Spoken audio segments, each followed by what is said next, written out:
Yeah, buddies, it's a Friday morning, and this is the Bennington Show, filling in for Opie Radio.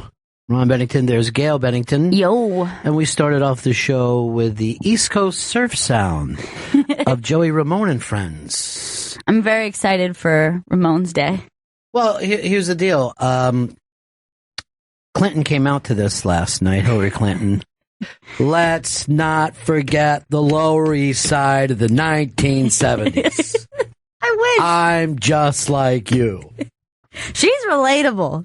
Now who wants to get a knish with me? I didn't know she had knishes. As far as I'm concerned, Richard Hell was the greatest songwriter of all time. Am I right, folks? She's a true New Yorker. Joey, Tommy, Mark, easy with just trying the local references. I did not watch the debate last night. I caught some of the stuff in the morning, and I've seen everyone debate enough. I get it. I know where everyone's at. I had to turn it on just to see what was going on. I didn't watch the entire thing, but I watched probably like the last hour. It was very shouty, but, you know, like, political shouty in the way that they weren't being like personal. They weren't just like, this, you're an asshole. This old Jew was going to die within 2 years. His pie in the sky ideas mean nothing. But everyone was obsessed with the fact that it was in Brooklyn.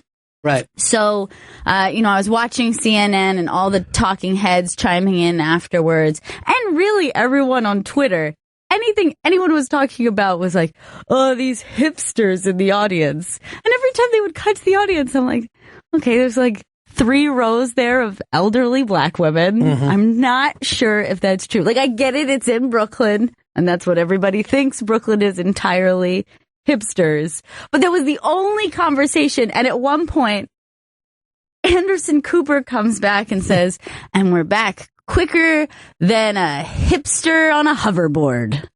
What? And I'm like, I've never seen a hipster on a hoverboard. Look, Anderson. That's never happened. Anderson, why don't you go back to promoting the book you did with your mom, Men My Mom Fucked. I don't know whether you've seen any of him promoting this, but it's just constantly about guys who railed her. That sounds private. Yeah, well, kind of turns him on a little bit. You know what I mean? And she invented jeans.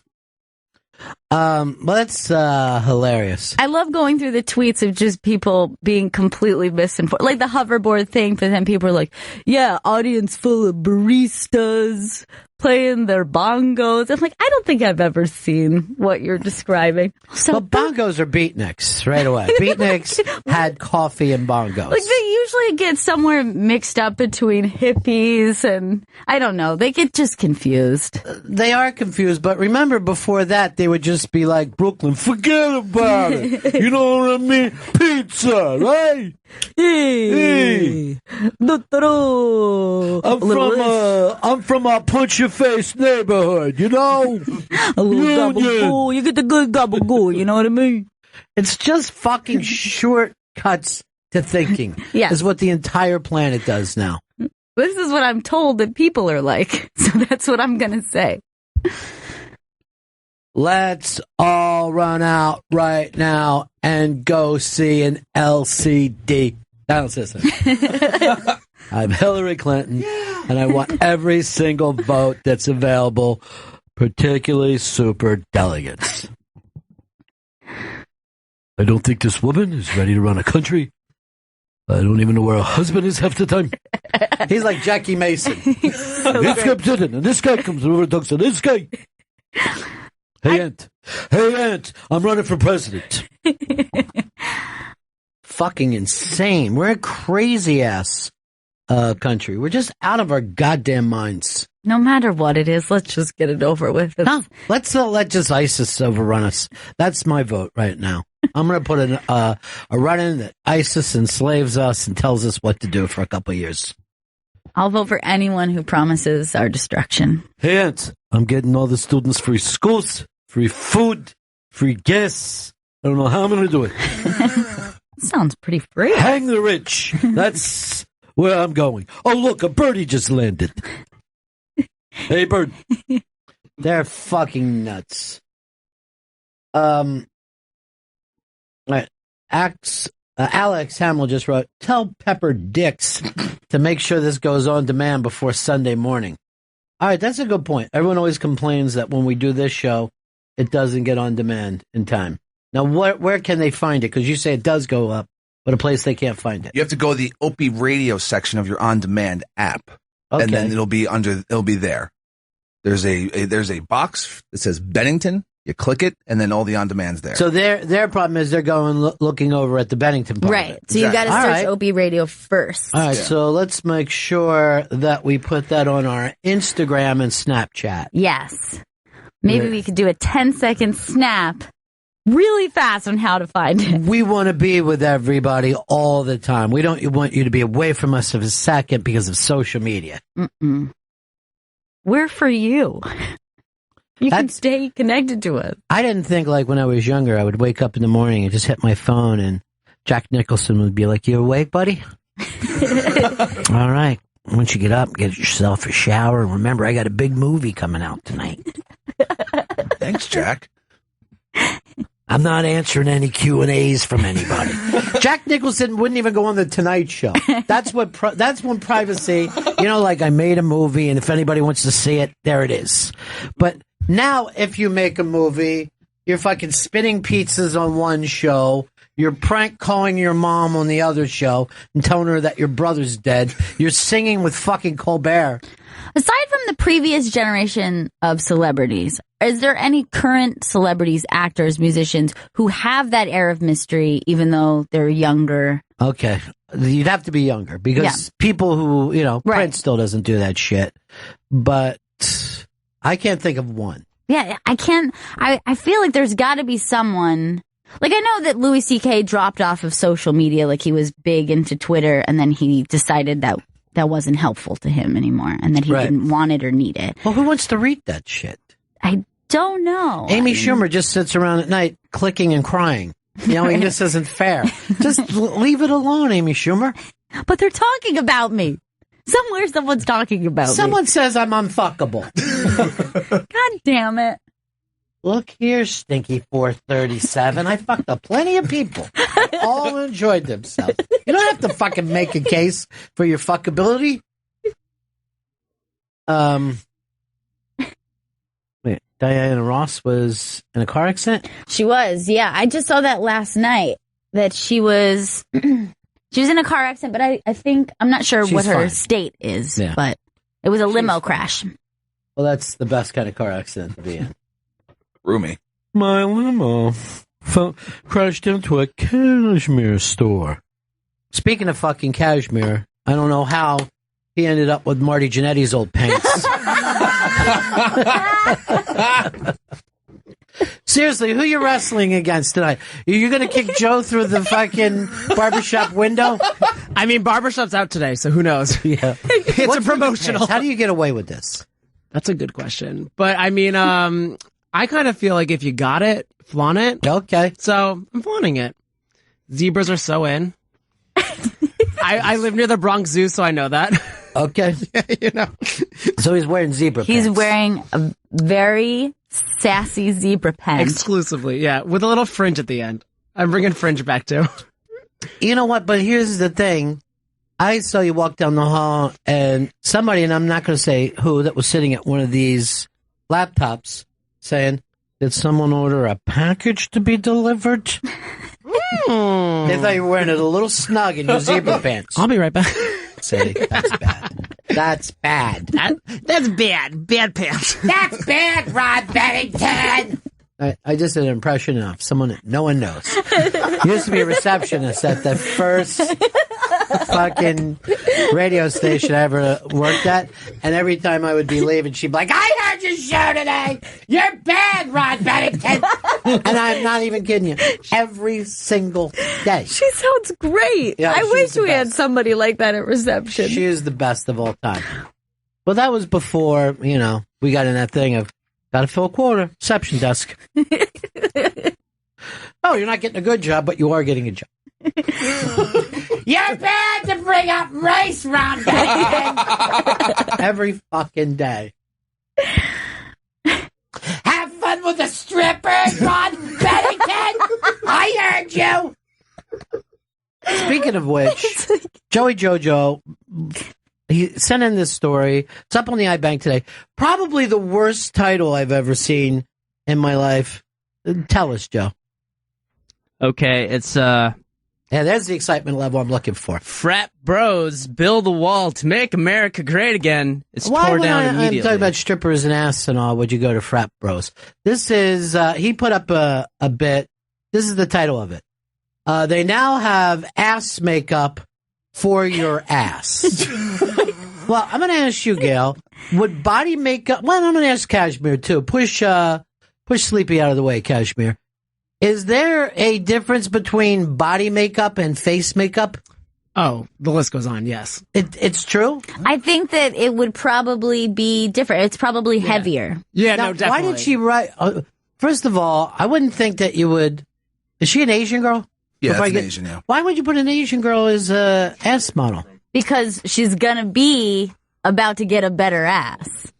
Oh, It's like contouring for the, yeah. Okay. Of makeup. So, All right. So the idea is you have a small butt, and then with these contouring techniques Yeah. and this makeup, you're using shadowing to give the appearance of a curvature that isn't there. So right. like you see this a lot with, women do it with cleavage on the runway when they're wearing By a the way, this is all limiting- new to me runway, too. I yes. didn't know that they do it with cleavage. Did you, Chris? No idea. Oh, there's Yeah. so much. Everything gets fake- contoured, yeah. Oh, What? there's Everything gets so contoured. much. Did the amount of Fake. times that a man grabs for some big tits and just hits a flat swimmer's It's chest? just foundation. Yeah. It's new makeup. And now I'm covered in makeup. Titty makeup. Glittery hands, yeah. All right. Now, I'm going to, first of all, I see where you're coming from. This is kind of brilliant. Now, her ass does look better at the end, but she's also pushing it out at the end. She's popping it more. Yeah, you're she's saying. popping the ass. I'm sorry, I'm not using the right It's a little treat. Yeah, treat Yeah. for the camera. But you can see how the shadowing gives the appearance of a butt that is at least a third bigger, I feel. Chris enjoys the little boy's butt that she started at the Yeah. before picture. I mean, I think there's no need for this makeup. Need. She also is wearing the kind of glasses that you might see Chris in. This could be your perfect girl. It's a good look. See if she's on Tinder. Flashy sunglasses, Let me start swiping. tiny little boy butt. All right, so there's ass makeup right now on the iBank today. I like the face she makes where she's like so disgusted by her own ass, but then she's like, "No, I'll get some makeup." I need a better butt. I hate my ass. No, I love my ass. Makes me cry. Oh, the kids are coming out sideways. Now if she's mad and going to fight somebody. Mushy mushy. What's Kawaii. What's that mean? I don't know. I think Mushy mushy? mushy Ohayo mushy.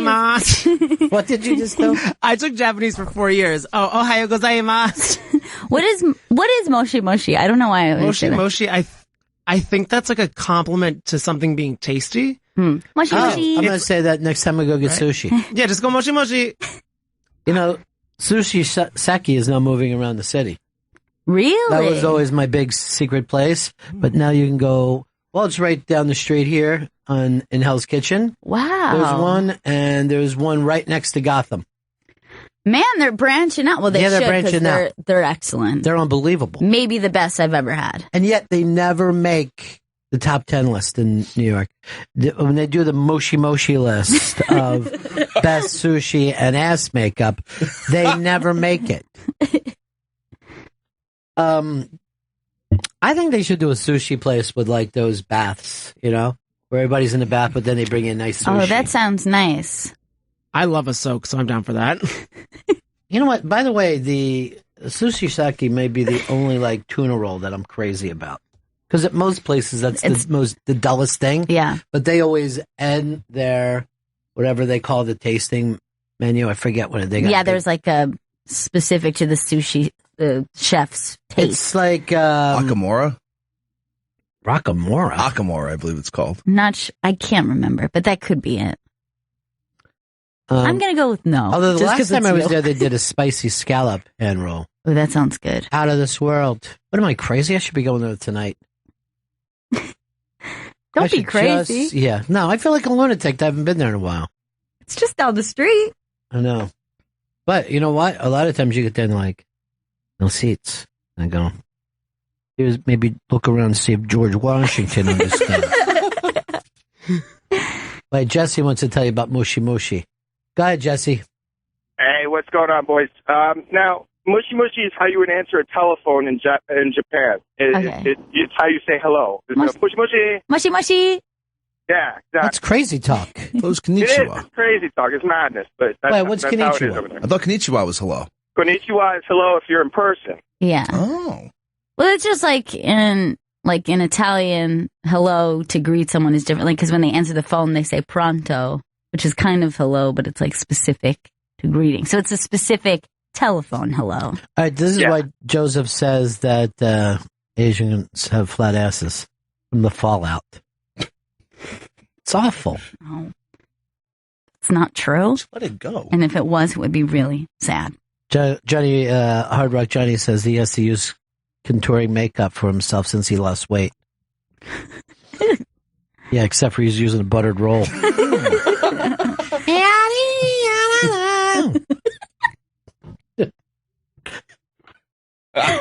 Just sitting there with a fucking cinnamon bun using it in the shower.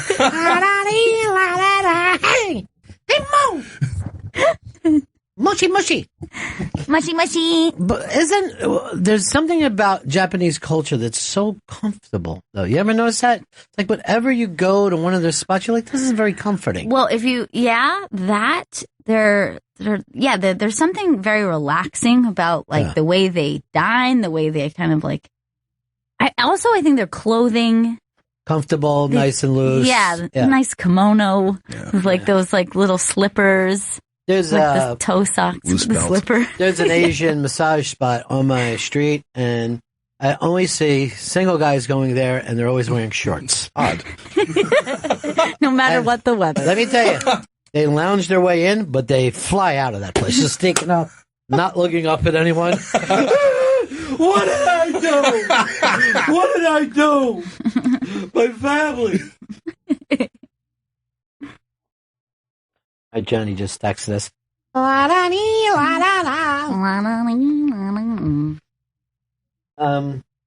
Jamie says Brad Pitt is an actor who will not go on a television show.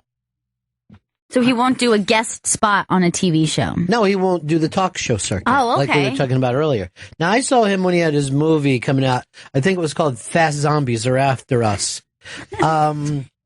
He and now I was coming back from that diner we used to have on the west side. So we're walking across Times Square. A bunch of people were waiting for him. I think they were doing like a movie, whatever.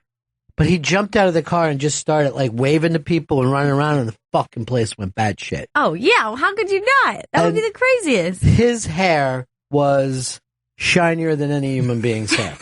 Like, when we saw Gwyneth Paltrow the other day, you would have said, why does she have such dull hair? Her hair looked like BL's fucking stringy straw. Very ashy hair. You just hurt her feelings? No, I love you, BL. You just made an enemy. Benny, that big store of yours has just made the worst enemy of her life.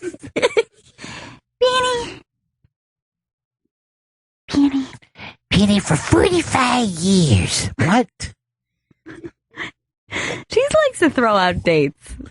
It was really funny. So we were in the middle of, just the last time I worked at her, it was just a fucking brouhaha. Just fucking slamming heads and drop kicking and all. And in a minute, she go like this.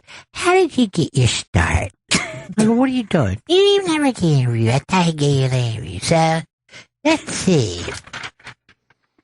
You're the third of 4 children. What are you fucking doing, you lunatic? I'm not going to sit and answer questions with you.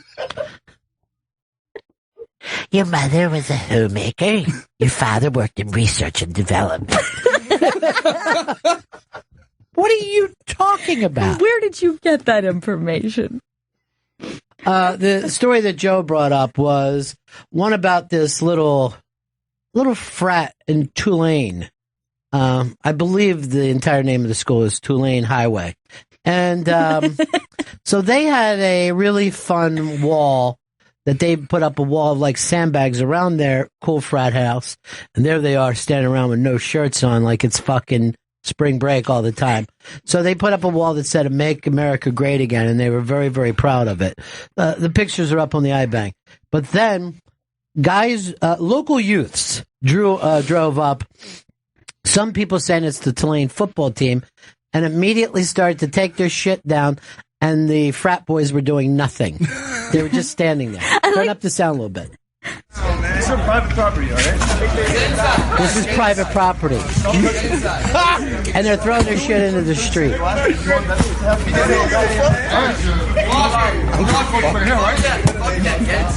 Oh my God. Now, and apparently they've put up stuff around their frat before, never any problem. But now the people, who do you think would be in trouble? The frat boys who decorated their own yard, or the Tulane Highway football team who chucked it into the street? I would imagine Tulane Highway? No. Frat boys. Really? Frat boys are taking heat because Make America Great Again on some sandbags, I guess, comes out as anti-football somehow. But if you had a Trump sign in your front yard that said "Make America Great Again," that's fine. I saw one in my neighborhood and they pulled it out and beat the guy to death. Oh, Jesus. Yeah. What? Yeah. I like that as they're dismantling their wall, you could almost see the frat boys inside, like, they're getting the wall.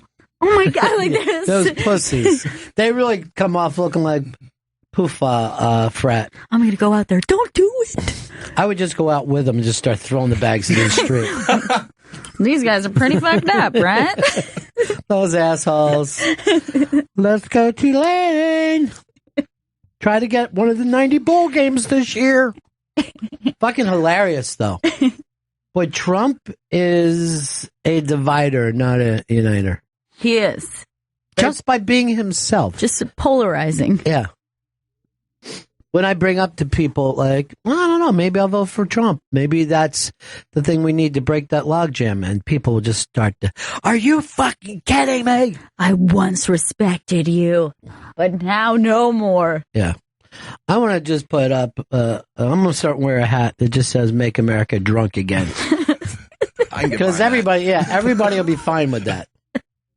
The love getting drunk. Now, Chris, do you think it's a racist or bad thing what these kids put up their little wall of sand? No, I mean, they just want to make America great again. If the Trump supporters doesn't make you a racist. Well, I think here's what I think about it is he is a candidate and this is the platform he's running on. So I don't see why this specifically makes you more mad than, say, just the existence of Trump. All right, this is good. South Jersey Rich writes to us, "Down with shredded cheese, make America great again." Grate. I can get behind that, especially because I really love my grater. All right. And grating glove. Stuart Smith said, you kind of have to know the reputation of Kappa Alpha. I don't know anything about any frat other than I think that they're all assholes. I seriously would rather live next to the KKK than any fucking frat house. I just... Quieter. And less douchey. Right. Less date rapes. Yeah, I know nothing about the Kappa Alpha bros. If you were to tell me that they were dicks, I would assume. Yes. I would assume they have a long history. But you got me at the word frat. You know what I mean? As soon as I heard that they were a frat, I'm like, yeah, they must be dicks. All right, Johnny Rocks just says, I hope that we talk about Michael Bublé eating corn, and it looks like he's just going down on an ear of corn in this picture. Ew. Oh, God. Bublé. Okay, that's not how you eat corn. I've never seen anyone eat corn like that. Maybe he's just... All right, let's call Kashmir for this. Kashmir, I want you to look at this picture and see, like, if this is some kind of signal that we don't know about, like when someone puts their kerchief in a certain pocket. Means Bublé's a yellow boy. Oh, Joey can't find it? But it honestly, to me, looks like something It's coming that... up. Wait. That looks like something Ted Cruz would ban. That's all I'm saying. Ted Cruz would do it. Now, is that code? Is there a code we don't know about? I don't think you need a code for that. I think it's straight there. Yeah. I've seen other things like that, but I've never seen a piece of corn like that. I wish they just had a couple of small cantaloupes at the end of it. Yeah, that's a slob on a cob. Yeah. I wish he would eat his corn on his knees. But I mean, I guess that's how he hits the high notes, maybe? I don't know. Maybe we're finding out a little bit more about Michael Bublé. Why is he spitting on the corn? Michael Bublé has a new album out. It's fucking unbelievable. It's called I Sing Dead People. And it's so good. It's clever. He will not sing anyone who's still alive. It's a good call. I have a problem with anybody who tries to sing like the Rat Pack, but is not living the lifestyle. You know what I mean? Right. You need him to be like... He's got to be an actual party guy. You know what I mean? He's cigarette. Yeah. Nailing chicks one after another. He's hanging out in Vegas, drinking. Being a racist, Rat Pack style. Because then you're just doing a Rat Pack impression. Right. You're not. It's a bad impression. You think Sinatra would be eating a piece of corn like this? My favorite Rat Pack joke is, hey, look at Sammy, he's black. And then they all start laughing. They fucking treated Sammy like shit. He's one of you. Yeah. He's a Rat Packer. They were on stage in Vegas, and Dean Martin picked up Sammy Davis Jr. and said, I'd like to thank the NAACP for this award. You just see a bunch of middle-aged rich couples just fucking laughing, pounding on their tables, drinking highballs. We'll die when we're 40. Oh, Bublé. That is weird. It's bizarre. Sucked on his corn like a big old dick. It doesn't even... First of all, that's not even an efficient way to eat corn. You've got two options, and that's not one of them. Yeah, you're right. You go side to side, or then there's the people who go round and round. I'm not sure corn is a walking down the street meal. You know what I mean? Right. It's just not the kind of meal that you stroll with. Now, Molly told us that when she was in Spain, people would yell at her for eating food as she was walking and saying that's gross. You're getting your food particles all over the place. Because they probably are the type that, in the European fashion, they kind of sit down and enjoy food. Well, they have 7-8 hours in the middle of the day somehow. Right. Then they lay down and take a nap, and everybody goes back and checks their messages. Oh, boy. I missed a lot of business. I see that Spain is talking about getting away from the siesta. No. And letting people work through the day and leave at 5 instead of a 3-hour nap, and then leave work at 8.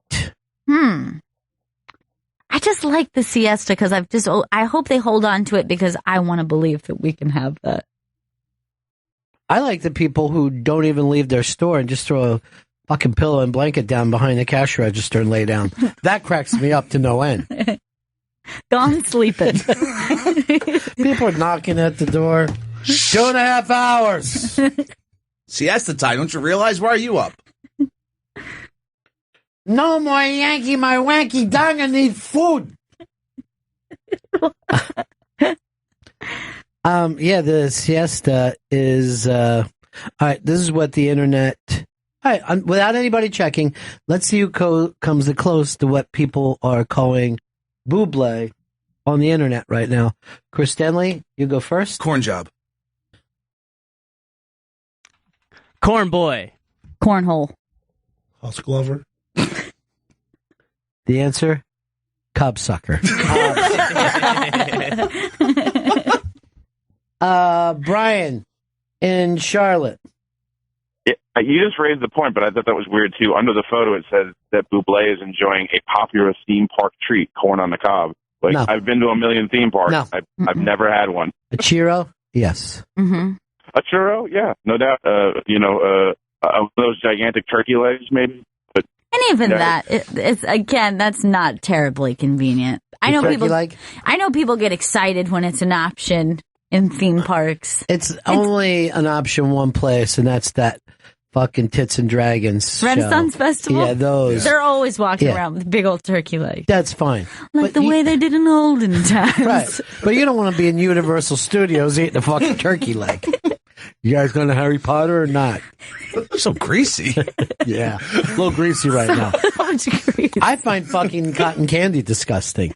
It Really? touches you and Yeah. it's fucking itches and it melts down. And it's, You don't like it? I cotton love candy. cotton candy. I wish it came up more. I really do. Well, why don't you hang out with toddlers? Because that's the fucking place.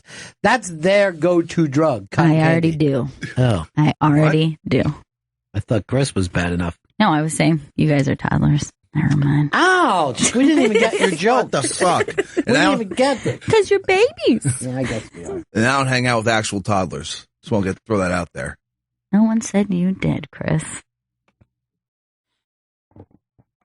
Why bring it up? Just want to make sure everyone knew that.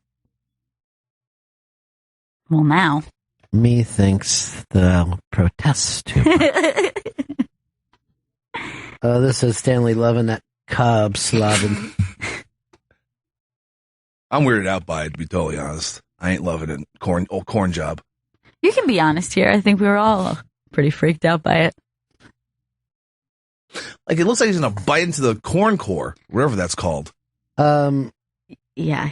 Breen says, I love when this show is on Opie Radio because I can rewind and catch up anything I miss. Wish this was an option on Raw Dog. We don't have a producer who will battle for that. What do you call your position now, Chris? I'm head of special projects. Why don't you just put it as the head of special needs? Because you never bring up anything when the VP is in the room. You just sit. Yeah, I have to write a list of. Why don't you switch with Joe? Joe's a list maker. Joe, Always would you list. consider it the move? Chris goes back to EP, your special needs I could producer. do that. I could do that. But what do you think would be better? Do you think it's better the way we're doing it now? Special projects and you on the show? Listen, I'm a utility player. I can go anywhere and do Yeah, that well doesn't at mean it. shit to me. I need to know. I need to have somebody with a backbone. Gail, that's what I'm looking for. Backmaker, make a backbone. All right, David wants to correct us on the turkey legs. Go ahead, David. Good morning, folks. Yeah.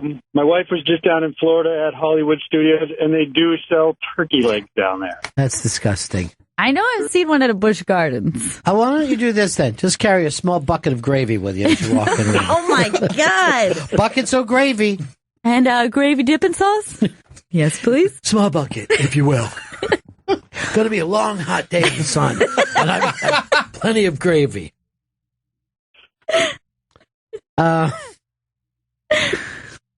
People are asking, but does Chris always wear a Yes.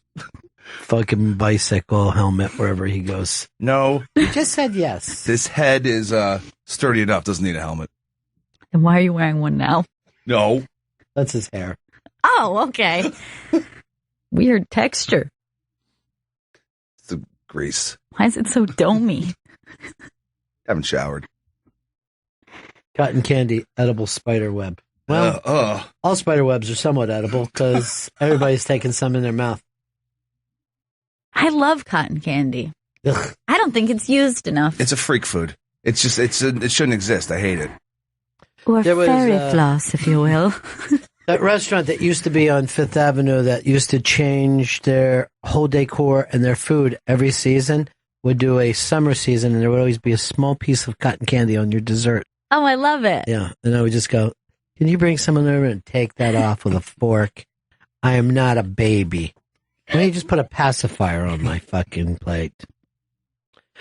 Here's something, and we are in a post-legalized weed NMMA world right now.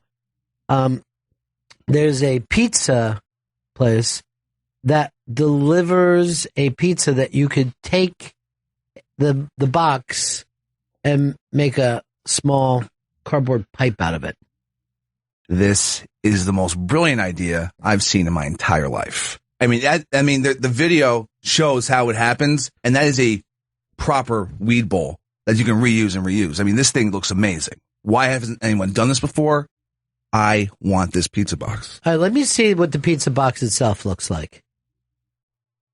So there's a large box, and there's a little part of it that you kind of just like perforated edges. Yeah, you pop out. Cut out. Which state's this in? I live in Colorado is where it's starting. The place where everyone forgot to vote. Cruise country. All right, let me just ask you this, Chris. Yeah. You live in a state where weed is legal, right? Yes. And you still don't have something to smoke your weed with, and you have to smoke it through a harsh fucking cardboard thing. Look how harsh that probably looks. It does look harsh, but I would not have a problem with that. And there are times when you don't have anything, like when you don't have Why? To smoke. That's like saying, oh, by the way, you don't own a plate. You know what I mean? Can I make my cardboard plate out of this? Because I'm sitting like a numbskull at my house. For that exact reason, I doubt that this will ever catch on, because I remember years ago, there was a video that somebody had come up with a concept of plates that you could use the entire box that would like perforate it, and then you would have little pizza plates. Never caught. I was very excited about it. I thought it was a very innovative idea. Never caught on. It never went anywhere. This will be the same. No, it won't. This is going to be huge. This is going to go. Every weed legal state will have this pizza box in it in no time. No time? In no time. Why? Because it's a brilliant idea. Why don't you have a fucking pack of papers so that you can smoke your fucking weed comfortably? Yeah. Sometimes you run out of papers. I mean, I'm going to tell you the truth. In my neighborhood, if you even got caught smoking a bowl, everybody would act like you were an asshole. Yeah, I don't Anyone know. who didn't roll a fucking proper joint was, I can't use the word anymore. There was actually 2 words that were used, and they've both been taken off the table of acceptable words. But you didn't want to be at your house and have a fucking bowl. Everybody would rain on your fucking shit. I don't know why smoking out of a bowl became the standard. You know why? The same fucking reason of everything with the fucking next generation. They're weak. They're fucking weak. Or lazy or something. I don't know. They're just infantiles. They're not going to fucking learn how to properly fucking roll up a decent joint and smoke it and have it taste good. They're going to fucking smoke out of cardboard. By the way, you got to put your mouth around a cock-sized fucking thing at the end. It is a little thick. That's fine. I mean, if you don't have a bowl or fucking papers, this is perfect. It's better than an apple. Yes, you're absolutely right. And why would anyone smoke out of an apple? Oh, I know, because they don't know how to roll a fucking joint. James. Hey guys, what's happening? Yeah. First of all, turkey legs, buckets of gravy, and pizza. Fuck, I'm hungry. Yeah, I'm kind of hungry too, to tell you the truth. Sounds like breakfast. Yeah, but the problem with the whole pizza box is you got to smoke your weed first before the pizza. He's got a good point. Okay, then it's going to get cold because now you've got a big hole in your pizza box. What's wrong with cold pizza? Exactly. Everything. Cold pizza is like fine if it's like a day old.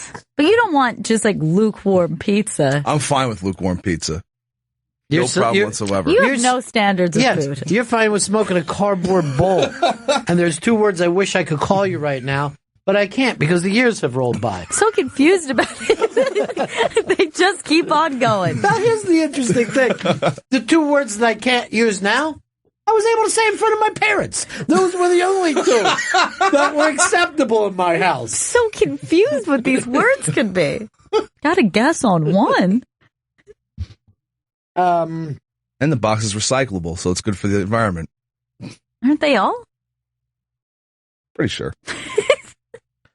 Here is Joe. Joe. Hey, how screwed up is it that Cruz is anti-marijuana? He wants to make it illegal again. And he wins Colorado. You telling me the fucking system isn't rigged? This dude is against fucking weed and dildos. Oh, the two things that I think of when I think of Colorado. The only things that make America great again. Grate? How do you grate a dildo? Oh, you're disgusting. What? Weird. What? You're What disgusting. a weird thing to There's say. two words I wish I could call you right now. No, I definitely know one of them now.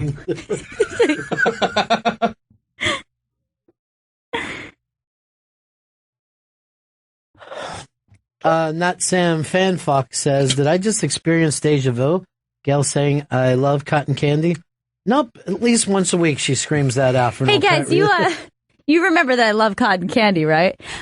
What I'm really doing is just trying to get a setup for a cotton candy party in here. Please don't blow up my spot. I don't know if they make fresh cotton candy anywhere in the city. Ooh, it's so fresh. Spun, newly spun. Is it warm when it's fresh? I think it might be. I'm not sure. Ew, warm cotton candy. Well, if you're going Can't to be eat it too walking warm. around in the summer, you're eating it warm anyway. It's melting all down. As soon as it hits your mouth, it immediately starts melting. What a horrible chemical food. Like that little raccoon who went to go wash off his cotton candy, and he was so scared that it disappeared. Stupid raccoon. It's adorable. It's devastated. That raccoon might have been my favorite thing ever. It was so cute. He just looked so shocked. Chris's this recent statement calling something chemical food the funniest shit ever, though. You're eating chemical food. There's nothing to it but chemicals. What do you think your fucking slices, your dollar slices are? I don't It ain't know. cheese. Can't be. And the bread's probably has like plastic in it. Like cheap bread in certain like franchises, the cheap bread has plastic in it. Sawdust. Yeah. Oh yeah, that's Parmesan too. They say that Oh, it's fresh like Parmesan, wood. the best dollar slices in the city. You're eating splinters. Yeah, it's like wood chips or something. Yeah. You're like a fucking beaver going out to have breakfast. Hey, this is the Bennington Show on a Friday. We're filling in for Opie today. And then later we'll be doing our show at noon on Raw Dog 99. Follow us at the Bennington Show on Twitter. Is it the Bennington Show? Bennington Show. Just Bennington Show. Just Bennington Show. And then our email is the Bennington Show at Gmail. Yes. And we can't get both the same thing just to be universal. There was too many letters with I need a new special projects manager. Mm. What do you think of the cut of the jib of this young Minnesota boy? I don't know. There's something about him that's just special. You guys talking about me? Special, so special. Gonna get a project. Speaking of special projects, we're doing that Jim Norton Unmasked on Tuesday night. That's going to be fabulous. Yeah, that's next Tuesday, April 19th, at the Village Underground, New York City, at 8 p.m. And there's a couple of tickets left. Why is there a couple of tickets left? I said they were sold out a week ago. Some people dropped out, so we have a couple. Oh. So this is your last chance. Ah! You want to get lucky, you go to theinterrobang.com and just find out how to get your free tickets. You feel lucky, do you? Let's get lucky. And go to theinterrobang.com. That's next Tuesday at 8 p.m. in the Village Underground, New York City. Next Tuesday. Do you feel lucky to get Norton Unmasked tickets? Yes, I do. Can you believe with this voice, I'm the good guy in this? 2 is that, all right, cool. So, the iBang, Norton Unmasked. Brian has a little problem about Chris's use of the word fresh. Go ahead, Brian. Hey, Chris, you're doing a great job with your special needs. But thank you. I don't get the word fresh is really overused when it comes to food. Like they'll say fried fish, oh, it's fried fresh, or hamburgers are made fresh. Well, doesn't food have to be kind of like, either a fruit or a vegetable to be fresh? Well, I think what they're saying, many of these places, they won't froze the meat. Like Five Guys, the meat shows up and they use it for the day, and if that's it, There's no that's it for freezer. that store. There's no freezer. So I guess meat tastes worse if you freeze it or refreeze it. Yeah, that's what. Oh, okay. Just, I don't know. I Now, guess fresh even bread eating- is important. Right. You don't want old bread.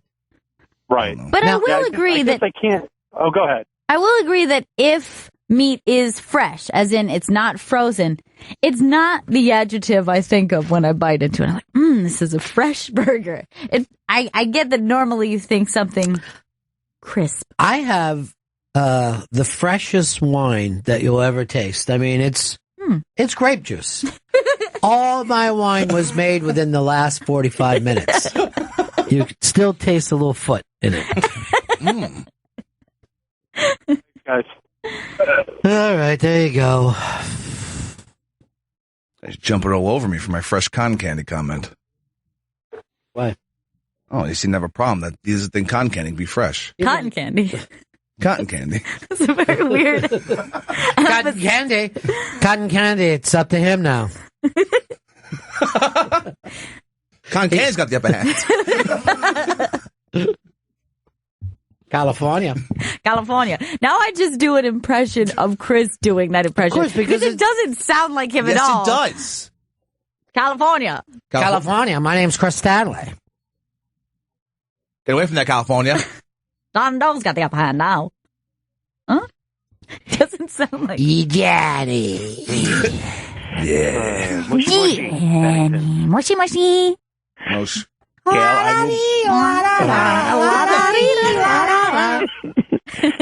Gail, I will bring a cotton candy machine to your work one day in the next couple of weeks. Oh my God. What do you mean a machine? Please. I have a cotton candy machine here at work. Fresh cotton candy?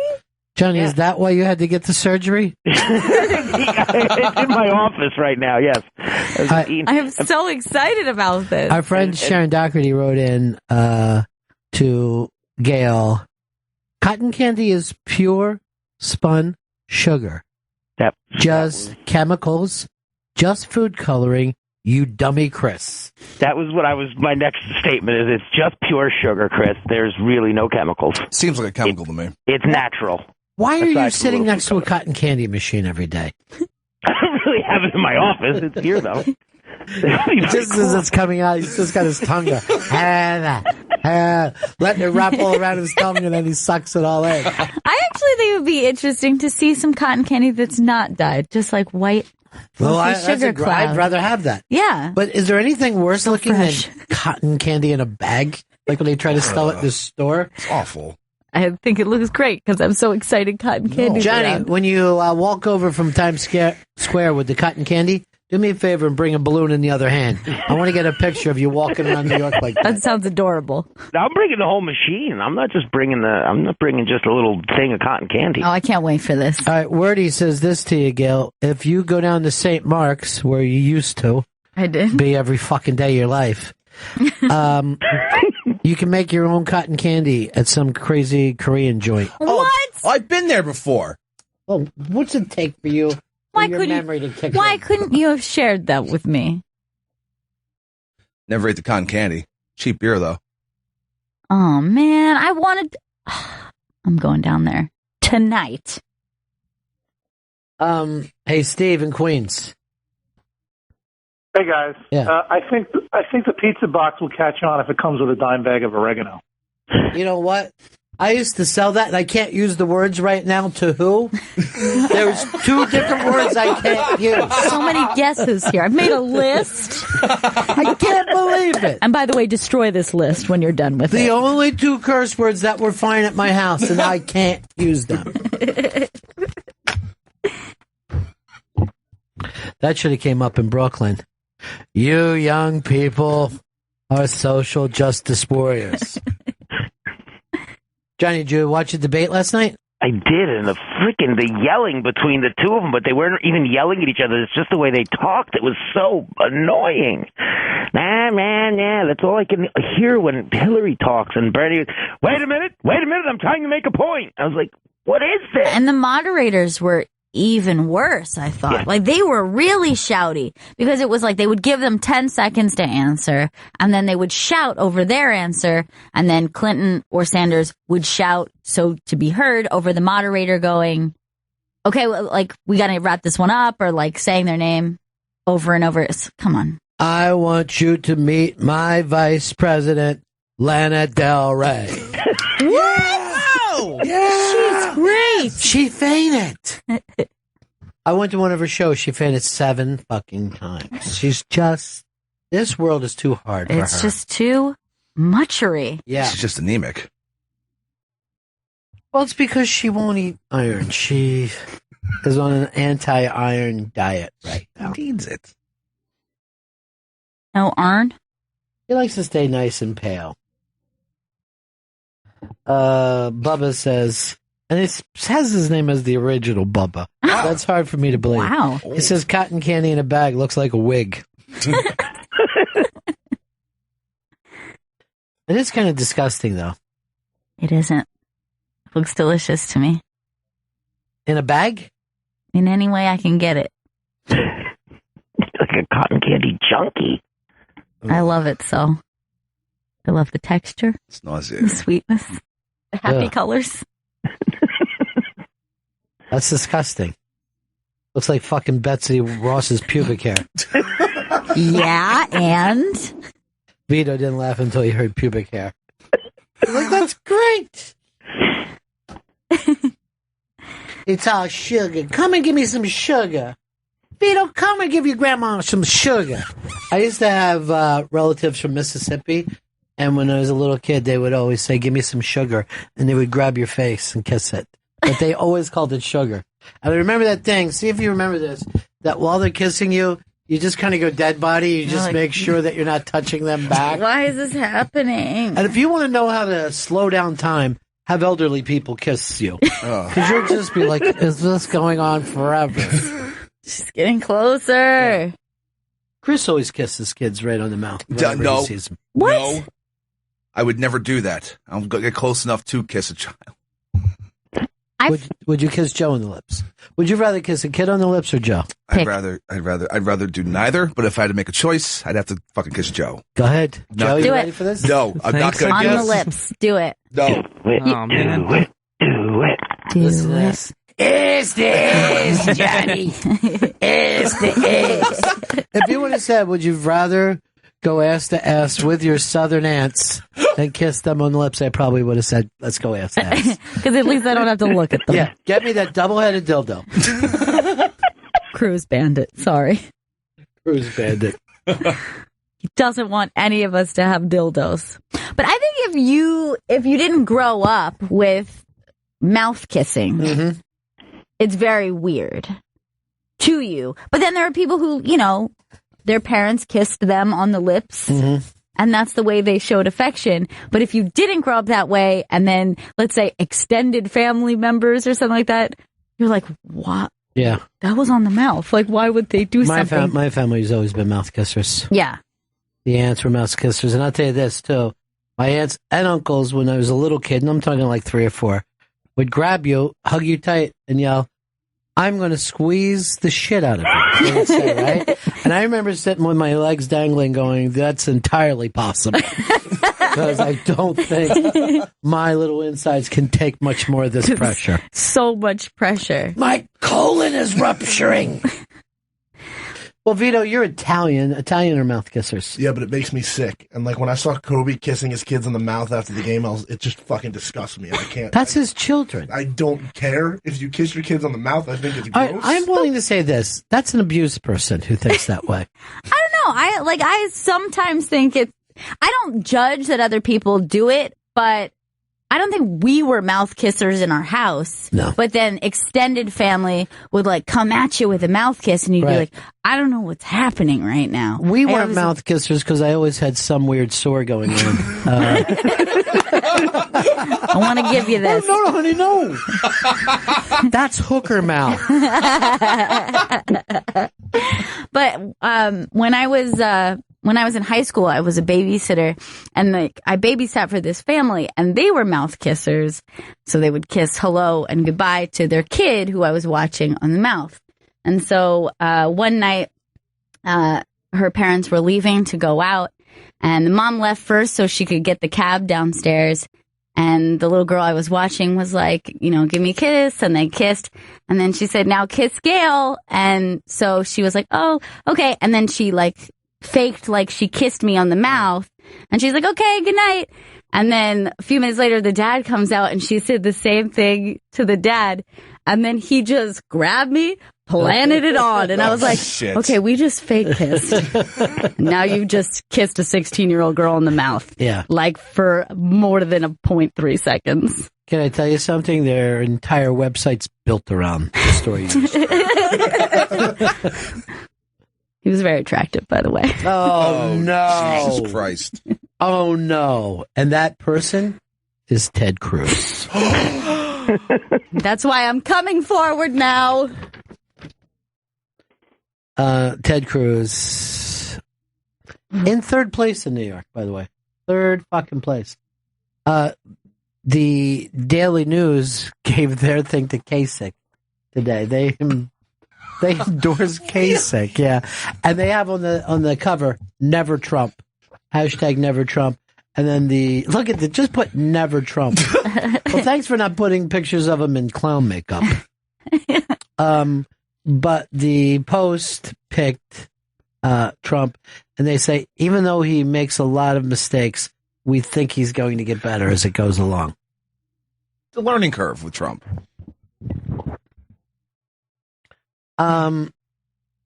Here's Frank in the BX. Frank. Bennington Square. That's the way I like to start my weekend. Okay, buddy. I just want to tell you, I had an uncle. My uncle, Frank.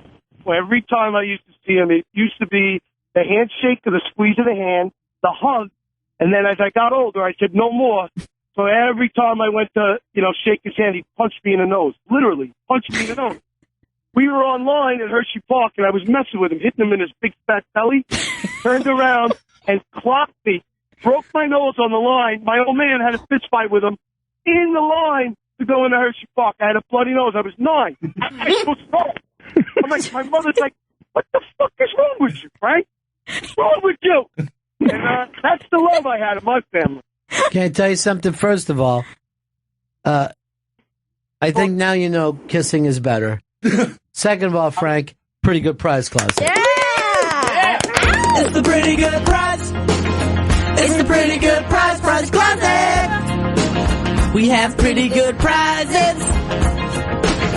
It's the pretty good prize. It's the pretty good prize closet. We have good prizes.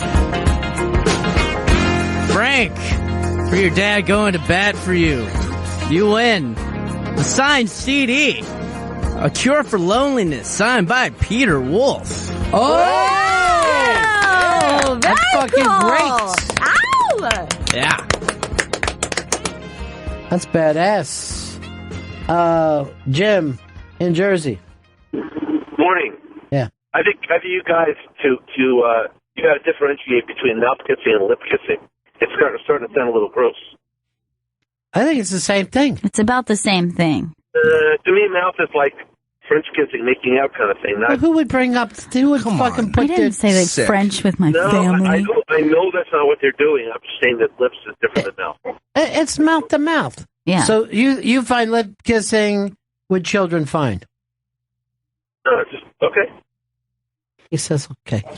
You're not dead. You That's know, what you you started said. something and now you won't. We're trying to do it. Come But on. he said But You said the lip. different. John in the VA.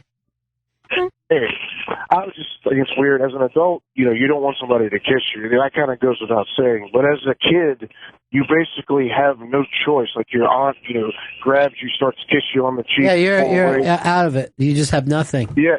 Yeah, your mom's like, your Aunt Martha wants to kiss you. You let your Aunt Martha kiss you, so you just basically have to stand there and let them kiss you. I just always thought that was really weird. I say just let your whole body go limp and start to slide to the floor. Dead weight. Yeah, dead weight that shit. If you're going to kiss me, you're going to have to pick me up off the ground. You're going to have to be holding on to me because I'm going down. as quick as I can. I'll tell you something that has gained, I'll say, in the last 10 years. Man hugs. The amount of men who come into this place and hug me. Yeah. Comedians, big huggers. Music guys, big huggers. Sometimes I wonder, though, do I get you stuck in a hug because I hug? No, it's just something that happens. Comedians, musicians, they hug a lot. People who, by the time they come here for the second appearance, are ready to start hugging. Full hugs, yeah. Hugging in and then hugging out. Yeah. So I'm hugging guys twice. Now, I'm going to tell you this is kind of weird. I've hugged some very big stars. Very big stars that a lot of women would love to hug. Yeah. You've embraced. And I'm stuck with it. Yeah. I need a Freaky Friday with some stalker fan. Then where are you going to end up? I can't remember the last star that didn't hug. Some won't shake hands, but they will hug. Yes, that is true. But I feel like, once they hit second time in here, it's Hug Central. It's Hug Central. There's no way around it. They're glad to see you. We've talked before. We've hung out before. Let me hold you. I'm going to hold you long and deep like I'm going to miss you forever. It has been too long. Never again. Let me just hold on to you. We spoke for a half an hour one time, so I just feel like I'm going to hug you more than I would hug my own girlfriend. Jeff, Cherry Hill. Gail Bennington. Yeah. I can't be the only guy that remembers. There was a vendor at the vet in the late 80s, early 90s. He would sell the cotton candy, and his call sticks with me to this day. I say it all the time. Every carnival, every place where there's cotton candy, as soon as I see it, I'll say, "Cotton candy, how sweet it is." And it was the greatest call ever. I want cotton candy all the time. All right, Jeff, do it one more time for us. Cotton candy, how sweet it is. Pretty good prize, Closet. It's the pretty good prize. It's the pretty good prize closet. We have pretty good prizes. It's the pretty good prize. It's the pretty good prize closet. We have good prizes. Cotton candy, how sweet it is. For that great tagline, you win the prize. Thank you for smoking the Science DVD, signed by Maria Bello. Nice. All right, sweet. How It's a good sweet movie, it too. is. Good movie. You ever see it? Mm-hmm. I have. Love it. We're going to break here on a Freaky Friday where, you know what, maybe, here's what we could do is when somebody has a star that they like, we bring them in and let them hug. When the star goes to hug me, I'm like, no, hug this person instead. Mm-mm. Here's where you can hug. Speaking of Freaky Friday, when we get back, Vito and Chris Stanley have done a face swap. I believe it to be the most unique face swap of all time. It's a must-see. This is the Bennington Show. Pleased to meet you. Gabba gabba. Wait, by the way, have you seen that movie, Todd Browning's Freaks? Yes, I have. No plot to it whatsoever. There's I mean, it should be called a documentary. You're right. There's nothing there. It's just basically look at the freaks.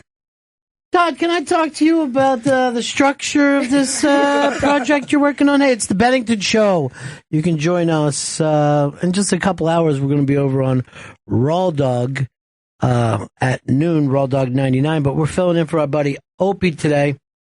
And the kids, Vito and Chris, did a face swap. Gail, be prepared to look at this. What? There is little to no difference. What? When they did a face swap. No, that is so weird because I'm really having trouble figuring out what's going on because you're the same. It's not normally a face swap is like, ooh, so weird. Like that lady's face is on that dude's body, or like it's like jarring. It looks like two Vitos. Now, here's what my problem is. I'm not even making this up. I don't know which one is Chris. Their hair is the same. Their eyebrows are the same. This isn't how face swaps are supposed to work. Their lips are the same. One of them has a slightly wider nose. There's no difference. This is so eerie. I had no idea. Like, we've joked before, like, like, you guys are the same. No, I had no idea that if you swapped your faces, if I walked in here and you guys had swapped faces, I probably wouldn't notice for a good half hour. All right, Liz wrote this. What's going on? It's twins with two Danny DeVitos. Fuck. Warren says, can't even tell the diff. Hashtag Bennington. It's true. I've never seen a face. I don't know which is which. I don't know whose body is up front or in the back. The only way I'm telling the difference is the brow. The brow is like the brow and in between the two brows. That's where I can tell. But other than that, I would never be able to tell. I'm not seeing any brow difference. Well, one is more unkempt. They're both pretty unkempt.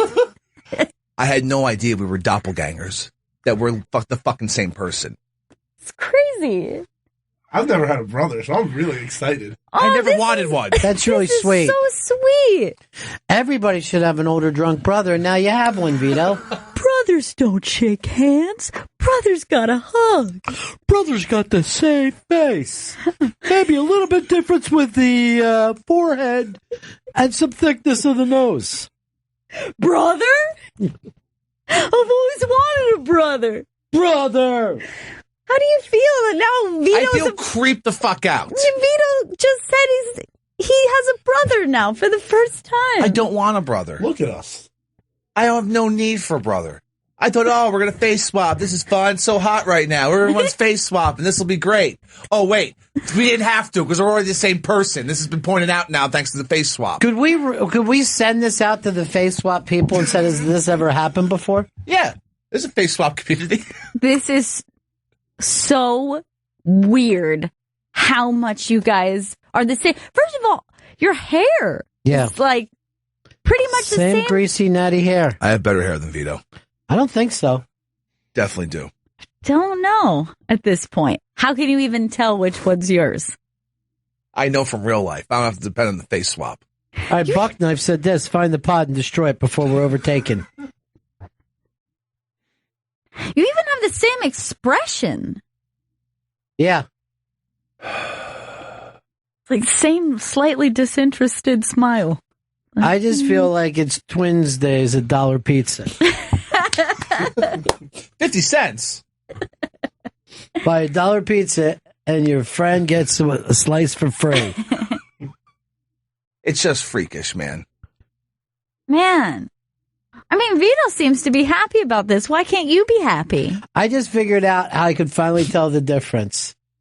I could see the top of Chris's Gorilla Monsoon undershirt. Are you wearing one today? Yeah, it's a towel. It's a towel. Yeah, check this shit out. I'm just going to take the shirt off. That's the most horrific thing. Oh, God. It's kind of warm in here, you know? It's very weird. Oh, so which one is it then? Oh, no. Oh, my God. He's wearing Oh, my God. You guys both have nice undershirts on. This is fucking getting really weird. All right, bring somebody in and get a picture of them in their undershirts. This is Get beautiful. an undershirt shot for you guys. We should go to a convention together. Well, what you should do is one of you should get on the back with your legs up and let the other one do the, like you're doing acrobatic. Wait, hold on. I want to make sure. Hold on. First strike like a wrestling pose. All right, like that? Like All right. Yeah. Wrestling pose. Look at him, Vito. Like this, like we're about to wrestle. Like we're about to grapple. This is great. Is it? Yeah. Is it great, Jam Band? All right. You got the shot? I got like 6. All right, let me say. Because these guys will wrestle anyone in 1974. It's the fucking Jabroni brothers. Oh, God. Oh, Jesus. Yeah, I see it, Jam Band. Great. You really do look like brothers. You want to hang out later? No. Hang out with your brother. Some of these I may never Sleep again. Chris is the one with the jaundice in his eyes. I'm jaundice free. Jaundice. That's regards to Scott said, I took the liberty of face swapping their baby picture. Oh my God. Exactly the same. Freakish. This is a freakish face swap for all the wrong reasons. Steve says, I'm guessing Chris's body is on the left because he wore that same plaid shirt and the leather daddy picked the other day. I'm still a leather daddy, by the way.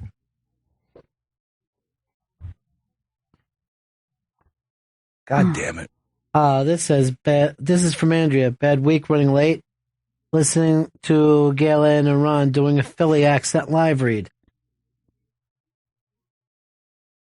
Everybody hates Steven Singer. Oh, yeah. How do I fuck up a face swap? This says wearing the same maternity pants. Are you? Greg says, I'm sure this is not the only thing these two have swapped. It is. Oh, God. It is. Well, you're family, so you probably mouth kiss. No, we're not family. It's just freakish. Why won't you be nice to your brother?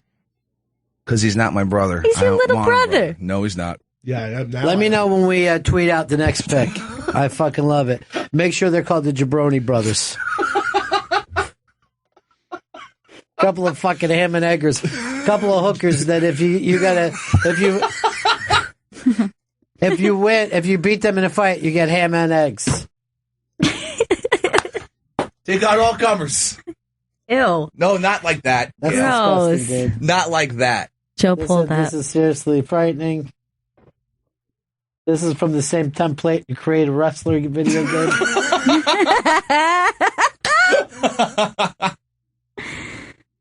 The next shot we get of you guys should be on little mini bikes riding down the road together. I'm not doing that. Please. What's the name of those twins? Fuck. They were in the fucking book every single year. It was hilarious as shit.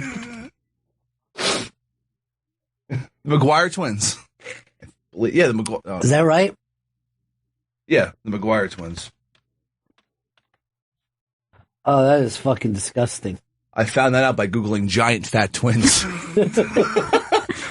First thing that came up.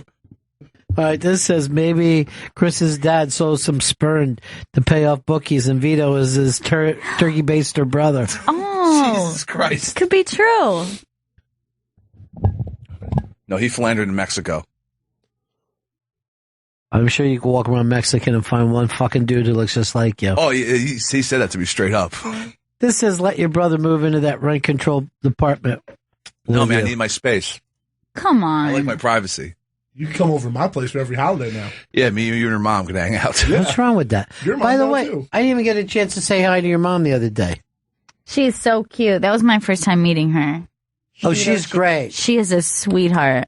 Yeah, she came to the Fonzie one that we did. Jesus Christ. That's fucking hilarious. Pictures up on What Twitter the now. Seeing it blown up on the screen is that Can I much tell you worse. something? Both of you guys have more of a neck than those pictures are showing. Thank you, Ron. I don't know how he's got a necklace picture. That's fucking great. Tag in, Chris. Tag in, your brother's in trouble. Come on. Get to At the least corner. fucking Vito has hair on his body. Oh, yeah, I'm a hairless dude. And I just have some weird hair on my legs and, no hair. You on got my chest. fucking hair like a dolphin belly. Yeah, it's bad. It's weird. He makes up for it in pit hair, though. He's like, that's gross. Oh, God. That's so gross. You seriously, you could fucking, if you had a mustache, if you let it come in, you look just like a catfish. Sounds like a good look. Yeah, it is. It's an excellent look. Holy shit. Axe says, is Chris harvesting a clone for his spare liver?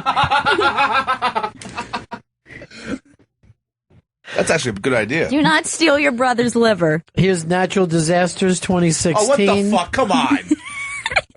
Frick. What? They I were like great. how monochromatic we both are. Yeah, it is very.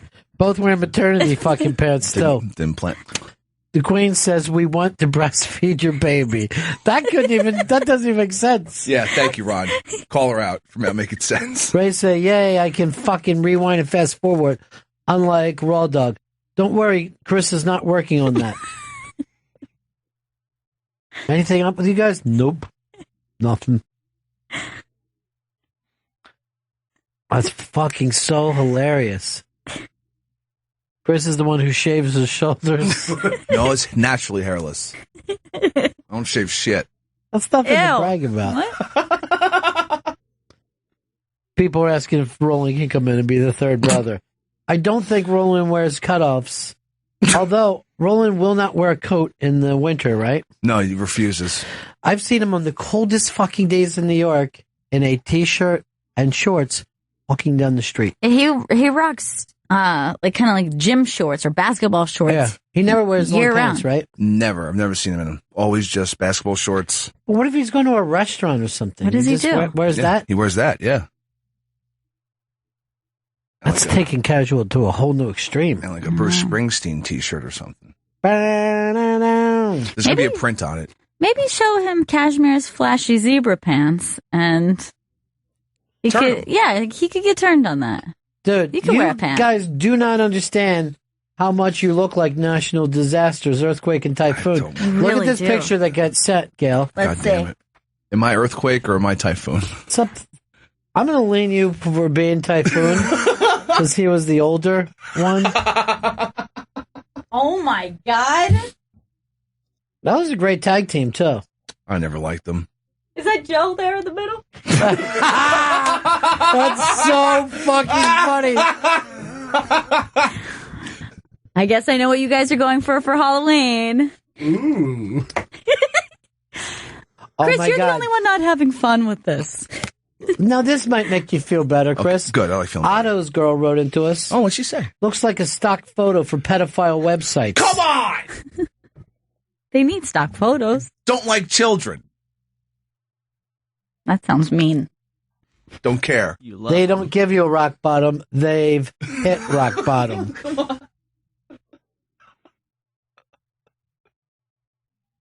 I see this in every TSA screening stress stream I've ever had. Goddamn, Vito is so Italian. He is. Vito looks like he just got off the fucking boat, and then Chris looks like his cousin who's been here for 4 years. Wants to show him the ropes. I've assimilated a little bit. Come on, you got to fit in with real New Yorkers. This is how we do it in America. Shave your shoulders. Jabroni Brothers, more like Macaroni Brothers. Oh, you like that one, Joe? Yeah. Heart. Their manager should be Hillbilly Jim. I don't see how we're hillbillies. We're just men in undershirts. This one just said, we've got 2 spare tires for you, Mr. Burrow. Fuck! Me! Guy says, don't kiss your brother on the mouth. Ew! Do it. Your brothers. Well, we're not. The Captain Kangaroo writes in, and I think it's the original from this picture, too. Wow. Where's their dad, George the Animal Steel?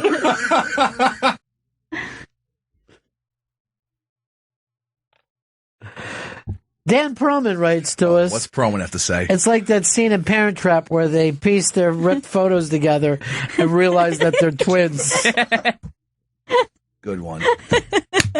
Congratulations. PJ says, those are muscle shirts. So where are the muscles? Lacking definition. I understand. All right. Don't get the fucking gym too much.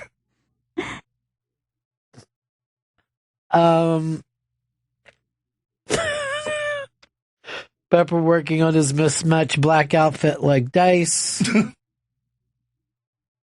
that as a compliment. Definitely accurate with the term disaster. Come on. This is getting over big. It's I love it. I thought people would be nicer. Well, once we discovered, thankfully, from Face Swap, that you're brothers, twin brothers. This says Chris is more like Typhoon because he loves the blow. So you want to be Typhoon? No, I don't want to be either, and I don't blow anyone. Who would have thought you could have had a worse picture than your mismatched face one? You know? Yeah, you guys almost did better when you were trading faces. All right, see if this works. All right. Trading Faces is fucking great. It's Face Off, except for nothing has changed. Like Ask he for your walks money in, back. his wife just like, yeah, nothing's different. All right, look at Chris's little smirk, though. Yeah. On Vito's body. It's so odd. It's very weird. This whole thing is just bizarre. You've heard of Gorilla Monsoon. This is a monsoon of gorillas. Shit, man. Larry wants to know if we can get Big J Okerson for a 3-way tag team face swap without the hair product. No, he's got to leave the hair product in. Guess I'll have to get some hair product then. All right, this just says his name is Robert Paulson. His name is Robert Come Paulson. All right, instead of a tag team, more like a skin tag team. Shit, dude. Cruel. But true. No. Sandra says now entering the ring, the Muffin Top twins. A face only a centaur would love. Centaurs don't exist. Bear Brothers looking for a twink. No, I don't want Joe. young This boys. says- Shows are doing. Look, we I'll both do have it. hangovers.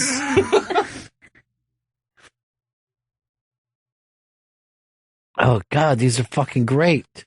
People love you guys. No, they're a little on the mean side, Ron. Chris in Indiana. Hey, Bennington. Hey, to me, it looks like a before and a before picture. No after. That's adorable, though. It's hurtful. And true. You want the after picture. Mm-mm. You guys don't have one between you. All right. But you know what? You have each other. No. Johnny Fairplay, who has written into us, as you know, he's a great wrestling manager himself. Big reality star. He says, ham and eggers? More like spam and keggers. Sounds pretty good, actually. That picture looks like it smells like salami. I just smell like smoke and sweat. Thank you. Worse. Worse than salami, then. Why you'd even admit it. Vito and Chris could be the white guys that break into houses on those home security system commercials. Oh, you like that one, Vito? You got a fucking big kick out of it? 2 Gene Buttons screaming for help. He has a sense of humor about himself, He does. Chris. And he's just happy to get a brother. I'm just in a good mood. Look at us. Yeah, I'm not in a good mood about this. Brad Steiner, of all people, wrote into us, what's their finishing maneuver? Failure? What the fuck, Steiner? You did it again, Brad. Get off your high horse. Brooklyn Brawler? No, Brooklyn Pedal Mauler. Ew. The Cock and Mole Express. I mean, moles. Is Ronnie doing an unmasked on Demolition? It's black and yuck. Latter day demolition. The only thing missing is a van and some candy.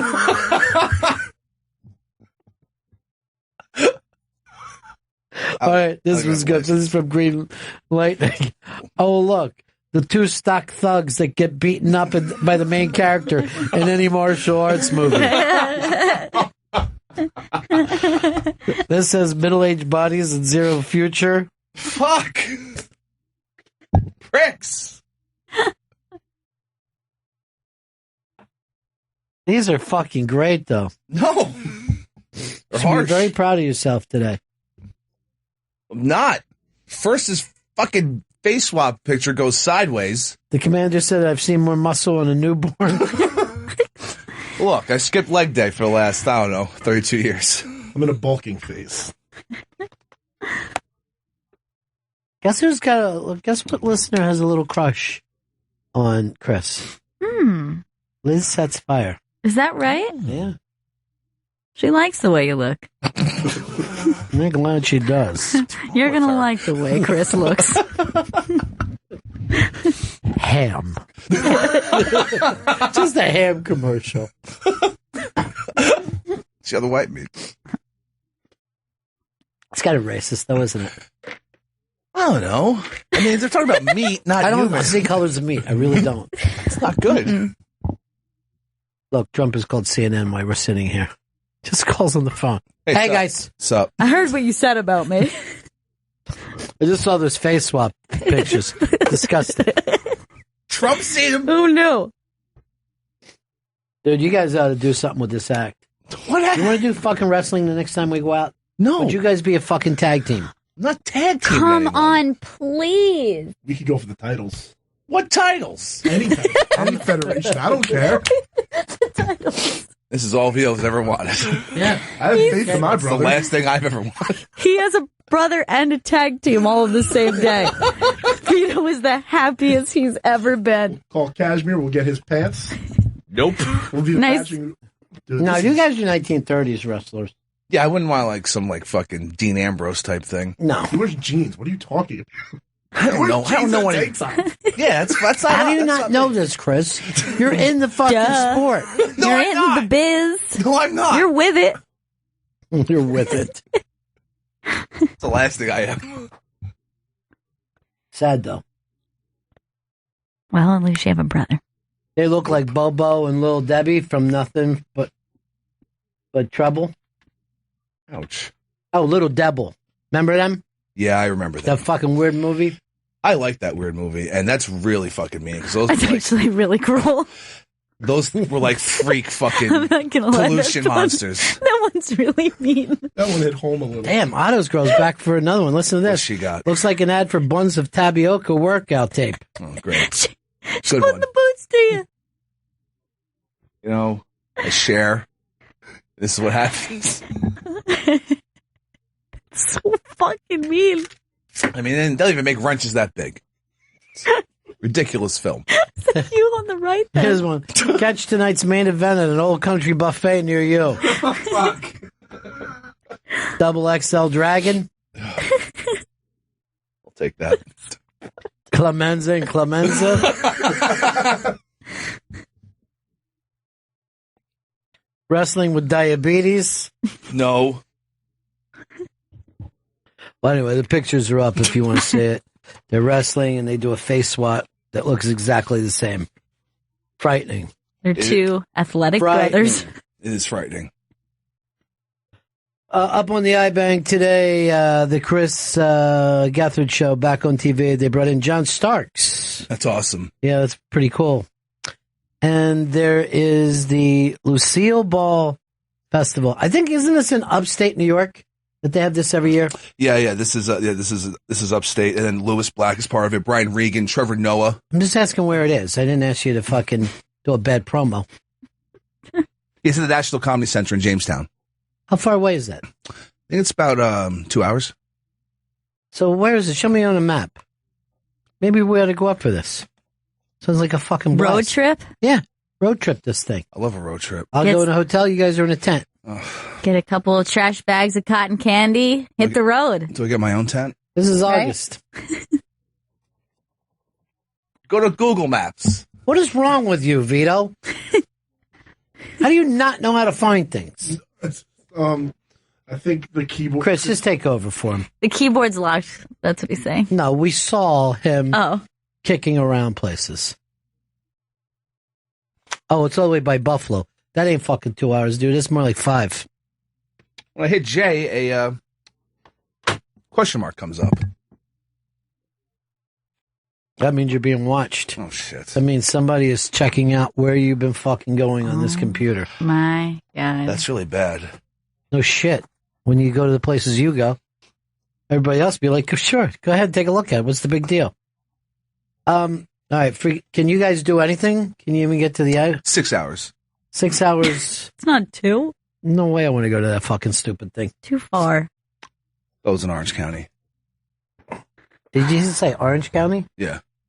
Why would they have an Orange County in New York? Doesn't make any sense, but it's like, it's above Westchester. You gotta have an apple. They mean the color.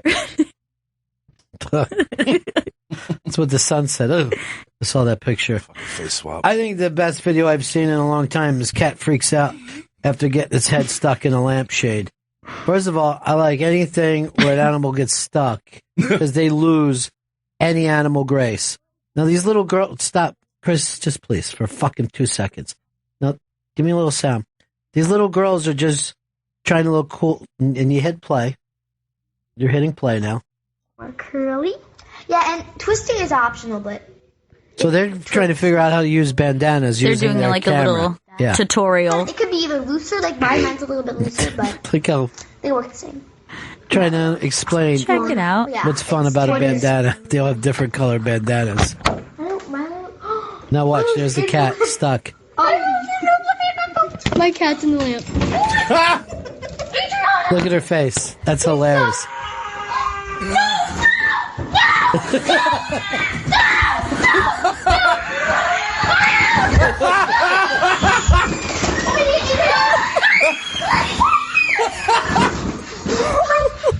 Oh my god!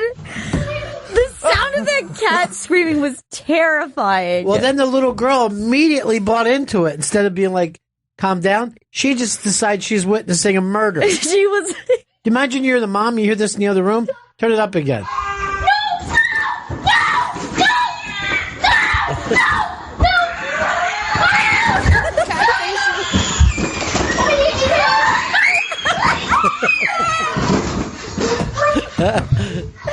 Oh my god! Also, the thing that I like, there's 2 first responders and a frozen Joe in the back just Right, watching. just like, That's like Joe if what's, anything comes up on the show to fix. What's the problem there? It just started... Just say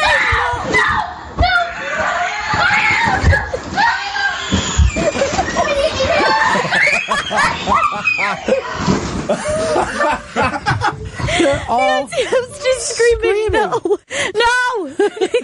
No! No! There's not, the cat is not being electrocuted. Nothing's wrong. He's just freaking out. She's acting like it's dying in front of her, like it's fucking set on fire. So great. And the girl in the fucking red bandana just runs away at the end. It's useless.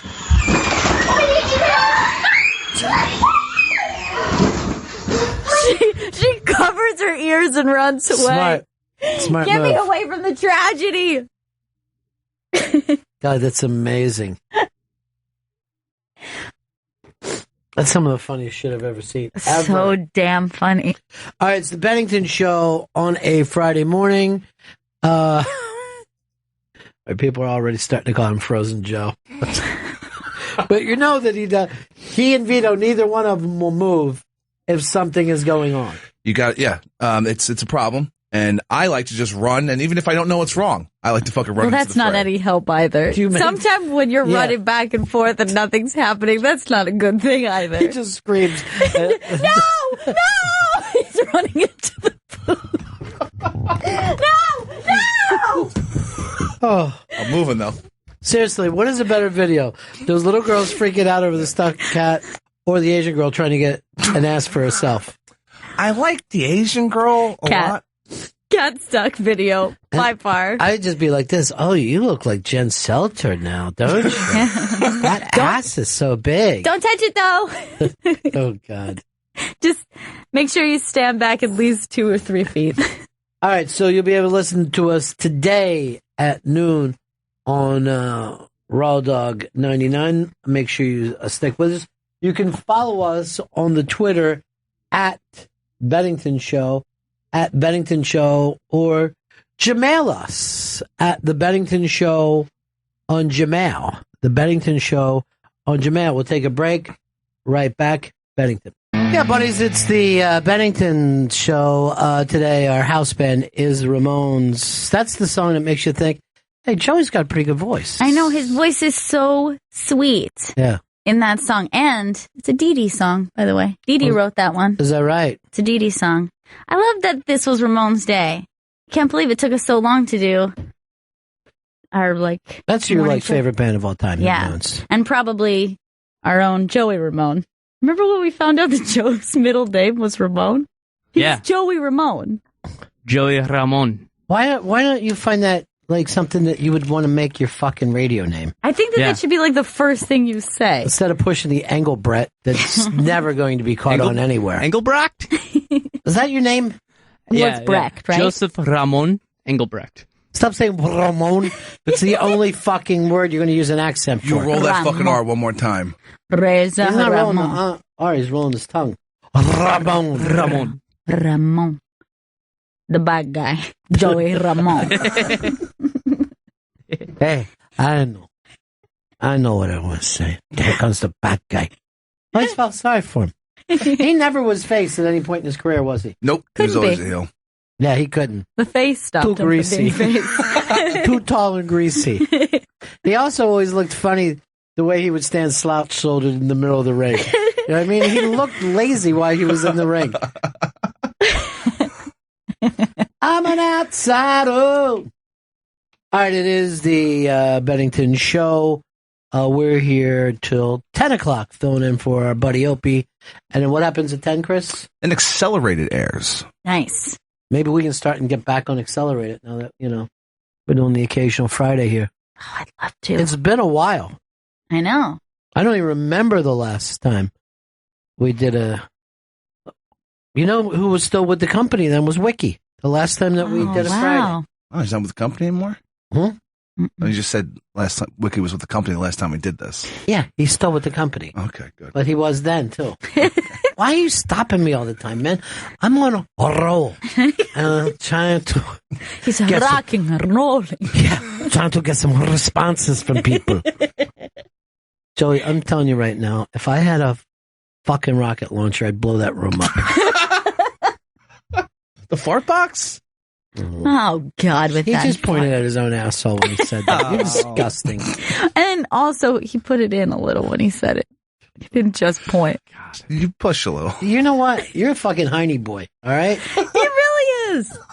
I wish you wouldn't stop us so that we have to go back to busting your balls. I wish we'd move the show forward. What are you reading over there? Well, I don't watch Modern Family, but there is a very young girl from that show who is ridiculously hot. Okay. That sentence alone. She's like 18 years old. And look, which character is this? Her name's Ariel Winters, the name of the actress. Holy crap. She's the baby of the show. She's a baby girl. Yeah. Oh, my God.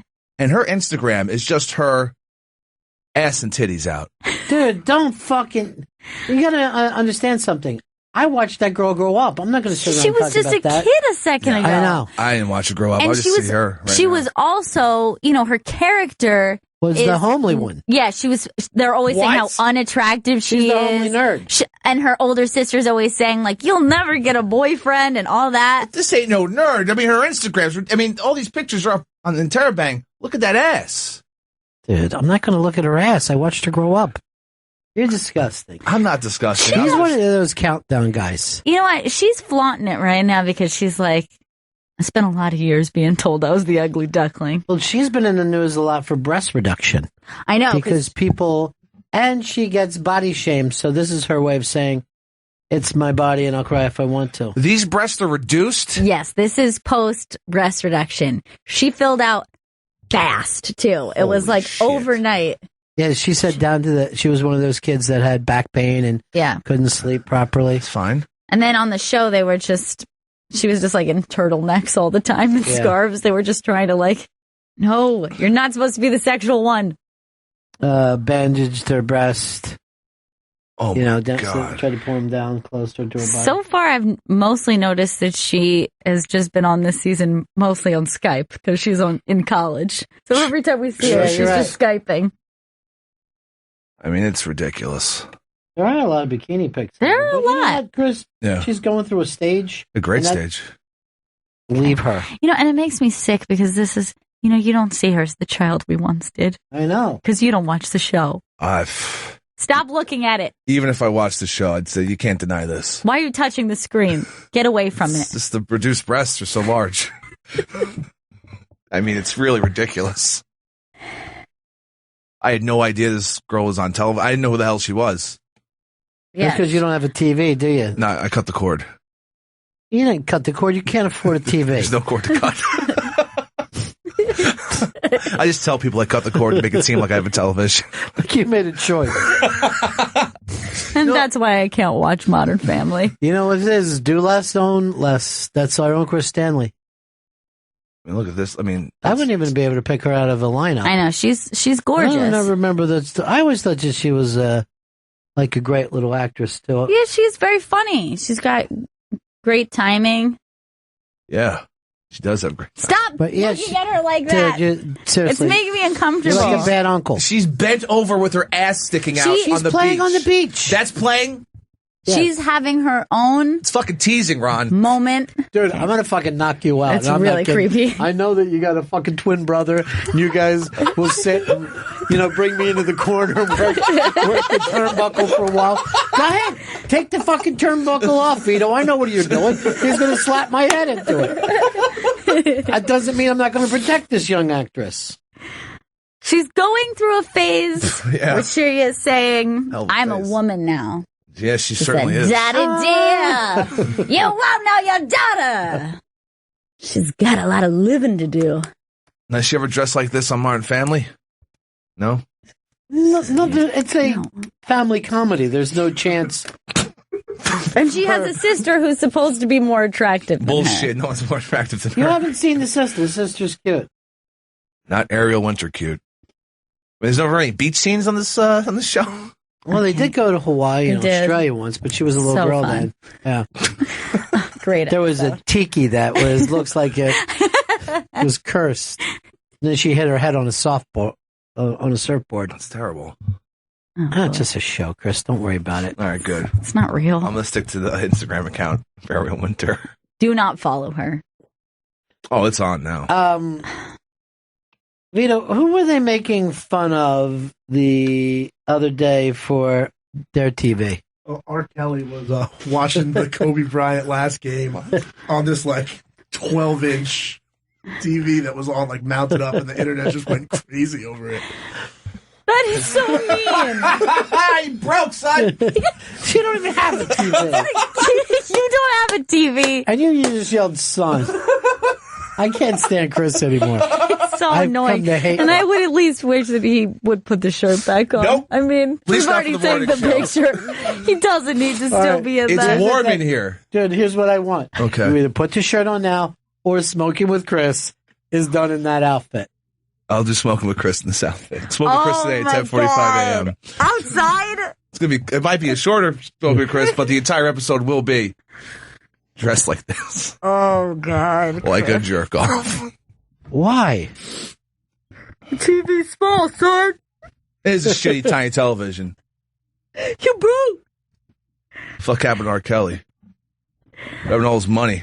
It's so mean that the internet's just attack him. No, they should. It might not even be his TV. He's selling the R. Kelly lifestyle, and this is not fucking what I want to see or think about when I'm listening to any of his fantastic songs. They're probably confused. That's just his phone that he mounted up on the wall.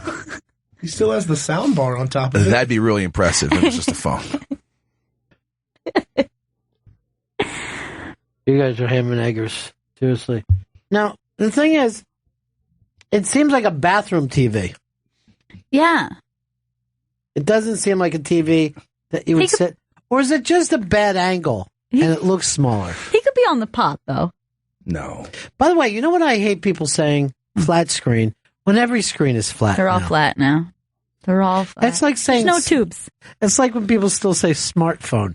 Okay, there's no dumb phones, so they're just phones now. I feel like I was one of the last people to have a tube TV. I started to notice no one has these anymore.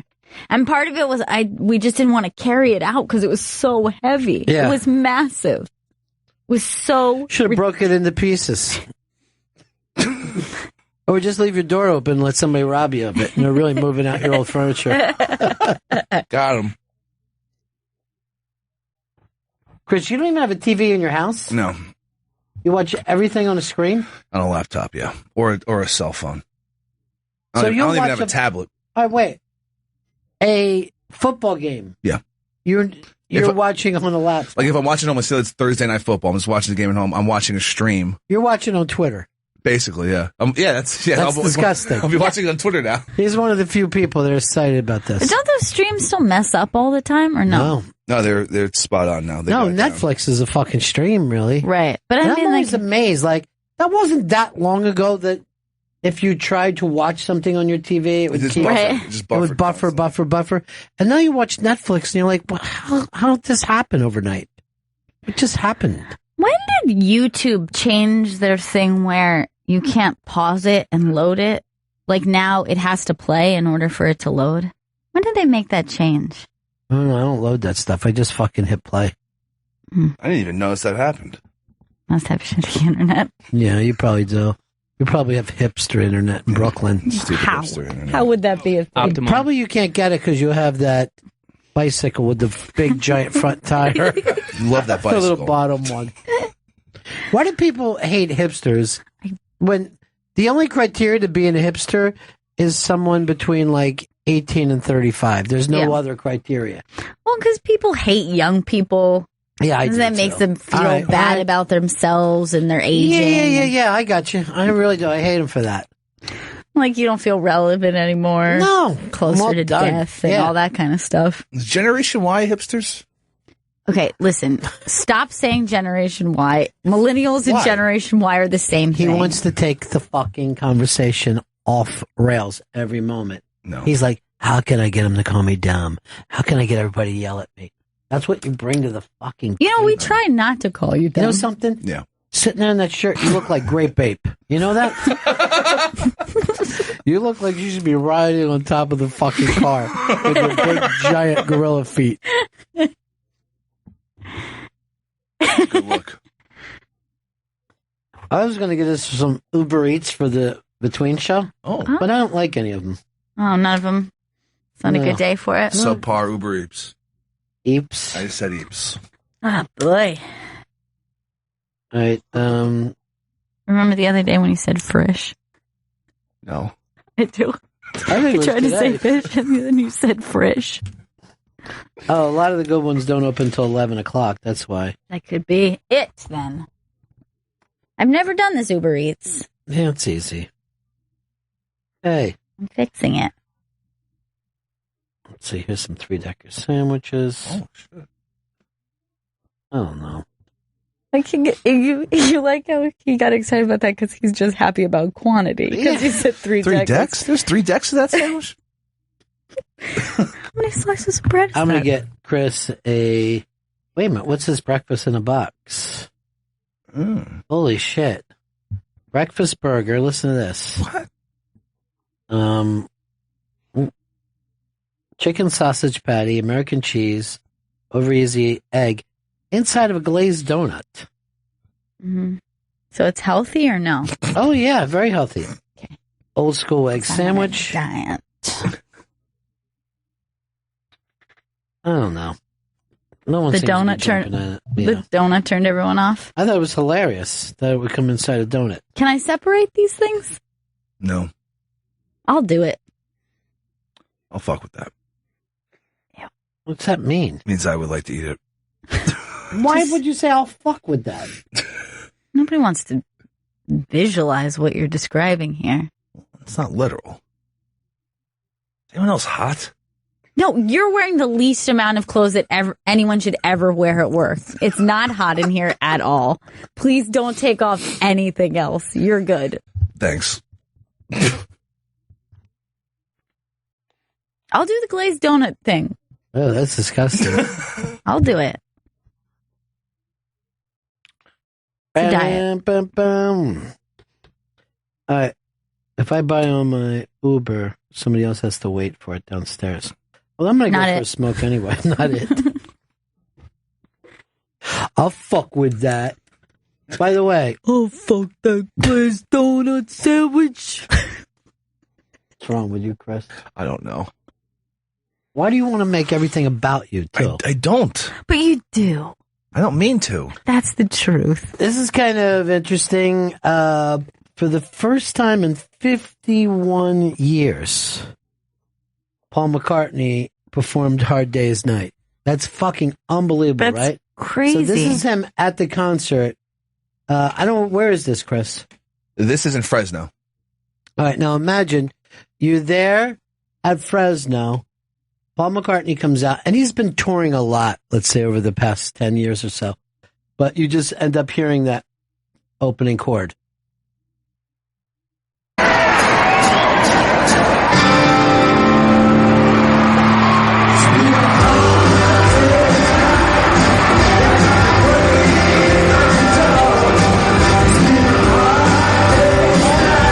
that for a second. That's amazing. You just hear a chord and the place goes fucking crazy. It's just like, what? Oh my God! I like the idea of somebody who's not that big of a Beatles fan, but they got to go to this show and they're just like, yeah, of course you'd play that. Like, you'd be like, yeah, why not? Hard Day's Night. I know that song. Dude, I wouldn't care if I heard it every day. As soon as I heard that, I'd fucking scream like a little Beatlemaniac. I'm a Beatlemaniac. Me and Brooksy. I would have went fucking nuts if I would have heard that. I mean, he's played so much. We watched him play for free here one day, just on top of the Letterman thing. And people went fucking ape shit. He was up on the awning for the Letterman show. It was amazing. That's got to be the craziest thing, that you saw that. Yeah. Like, you'll never forget that. I already forgot until this thing came up. I think the interesting story is your story, Gail, about the guy, the ocean bubble boy, who was going to be inside of his bubble and run from Florida to Joey Ramon's home of Puerto Rico. Look at the stupidity of this bit. This guy has created a plastic vessel that looks like he is running around in a hamster ball across the ocean. Why would you do this? He says to get money for kids' food. That thing looks ridiculous. It's crazy. I don't know. I would say all boats look ridiculous, too. I mean, they're dumb as shit. Something floating on the water. But the I don't care if it's a yacht. It still looks dumb. Is that it's self-propelled. So if Like a he wants hamster. to move forward, he's running the entire time. So it's like he's running from Florida to Puerto Rico. Yeah. Ugh. You got to hit play. Then you're able to see the thing work. Not loading, that's why. Oh, is that it? Yeah. So just when we were talking about buffering, it's actually happening now. Yeah. We're like, we haven't seen buffering in years. But he's got it all stocked up with water and food, but then all of this anti-seasickness like type Dramamine. Because could you imagine if you're in this little hamster ball and you hit a bad storm and the ocean gets rough? Could you imagine the way you'd be tossed around in that thing? No. It's filled with vomit. Vomit, piss, Vomit is just shit. flying around you. Well, first of all, did you ever see those stupid things that they sell down on the beach where you're like riding a big plastic bike and they have those giant things? Yeah, I always tried to get you to do that. Like, they don't move. Yeah. You're like fucking 4 feet up. No. So when she was a kid, like when we do that, I'm like, nope, it's jet ski time. Because I'm not getting on that like a fucking nerd. Yeah, they are pretty nerdy. I would not, now that I'm an adult and I could rent one of those when I go to a beach, I would never do that in a million You years. would see people coming in sideways. Oh no, I'd never get on one of the big dumb bananas either. No. Those bananas are douches. This is almost like a giant bike where the wheels stay on top of the water. Yeah, they're like hard plastic wheels. They're at every fucking beach resort on the planet Earth. Yeah, there it is. That's dumb as shit. He loves it. It's like, here's the thing. I don't want to be out on the ocean and sweating. That defeats the entire purpose. I'm so hot. And the water's right there. Yeah, I was not allowed. And I think the reason was clearly cited. We're going to look like a couple of dorks Well, out first of all, there. you're saying you weren't allowed. I just said I wasn't doing it. We'll Right. find a weird, strange man to take you out there. Some fucking nerd. Those things suck. And the people who are doing it all look like they're from the Midwest. I mean, that looks like a fucking rube at the beach. Yeah, never in a million years would I do that now. But when I was little, I thought, oh, that looks pretty fun. But I would be so embarrassed to do You know that. what? No one's ever said, hey, look, Lou Reed's out on one of those stupid bike things. Hey, oh, there's Miles Davis right behind him. Boy, they look sweaty, though. Yeah, they're sweating and they're going sideways into the beach. Not going too fast. And then a lifeguard's pushing them to get them out further. I like this picture that you found because this woman just looks like she's so thrilled with it. Did you see the video of that fucking idiot Ted Cruz?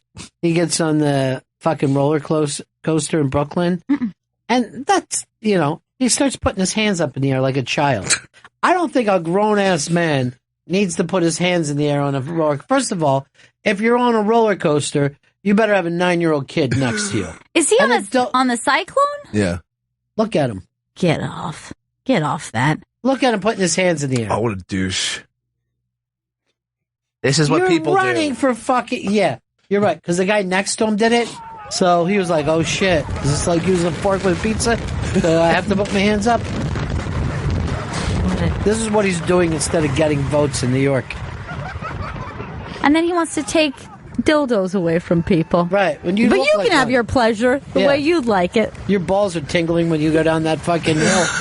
Whee! Yay. Remember? Oh, no, you were never around. But if your dad was driving you when you were a little kid, there would always be those things that would make your balls fucking tingle, like when you're going down the hill. Yeah. Yeah. Seems like it happens to kids more than adults. Yeah. And you're like, say to your parents, like, drive faster. And they're like, no.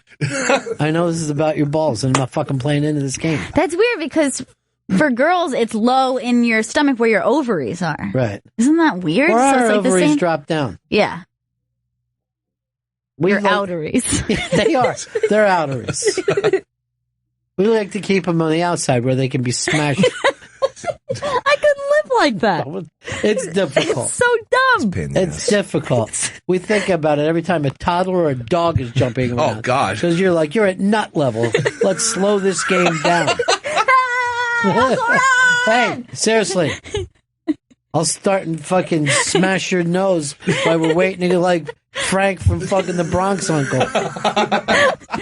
You'll do it right in line at Hershey Park. My dad started just swinging at him, just unloading. Started firing on that bastard. Story. Bow now now. All right, this is it. Who has the best chance of beating Clinton? I'm looking at it right now on Fox. 42% of the people says Trump does. Only 24% of the people think Cruz does. I think they take one look at his face and just think, nah, when it comes down to it. Snot eater. Well, tell me one fucking state Cruz is going to win that Mittens lost. I can't think of one. No. It's shocking that he's still in it. He's just still in it because the Republicans wanted an alternative to That's Trump. true. If Mittens couldn't do it, and Mittens was normal and he was fine with dildos and he didn't eat his B words. He's still in it because he chose not to quit. If there's other people should have thought, oh, I don't know, I shouldn't quit either. Carson should still be in this instead of Cruz. I forgot that dude, even though I have his mouse pad. Miss that sleepy, dopey bastard. All right, Andrew wants to teach me about science. Here you go. I don't know if I'm going to teach you anything, Ronnie. No, teach me, buddy. that tingling in your balls, you're actually experiencing weightlessness for like a second. Because remember NASA used to have that plane, they called it the vomit comet. I think they still do have it. Yeah, they would go up and then dive. And, they get it for like 10 or 15 seconds. But, in a car, you can't get up to 700 miles an hour. So. Yeah, those guys, like when they shot that movie, Apollo 13, they shot it in that vomit comet. They built the set in there. Right. No, I would quit this fucking job in a heartbeat. You got to fly straight up in the air, fly straight down, you shoot your scene, they bank it back out again, and head back up again all day fucking long. They shot a lot of scenes like that. Yeah. And I'd be like, if I'm Tom Hanks, I'm like, you know what, I'm going to do a different movie. Something where girls are playing baseball. Are they telling you, it was good, but I would just like to see it in a different way. If we could shift the way you're like, no, I'm not doing it again. There's no way. We're riding up on the elevator today, and one of our outside, well, it's for the next GPS, and Chris was telling us he wants to re-record something, but I saw him trying to remember what Jam Band's, idea was in criticism about the break, but he really couldn't put it together, but he knew we were listening to Jam Band. And just hearing his lack of conviction. And lack of palate is what gets to me. Like he doesn't know if something's good or not good. I think he didn't think you were going to follow up with, why do you think we should redo this thing? Why wouldn't he just say, because Jam Band said so? I don't know the difference between good and bad. Hey, Jeremy. Jeremy, what's up, buddy? Hey, this is completely off the subject, but I was wondering if you guys had ever seen the movie Sleepers with Kevin Bacon, where he runs the detention center for the boys. Definitely. I was watching that the other day, and I've never really paid attention until I heard a couple of scenes with Kevin Bacon where he's doing a over-the-top Philly accent.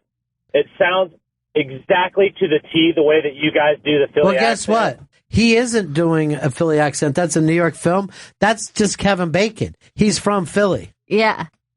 His dad was like a big hotshot architect in Philly. Well, I knew that it was a New York film, but I thought maybe I turned it there right in that part, and I thought maybe the detention center was in Philly or something. That they should have just said, "I've been transferred here from Fishtown."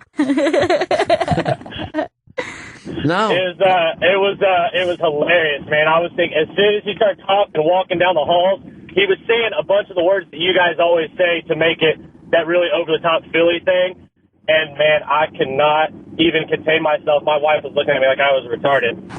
Man, I love that movie. My favorite fucking scene is when they grow up and they're gangsters and they sit at the table with Kevin Bacon, the fucking pedophile. It's amazing. It's a really good movie.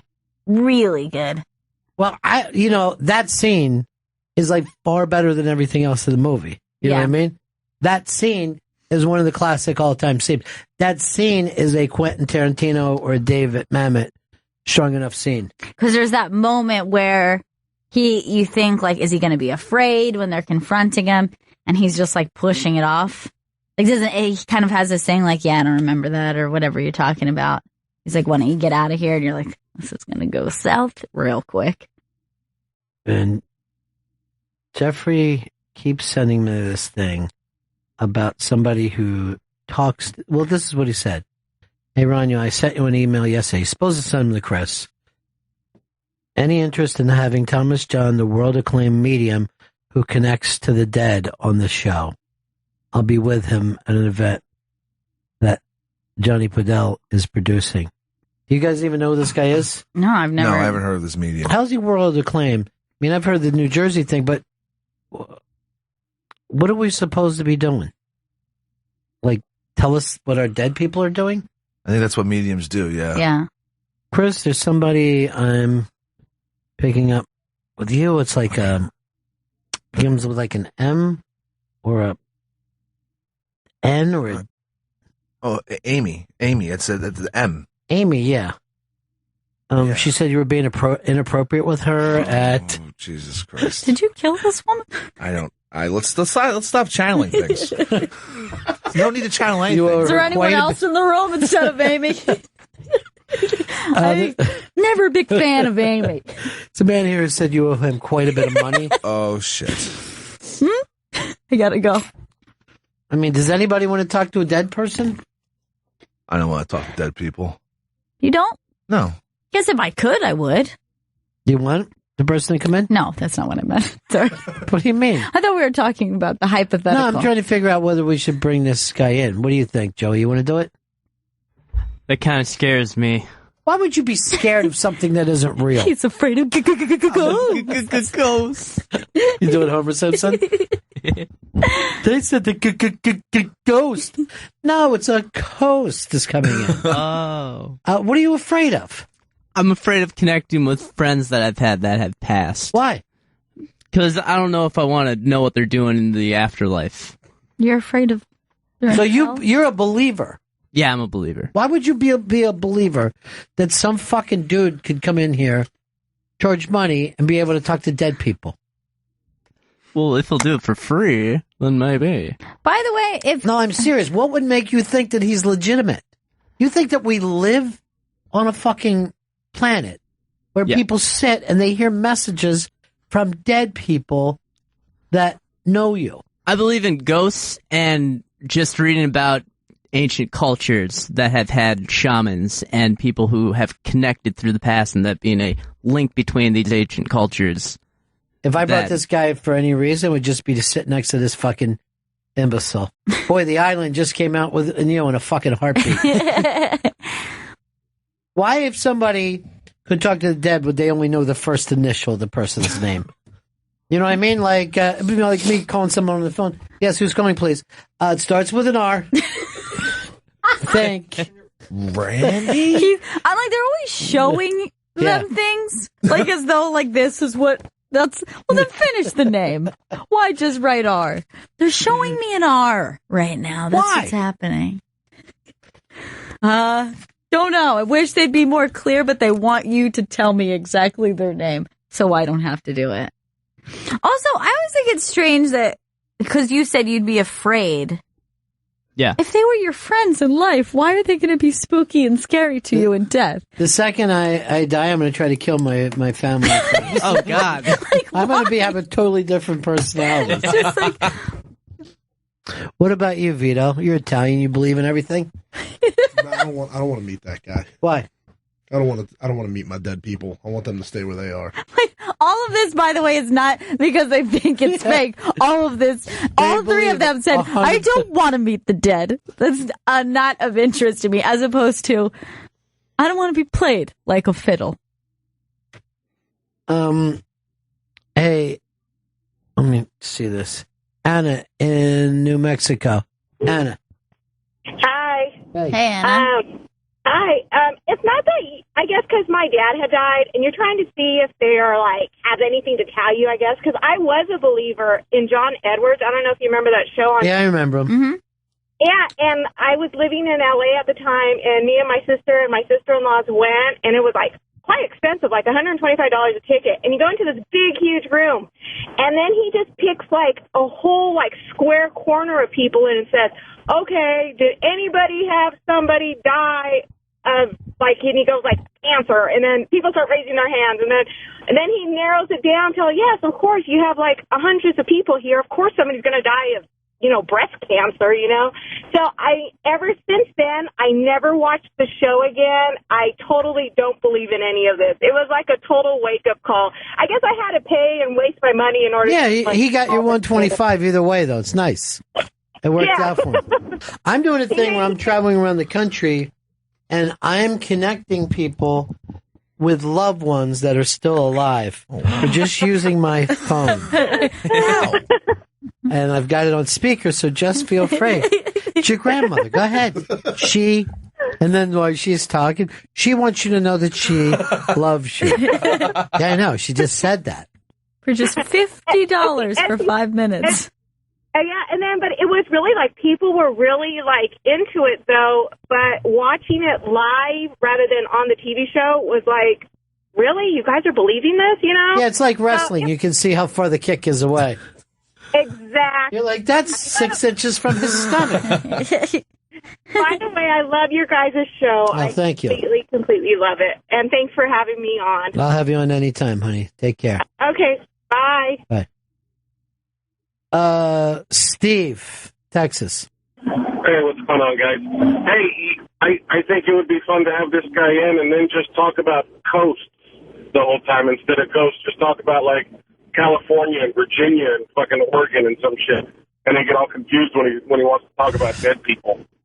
I always think it's a great gimmick, and I've done this before, is just to agree with everything that they say.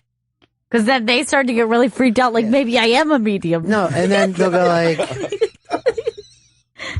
then I'll be like this. Wait, is it Uncle Slappy?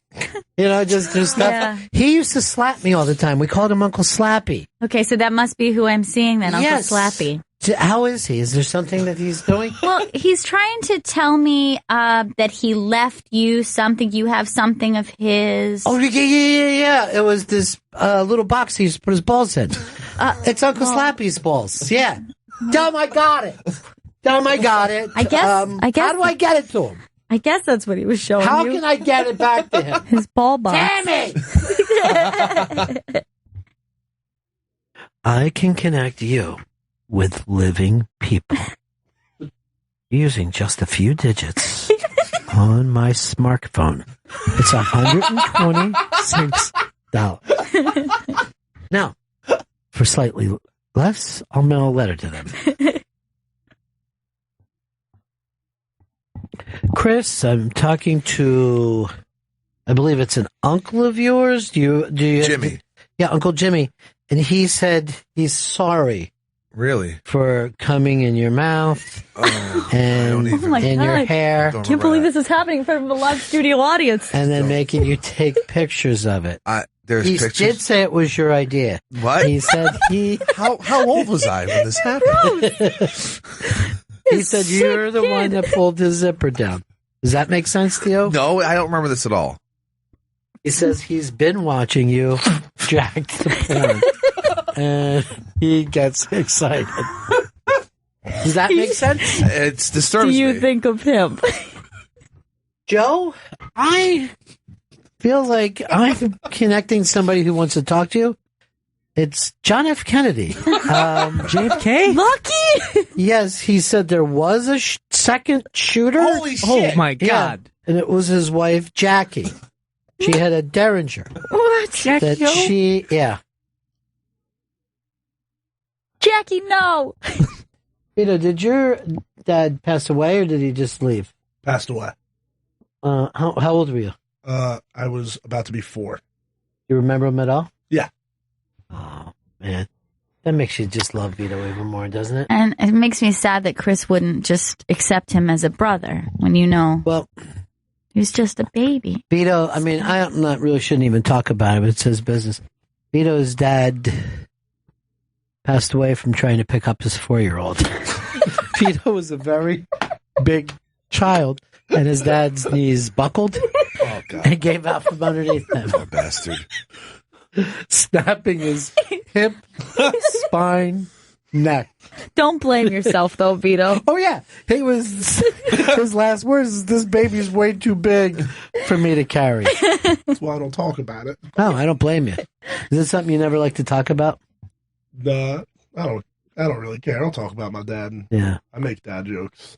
Why would you make a joke? It's funny. Nice. What did your dad do for a living? So he was the engineer in a school.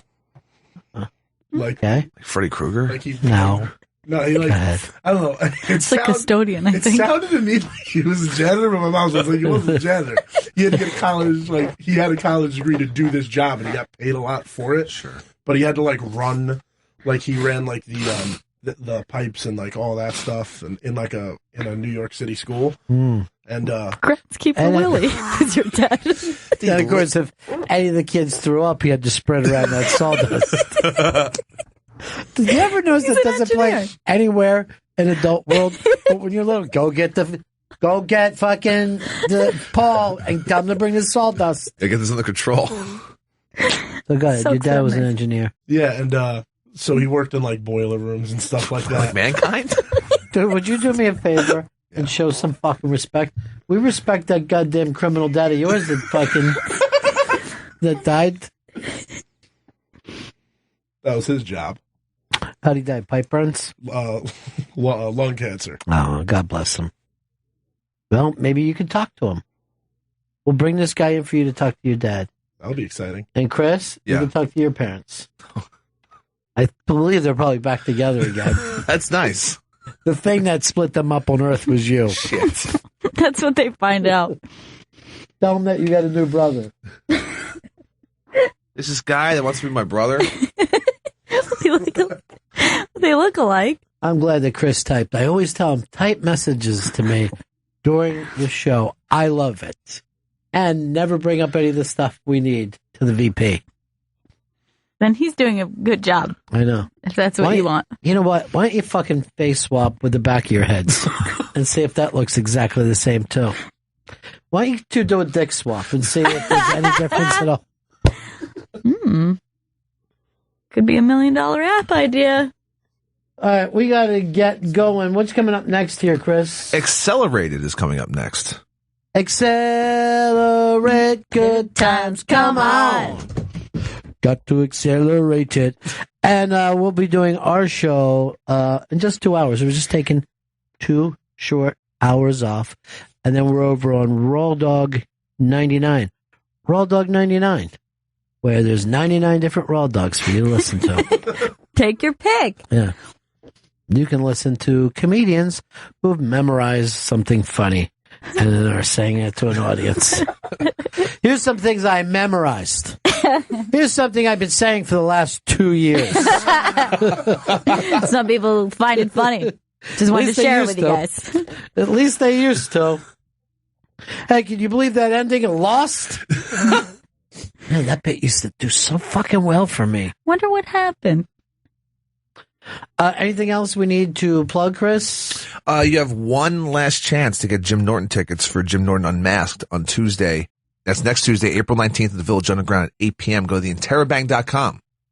That's going to be a very, very fun night. It's going to be a blast. And this is the middle of this big tour for Jimmy. And it's going to be great just to sit down and check in. Just how are you? Chit chat. You doing okay? Will there be a hug before and after between you two?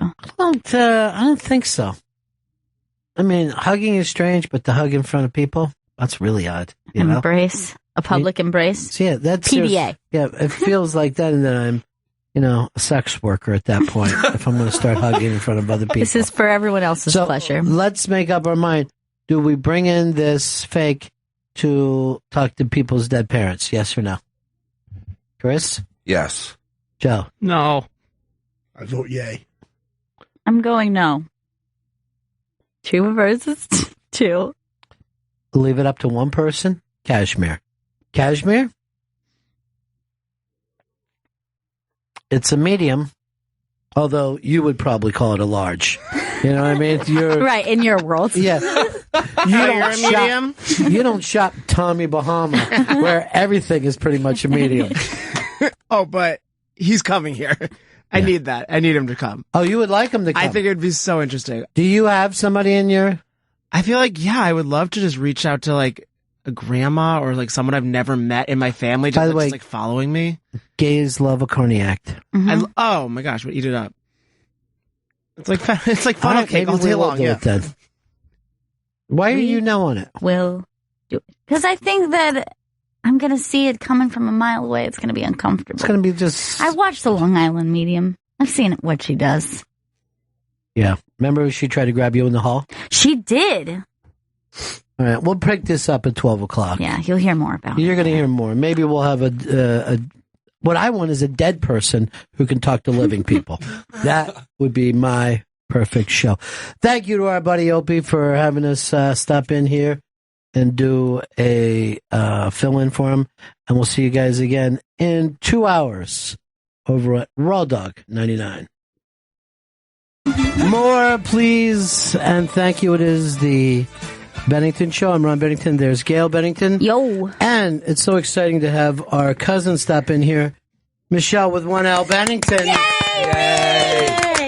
It has been a long time since we've seen you. I really missed you guys. What do you do? Do you get busy here? Do you work? No, I just don't want to come in sometimes. But then I want to come in, and then I don't. Is it times that you're mad at us where you're like, what did we do? Do you have to ask? Yeah. You know what you've never done? You've never done smoking with Chris, which would be Well, he's never asked. Chris. I took a screenshot of it today, by the way, for no reason. Sure. I'm going to book you for next Friday. Chris is, as you see, he's on his way to an audition to play in the live-action Strong Bad movie that they put together. Oh, no, it's a Strong Bad. Oh, somebody needs some clothes on. Do your Homestar impression. That's my favorite. Homestar Wado. Oh, why? He probably got it. It's pretty great. You know, I'm the only one who doesn't like the wrestling guy.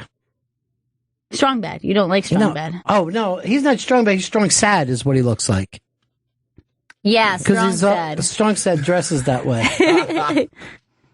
There he is. Oh. No, isn't there one that wears the... Strong Bad does. He's a wrestling guy. Let me see Strong Bad. Well, he has big boxing gloves on. Yeah. I always wear boxing gloves. I feel like he takes up too much of the show. To me, it's all about that Homestar. It's about Homestar Wado. He's pretty great. All right, so it is the Bennington Show Part do. We did the morning show today. Did you work this morning, or you just have time? I'm never working. But this morning on the bus, I got pretty excited by listening to y'all's and Japanese anime talking. Mushy mushy. Mushy mushy. That means kawaii. And do the fighting person. That's my favorite. Get that. They have a whole different way of living over there in Japan, believe me. They made a lot of money off of it. So You know what? I would just show them a fork and say, here's something. It's going to change your life, and you're going to be able to eat easier. And just go ahead and stab that food. Yeah. Nothing falls off a fork. except soup. Oh, yeah, soup. I mean, obviously, but... Unless it's a crunchy soup. Oh, yeah, crunchy soup. Yeah, you're fine. Although, over there in Japan, we were talking about they pick up the bowl and just do it like we do a shooter over here. Yeah. Like everyone just sucks their... And then they slam their bowl down. I mean, man, don't get us started on utensils, because we could go win. Yeah, that's our thing. That's our thing. Yeah, we love to talk utensils. You know? We haven't even talked about spoons yet. Well, here's the thing. Spoons. Does a grapefruit spoon just have to be used for grapefruit? 844 Rock On. 844 Rock On. I say you could use it with an orange, a lemon, a lime. 844 Rock On. 844 Rock On. I am not going to just use my grapefruit spoon for grapefruit. You can win our new game, utensil hockey. Oh, I like that a lot. Shit. Utensil hockey. I gave my grapefruit spoon to my 3-year-old to use in the yard, if you know what I'm saying. Oh, yeah. That's sweet. That's fun. My grapefruit spoon brings all the boys to the yard, but thank you, Vito. They're like... Vito finally got a lyric. He understood it because it's top farty, as he calls it. He does always say that. Yeah. What's up, farty? Yeah, it's great. It's an easy laugh. All right. I don't know if this went up yet. Did the cucumber thing go up? I never heard of this before, but apparently it's true. Cats are afraid of cucumbers. Did you know this? I have been mildly obsessed with this fact for a while, and I have cats who are now hiding because I have a dog. But when they come back out, I am planning on doing this. Where do they hide? They're hiding in the attic. So strange. Look at this. Cat after cat. They're so sees a cucumber and runs away. And I don't. Oh my God! Why would this be? I don't know. Why are they a lot of folks sent us this. What do they think? Oh shit! It's got to be some. But it has to be around the food that it makes them. All right, that's interesting. Or is it just that they're distracted at that moment, and it's easy to sneak up? Let's just try to come up with a couple reasonings. It would have to. You would think that it's smell, right? Could be that. But it looks like the shape is what scared him. It could be a snake. It could shaped be like a snake, right? It could be that they have a natural fear. Wow, that thing got out of there fast. Right.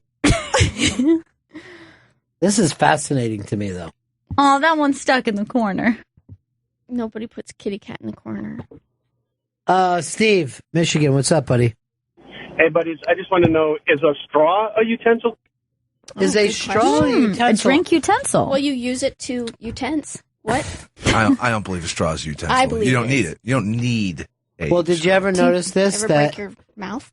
anywhere you go, you're using a straw now. But if you try to have a straw when you're dining somewhere at the dining table, everyone's like, that's disgusting. Get rid of that straw. You classless. My parents would never permit us to use a straw at the dining table. Really? Yeah. That's like for diner use only? Well, they would use two different words. I'm not allowed to use either one. Really? Yeah. Oddly, the only guesses. two curse words I could say as a child, the new way of living, the PC world, Yeah. you no longer can. In this new world order. New World Order. What was their big song? Don't turn your back on the wolf pack. No, that was Wolfpack. What was No. New World Order? Had their own song. Vito? Yeah, he's got it. Because then Hogan would always come out and just like play air guitar, and it was really uncomfortable. Hogan came out to the fucking Hendrix song. Is that what you were singing? Well, they changed it. There it is. Did you see the piece up on the iBank today about comedy and wrestling don't mix? Yes, I did. What do you think of it? I disagree with it. Because I think wrestling... I am think, he says. He think- starts it with I am think. This is your fucking chance to be a person. You're more of an expert than anyone in the room, and you came in with, I disagree with it, and then you said I am think. Well, my opinion with wrestling, so the article is about how comedy in WWE tries to attempt to do comedy a lot, and it doesn't really work for them. I think the Attitude Era is, in my opinion, the most successful era there is in wrestling, and it was built on comedy and funny segments. Give me a funny segment. Kurt Angle with the milk truck. Funny. Booker T and Stone Cold fighting in a supermarket. Oh, that's not comedy. That's actual fighting. That's silly. Yeah. When See, I think when you do this silly comedy, you break the premise that these are people who are actually in a sport. You know what I mean? But there were a lot of wrestlers who were really funny. Like, Goldust was really funny. Mick Foley was really funny. Like, legitimately funny. Oh, yeah. Mick Foley's a legitimately funny man. The Rock's funny to me. Oh, yeah. The Rock is funny. But when you write comedy for him in a sketch, I think that breaks the premise down. Chris Stanley, I see you waving that white shoulder at me. Look, there is one moment that I will always find to be hysterical that happened in the Attitude Era. It's when Mae Young gave birth to the hand. The hand. That's the dumbest thing ever happened. And it literally gets cited all the time as like the lowest of the low of things. Not for me. I love that moment. Not the white shoulders. It was cited in this article as well.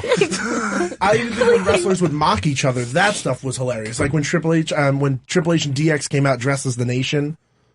Yeah, well, first of all, that was racism. But second, I mean, I do like if someone said Bret Hart's here and a midget came out. That makes me laugh. Good stuff. But I think that's different because that's playing the dozens.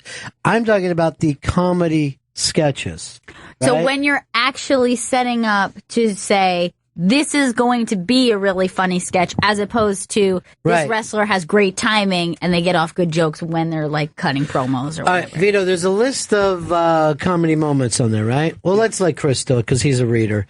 And let's vote with these. Yeah, and a breeder. Hope so. I could never. Wait, what?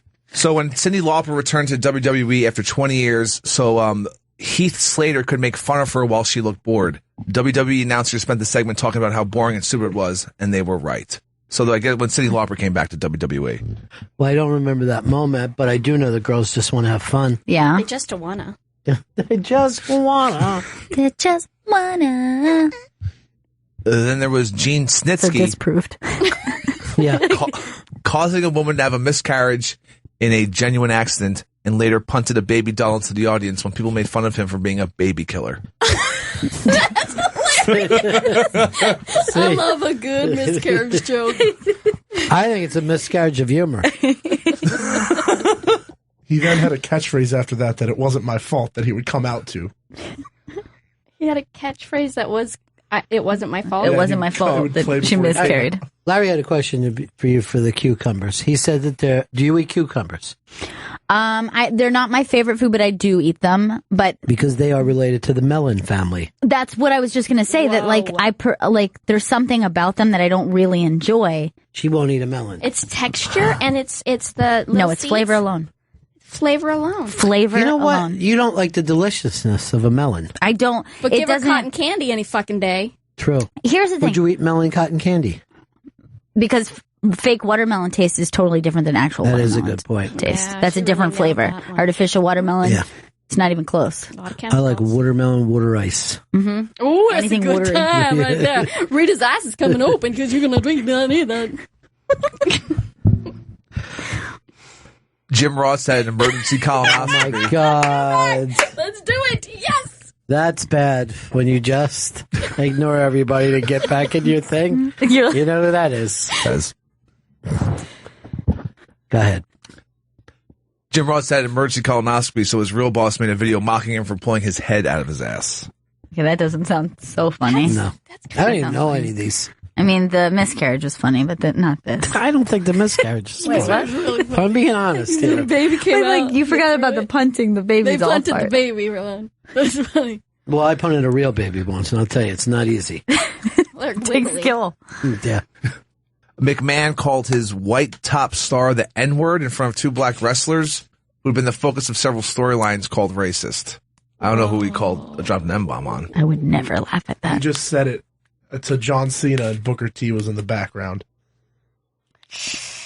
That's heavy. Can't even comment. He was being straight? He said it in that tone to John Cena, and then Booker T goes, "Tell me he didn't just say that." Oh boy. That was And not not a good one. good. But that was written for him, so that's what's even worse. Chaz Warrington dressed up like Beaver Cleaver and openly stared at his mother/girlfriend's breasts. Was that supposed to be funny or hot? I think it's hot. And you are funny. And I mean funny, haha. Not funny.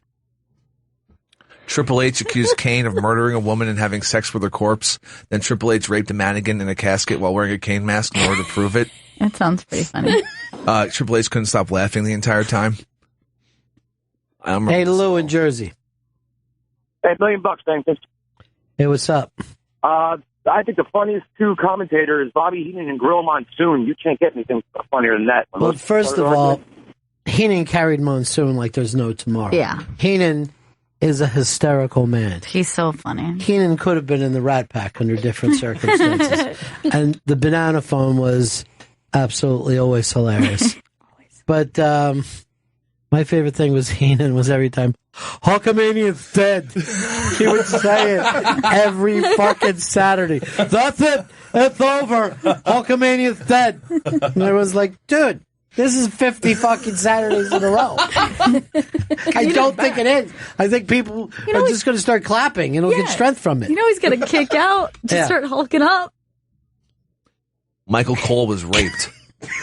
Okay. And it was never mentioned again. Who raped Michael Cole? I don't remember that. That actually happened. But it was televised. This was always another funny thing. Is the week when Heenan would act like the good guy was doing something awful. That's it, ref. Ring the bell. This is ridiculous. And all the kids are like, you're ridiculous. You're the awful person. That was always great. And then just all the male wrestlers dressing up as women. Was that considered transphobic? Oh, okay. I got to be careful with that now. It's all about the transphobia. Watch it. Although a woman in a suit is kind of hot to me. You know what I mean? That Annie Hall look. Yeah. I never lose it. It's very sexy. That Hillary Clinton. Ding dong. Oh my God, she's hot. It's just a piece of ass. If any of you people are ready to get busy. Yeah. Why not? And then finally, the Mae Young incident is listed. Wow. Let's give him birth to a hand. Yeah, after, she made love with Mark Henry, the world's strongest man. You know what else was really fun? Owen Hart was really funny. Well, Owen Hart did the funniest thing in the world, that when he won the Slammies, he carried him around like it was a real award. When everybody else had Slammies. Everybody won Slammies. And then for the next 2 years, he acted like he was the only one who had them. He's like, he would "These are march my in and out with them, yeah. It's really funny. And he put him on his tights, too, and he kept yelling that he was a 2-time Slammy Award winner. But I heard, well, he was. To look at it. To point out. 2 times. See that? But I felt like that was him making fun of Vince. You know what I mean? Like, look how stupid you are. But I heard from a lot of people that he was very funny in real life. And then I never thought he did a great job of cutting promos, though. Yeah. Well, if you remember that time he got all tripped up on his words, he's like, and that's why I kicked your leg out of your leg. Yeah. I think of that every time. Yeah. Anytime somebody's like trying to tell someone off and getting too worked up, that's why I kicked your leg out of your leg. Stop butchering the language. I think he was talking about Brett, too. Yeah, probably his own brother. Cutting a promo on his brother, getting too worked up. I don't know if his brother ever got. All right, Liz says Fire Set and Head. That was always one of my favorites, though. Particularly when they were in Philly and all the heads would come flying into the ring. Oh, hell yeah, that was awesome. I think the worst promos in the history of that league are happening now. People Really? are terrible now, I think. Well, they write scripts out for them now. Yeah, because they're, you know what, millennials. You know? You got to write everything out for a millennial. That's not sure. That's a word you can say? I didn't even know that. Look, if we got a world of self-driving cars, you got to be able to cut your own fucking promo. Well, what are you going to do? Just fucking hold up Siri? Have Siri cut the promo for you? It's supposed to be freeing our time up. Come on, you hipster millennials. Meet me halfway here. Everything is hipster. What are they getting? Lattes or something? Yeah, these Lattes in their self-driving cars. Dude, this is the problem with technology. I know I'm never going to be comfortable in a virtual reality. Well, probably none of you guys will either. Like you, if you're not born into the technology, it's very hard. But if we just stop using the phone and just put on these headsets and we're talking with it, you're going to feel like an idiot. Because that's where the massive difference is between founders and the millennials. Right. That this new generation has never learned how to do it. It's just how the world is. Right. Where at least millennials at different various ages learned about the internet or had to adapt, like, oh, now we do this. But this is just the world that they live in. So like weird cyborgs. So you guys had answering machines, right? Yes. So that's a thing you had. We had answering machines. Did you make funny answering machine messages? Because that was big for me. Yeah, I did the same thing. You know, what was yours? I just sang spiderweb. Call me, I'm not home right now. That's pretty good. On a spider. This was always my answering machine. Hello? Hello? That's a joke. Is anyone there? Hello? Is somebody on the line? What is Then leave a message. So good. Gets them every time. Every time. You haven't paid your Visa bill in the last 5 months. You're never going to be talking to me. Hello again. Get used to that message. You're listening to my phone screener. If I owe you money, leave a message. If you're anyone else, just say your name and I'll pick up. All right. The self-driving cars? Mm-hmm. That's the day I start drinking again. That's the day I go off the wagon. Amen. Well, Why there's not? no reason not to. Yeah. It's not going to be like I could kill someone with a car now. I'll just be drinking behind the wheel. Cop goes by in his self-driving car. I'm holding up the can. I'm giving him the finger. Fuck you. For all New Yorkers who don't drive, it just feels like they're all self-driving cars.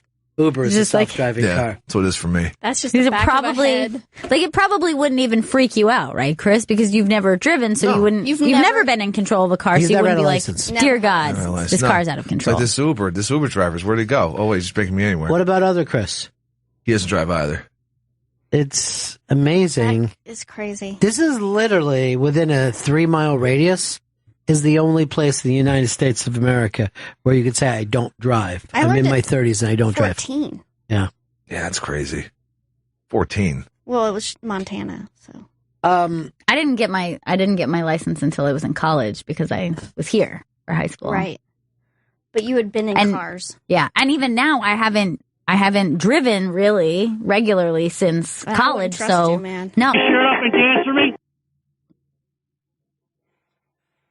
Here is Chris in Phoenix. Hey guys, real quick about the self-driving car. I called about another reason, but my buddy likes to get stoned. He has one of those Ford Focuses that does a parallel park for himself. Yeah. And down in Huntington Beach, I watched him slam into 2 cars because he just let it parallel park. That's fucking great. And I called about the WWE thing. He ended up going into the WWE doing the little, they got like a camp that gets you ready to go into WWE. Yeah. They practiced for like a week on promos, and I swear to you, if they were going to come up with a new show, they should just record these guys just doing their promos by themselves. Dude, that is hilarious. fucking brilliant. Brilliant. Yeah, they focused on it about a week. But here's the thing. We should probably set up a camera on the street and say to people, do you want to cut a wrestling promo? Do you want to cut a... And just like regular people doing wrestling promos. Bernie Sanders! You're in the wrong state, my friend. Take a look around. This ain't Vermont. Well, they got to come up with a character and then a protagonist and antagonist, all that stuff, and then they have to come up with a 2-minute promo, and then after that, they have to go into the ring, and they have to continuously practice over and over again their intro. I mean, how they go into the ring. Yeah, I love it. I love the idea of just cutting promos in the street. Ted Cruz, you cookie dough face looking son of a bitch. There is a woman. They put a grandmother in one of these self-driving cars, and they've got her behind the wheel. It's up on the iBang. This may be my favorite story in a long time. First, you just see fear on her face. Give me the volume, Chris. Hey, oh, there's cars coming. Oh, there's cars. Bill, just put me back for me controlling. Oh, dear Jesus. I could never. Oh, where's it going? God damn, Bill. Oh, my God. Oh, this is so scary. Oh, Jesus, this is my first day out, and I'm about to die. Oh, come on, relax. Oh, my God, Bill. I couldn't do it. Oh, is the car coming? Oh, my God, they're going to hit us. It's... Hit the brakes. Hit the brakes. Oh, Jesus. Now you're driving. Oh my God, Bill! Bill! Here's the thing. She said I could never. She's doing it. Oh! Bill! But what did she just get out of? That's what I want to know. I just got out of! I think she just got out of the house for the first time since fucking Mad Men's first season. That's the last time she got out at all. Bill! Give me a little more of it, because I think she's just great. She's so cute. Oh, there's cars coming. Oh, there's cars. Bill, just put me back for me controlling. Oh, dear Jesus. I could never. Oh, where's it going? God damn, Bill. Oh, my God. Oh, this is so scary. Oh, Jesus, this is my first day out, and I'm about to die. Oh, come on, relax. Oh, my God, Bill. I couldn't do it. Oh, is the car coming? Oh, my God, they're going to hit us. It's... Now you're driving. And so many of them. She was like, woo! She was going to have a heart attack. She's the cutest. Oh my God, Bill! Bill! My mom just got into a really bad accident last week. She's fine. Obviously, I wouldn't tell you unless, I wouldn't be here. But it was, I wish she had a self-driving car. Yeah, I'd feel better if my parents had a self-driving car, too. Yeah. Ugh. She's 86, and we've been trying to get her to stop driving forever. Yeah. It's hard to get them to stop. Why would they? Right. You can't get them to stop smoking. How are you going to get them to stop driving? They are Stop so believing in stubborn. Jesus? That ain't going to happen. It's not real, Mom. Mom, he's imaginary. No, he touched me. Mom. That wasn't Jesus. Here's our buddy Dr. X. It's been a long time. How are you, Doctor? Doing right on, Benny. How you guys doing? Hey, man. Hey, listen, my kid kept telling me, Dad, WE's coming into town. They're coming into town. He made me buy the absolutely best tickets I could find. It's no problem. He's my boy. To see this guy named Fandango. So we're in the front row. This fucking gayish music comes on. This guy just sits there and dances. The whole audience is singing this song. And he turns around, waves, and says, no. And he leaves, and he doesn't wrestle. I still don't know what the fuck. The music was wrong. He said in a back promo that the music was wrong, and he wasn't going to wrestle. And he left some poor schmuck out in the ring looking like an asshole. That's hilarious, though. How are things in Mexico City? What do they think of Donald Trump? Man, there's piñatas of him down here. It's awesome. There's a pretty funny comedy troupe that's well known. They did a show on Trump. I saw it. It was hilarious as hell. He would tell him, you want to be like me, you got to steal, you have to rob, steal, kill, and blame. And they, of course, that's all they did. But you know what? The people down here that have some money, they see his point on on all his immigration policies and all that crap. So it's kind of a little bit lopsided because obviously there's less people with money. But I personally could give a fuck, you know. I know. I don't think whoever gets elected doesn't matter to any of us. Don't nobody like Cruz, though. Don't nobody like Cruz down here. They all see him as some creepy. There's a bunch of cartoons of him just looking creepier than a motherfucker. I can't stand memes. All we Cruz do either. down here is memes, and he's just one giant meme after another with this guy. I mean, at that point, you're just like anyone else. It's not even anything specific, because you're right. Nothing's going to change. It's not, your day-to-day life isn't going to change, but... I don't know who I'll probably just do a write-in. Yeah. If I am, yeah. You know, write in Ron Bennington. Yeah, I mean, I guess if enough people want me to do it, I'll just lead the country. I would definitely vote for you. Believe me. I mean, it's going to suck, but I guarantee you it'll be funny. That's a great ad campaign. Yeah. There, you're done. You're not going to do well, but I think we're going to have a couple laughs here. We might giggle. Yeah.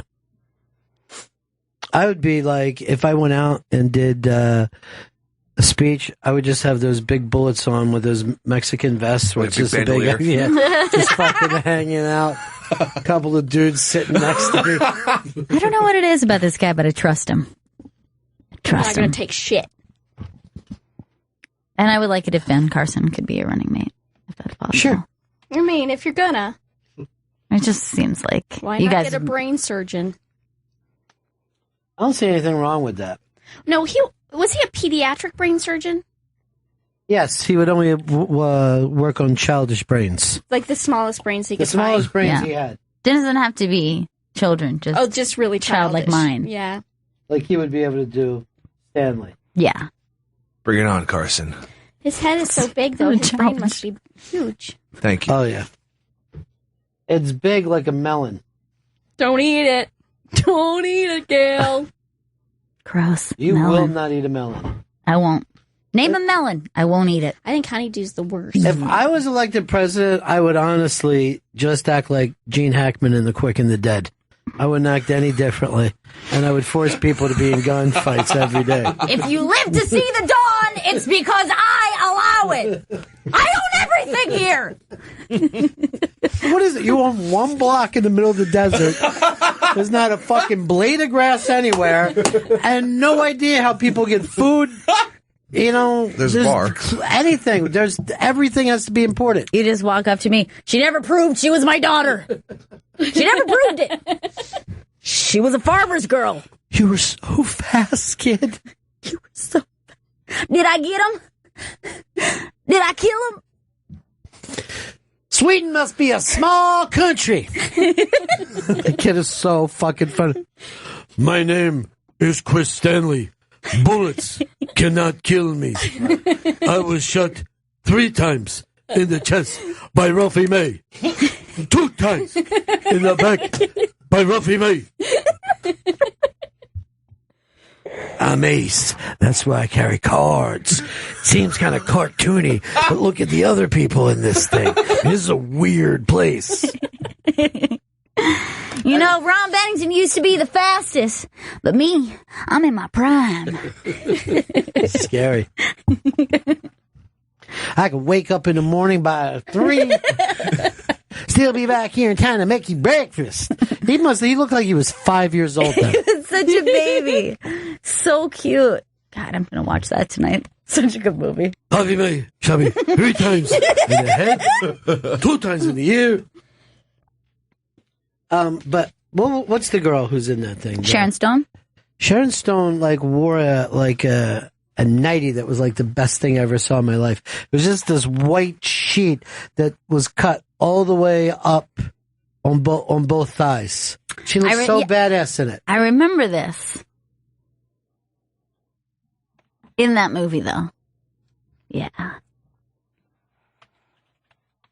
What was the Indian's name that could never die from bullets? It's like Spotted Horse. Cannot be killed by bullet. I think it was Spotted Horse. Spotted Horse. Not one fucking person believed him. Nobody would even look up. They're like, yeah, I know, Spotted Horse. We get it. Nobody would shoot him either. everybody there too, like his fucking henchmen, he would yell something out, and they were always cocking their rifles as soon as, like, why aren't your rifles cocked? You're walking around a pretty dangerous place. Be fucking ready. Spotted horse cannot be killed by bullet. I remember even like, what was that, 92? I'm like, this is still kind of offensive. You know? I mean, we haven't even made it to the PC thing. It was a period piece. Yeah, I don't know what it is. I find that thing that she's wearing crazy sexy. Yeah, it is very sexy. She's just really sexy. Well, she was really sexy in that movie. Yeah, she was. Was your favorite character the bartender who lets his daughter get raped? You know what? Like, I wish I could do something about this, but I'm just not strong enough. I'm just sitting here trying to put candy bars away. Just focus on these candy balls. Or that weird guy who raped her. She tasted like a peach. Wriggled like a fish. But that guy and that town really could have ended up in the Popeye movie. There's no fucking difference. Oh, that's Sweet, Sweet Haven. Movie. That town. It makes me, that movie makes me crazy. I've had to see it a few more times with my kids because my oldest likes it, and I'm just like, this is, I can't. Sweet, Sweet Haven. God must love us. We're good. We don't need to revisit that. Tim in Iowa. Tim. That Sharon Stone in that movie, man, I mean to tell you, she was hot. She was hot clear up to her hat. Her hat was even cool. You know what? You're right about that. She had a cool hat. She looked great with a gun. She was riding. Didn't even give a fuck about anybody. You know what I mean? Don't you think, Ron, don't you think that Silverado was a lot better Western now? I mean, Brian Dennehy at the end when he got shot, just awesome. Well, I don't think that either one of them are great Westerns. But Quick and the Dead, I will watch that cartoon anytime that I happen to come across it. Yeah, it's definitely like a novelty thing. But the shitty way Sharon Stone even was treating Russell Crowe. Yeah. And that movie. Yeah. Early Russell Preacher. Crowe. Yeah. Preacher. That was in his, what he called cuck years. Hey, it's the Bennington Show with our wonderful friend Michelle with 1L here. Hi. It's seriously always fun to have you come in. I know that you do every other show but ours. And that's your thing? I don't know. Every other. I name one All other of them. show. I do? You know you do, Michelle. Chris will come in. She's on another show. Yeah, it's like, oh, Michelle would have came on, but she, hates us. I'll say that, and I'll say... You're putting things in my... What? Chris is trying to find out where he can get this pizza herb pipe. Oh. You can make the pipe out of a pizza box. Yeah. And you were looking online to see if you could get it sent here. Exactly, yeah. The pizza pipe is what they're calling it. But the pizza pipe. But I think to not have the pizza is like a ripoff. Because, first of all, I'm thinking if they make a bowl that bad, the pizza's got to be just awful. And is that a little window for the pizza? Well, that's where you take the tab, yeah. Well, you're going to pop that out before you take the pizza and start eating it? How does it not go on fire? It's out Well, the bowl itself is plastic. Yeah, like a little ceramic piece. I don't know where that is. That don't make That's, sense. like the thing in the middle of a pizza that holds it together? That little tiny table. I call That it little table doll, too. the little doll table. Yeah, I give it to my little boys and say, go play with your dolls. But here's the weird thing about that. Someone became a multimillionaire because they come up with the idea of keeping the box from coming down. Yeah. And they invented that, and their friends and family were like, that's the stupidest thing ever. And now the guy's driving around a real long fucking car with Longhorn signs on the front of it. And a funny fucking... Yeah, I came up with the pizza table.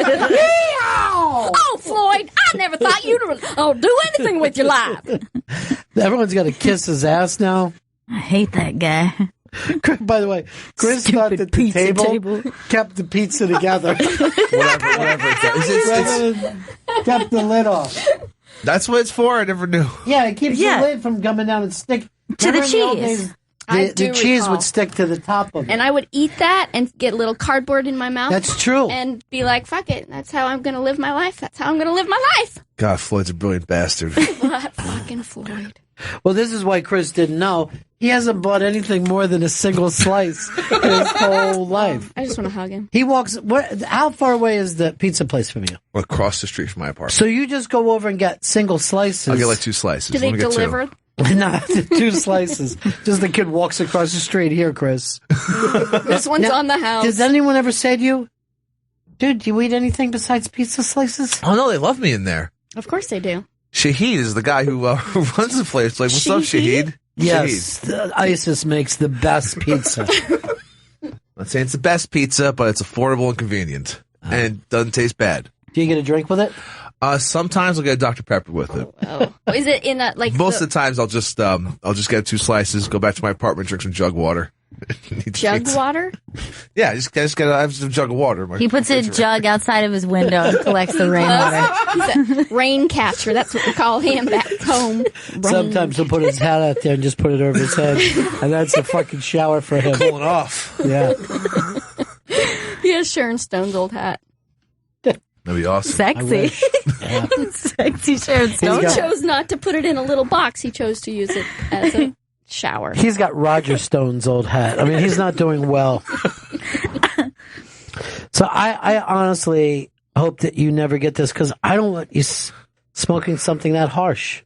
He'll be fine. I mean, it's a ceramic little fucking... Yeah, you're running through a tube of fucking... Like any on-scene on TV product, this is going to blow. But, Gail, you were telling me everybody's asking you about that antiperspirant. Yeah, everyone is. I keep getting tweets about it. So it's called Piper Y, but it's spelled W-A-I. Yeah, I remember. You were there the day I got it. It smelled so good, and I meant to ask you. I'm loving it. All right. It smelled great. She's never smelled better. I mean, I'm loving it. And then people keep tweeting to me saying that they've tried it and that they love it. So no one said, look, I've tried it. I felt like I've sand in my armpits. Not one. And I would be... Have you smelled them before and after? Because otherwise I don't trust you.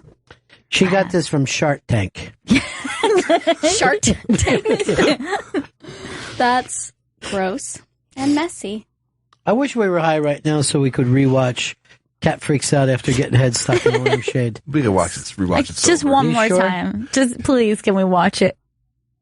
Yeah. Anything for a cat.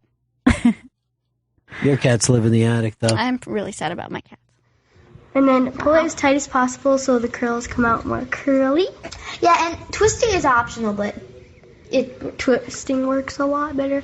So it should look somewhat like that. It doesn't work well. Looser, like like garbage. They work the same. Not really. Yeah, it's tighter. What is Milo doing? Look at the little... Milo's in the lamp. Look how rich my cat's in the lamp.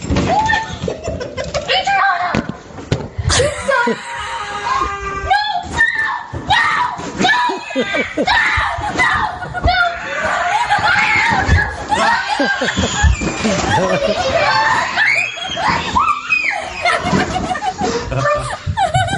Now, I can tell you.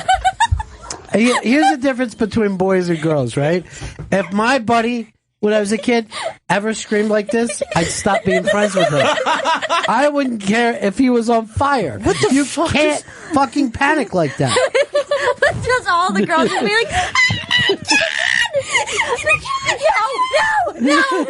She's just screaming, no. That's one of the funniest things I've ever seen. I mean, it would have been funny enough if Cat is stuck, but the way those little girls act. Just like doing their little hair tutorial. They're YouTube stars. You can use your headband to curl your hair. You don't have to be twisty. It does help. It does help. Really? Wait, what's happening to the cat? Twisting. Right. They're so bad. Lamp just falls over. That pink girl is so bad. Look at their color coordinated. I just, Well, yeah, let's stop it for a second and bring Kashmir in and see if he can relate to how much these children love fashion. They really are. First of all, their idea of fashion is shit, right? But they're taking it as seriously as they possibly could. Axl Rose. Yeah. Well, I love those pants. Do you? No. I found something on the web about seriously Axl Rose Hill. Fucking Your Siri just butted into the conversation. Nobody even.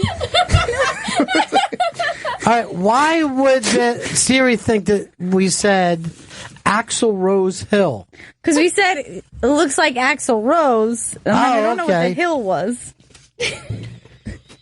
I know I said seriously, and then Siri probably thought that was her. Oh, that's what it was. It's a pet name. Self-absorbed Did someone say Siri? Yes. Go on. You're right. All right, now these little girls, they have no taste whatsoever. They're all wearing do-rags, and yet they're taking it so seriously. Where did they watch videos where people talk about style? Oh, 100%. Yeah. Well, I know exactly what they're doing. What? They're doing a tutorial. Yeah. And the tutorial is how to use a headband to curl your hair.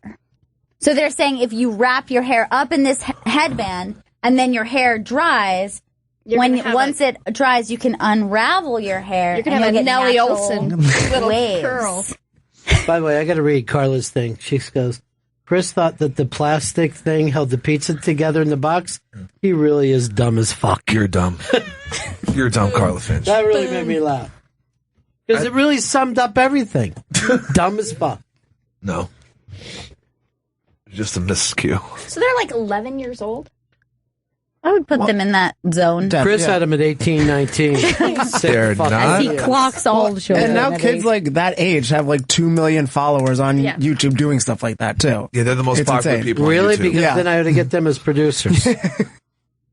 But you're going to have shit like this. Yeah, on your show. it's easy enough. You just wrap it around your hair, and at first, some reason, wrap your hair around a do-rag like a lunatic. Why isn't their hair wet? Well, it's you have like a hat wet. So then when it dries, it'll. She's like, question, answer. Chris just handed me a note. I wonder what else is wet. You Question me That's for me and you, Ron. That's for me and you. You are so... That's disgusting. Why would you read that? You're never Why would you reading my hand that? know what it said. That's disgusting, Chris. I can't believe I'm going to you hand say this over to HR. Please do. Would you sign it for me, please? And date it as well? Date and time. Janet? I've got another one for you. Yeah, they are freaking. They're so dumb. Well, at least the blonde girl's trying to help. Oh, my God. Oh, my God. I thought the cat was dead. One time when we were all little kids and our parents had taken us up for a fishing trip in Canada, my two cousins, a boy and a girl, went in to use at a rest stop an outhouse, an old school outhouse, right? And they got in there and it was like dark and they didn't know that the latch, right? They couldn't do it. So we're all out standing around the car and they just freak out. They decide that they're stuck in an outhouse. And they just start beating and screaming and going crazy. They were acting like they were kids. And then no one could, everyone was saying, it's just the latch. But they were, help us! And my uncle went and got a fucking butcher knife out of the car, stuck it in, and pulled the latch up. And they both came out into the light. And then they just started trying to walk normal. And that really made me laugh. Like, why are you just straightening yourself out now? Everything's okay. Everyone calm down. It opened. You were going ballistic for being stuck in a shit house. What could have happened to you? You're fine in there. Joey put up a picture today of this urinals overlooking a beautiful place. Where is this at? It's in Ladakh, India.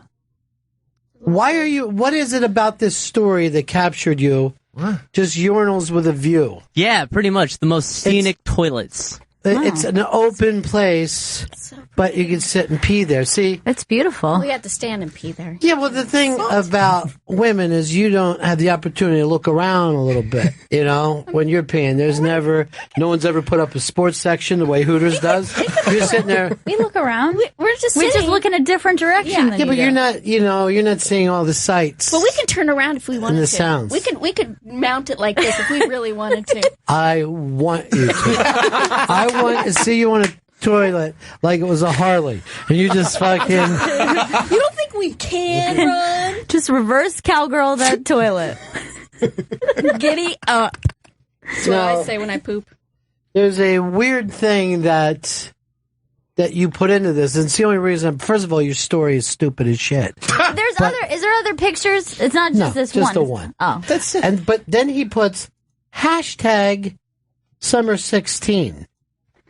Yeah, summer 2016, right around the Why? bend. Is that your squad goal? Yeah, it's trending. It's the kids love hashtag summer 2016. But why would your piss tank be about it? All right, so there's 20 pictures. Let's take a look at them. I think that picture sucked. That's pretty. That's a Cold, beautiful. though. Can you imagine? That's the first thing I thought. Yeah. All right, that's literally an outhouse. What's your hurry, Vito? You fucking speed running this thing? All right, let's go to the next one. Where's this at, Chris? Can you tell? This is in Finland. All right, so it's a shit house in Finland. This is what I don't get. How this is a story. A shit house, though. People, no matter where humans are, you need a shit house. All right, there's one just on an island. This is Toilet Island. It's dedicated to a toilet. Placentia, Belize. Look, if I'm in... I don't think so. Placenta, Belize. All right, relax, Chris. You fucking sound like a Yelling drunk. placenta, please. Why wouldn't you just piss in the ocean? That's what I maybe do. the poopies. In the ocean, too. Chris does it in a public pool. Next next then one. what does it like float back towards you?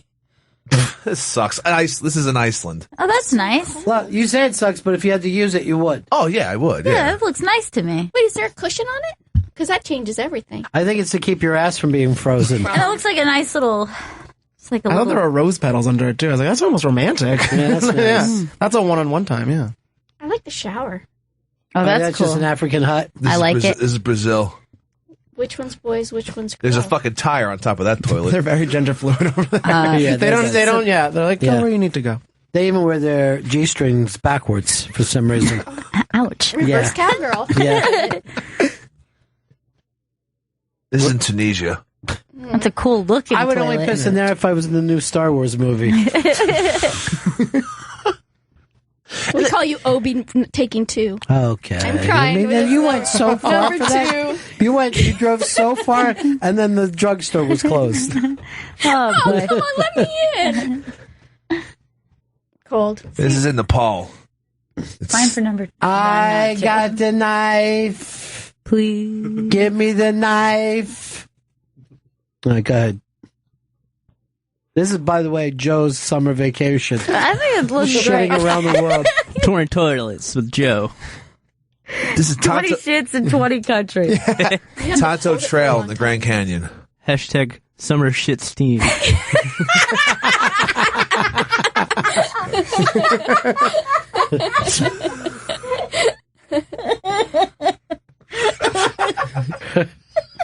All right, next one. Look at Joe. He's just milking this laugh. He's loving.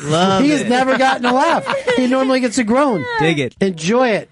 Where are we at now? This is Encounter Bay in Australia. Australia. Not even that nice. Look down under. The water actually comes up out of the toilet there. Yeah, watch out. It'll get you. Day. This is in Taiwan. That's Oh. actually nice. Yeah, that's like an open air. Yeah. And then while you're doing you can hire an underage girl to scratch your back while you're Right, taking it Chris? down. What? Right, Chris. No. Right, said Chris. This is Too close to the edge. Yeah, that's terrifying. That's terrifying. You have to hang your big butt load. over the edge. What if you're constipated? Hold my hand when I'm doing this. Don't fuck around, dude. Don't fuck around, dude. I got poop on my shoe. I got poop on my shoe. People always doing that. Don't fuck around, man. Seriously. Seriously, I'm going to go. That's hilarious stuff. So that blocks the fucking view. I think it's. You are the view of that. Oh, that's kind of weird, too. This is in British Columbia, Canada. Oh, those BC. BC, beautiful. Yeah. Beautiful country. This is at the Sony Center in Berlin. Yeah, they're just trying to be weird. Please no, tell there's me those urinals. urinals.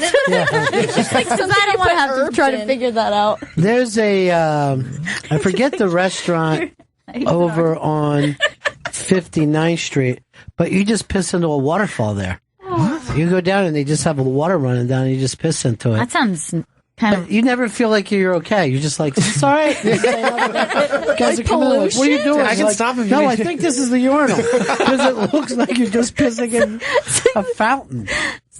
It's like someone just turns around and just shits in the waterfall.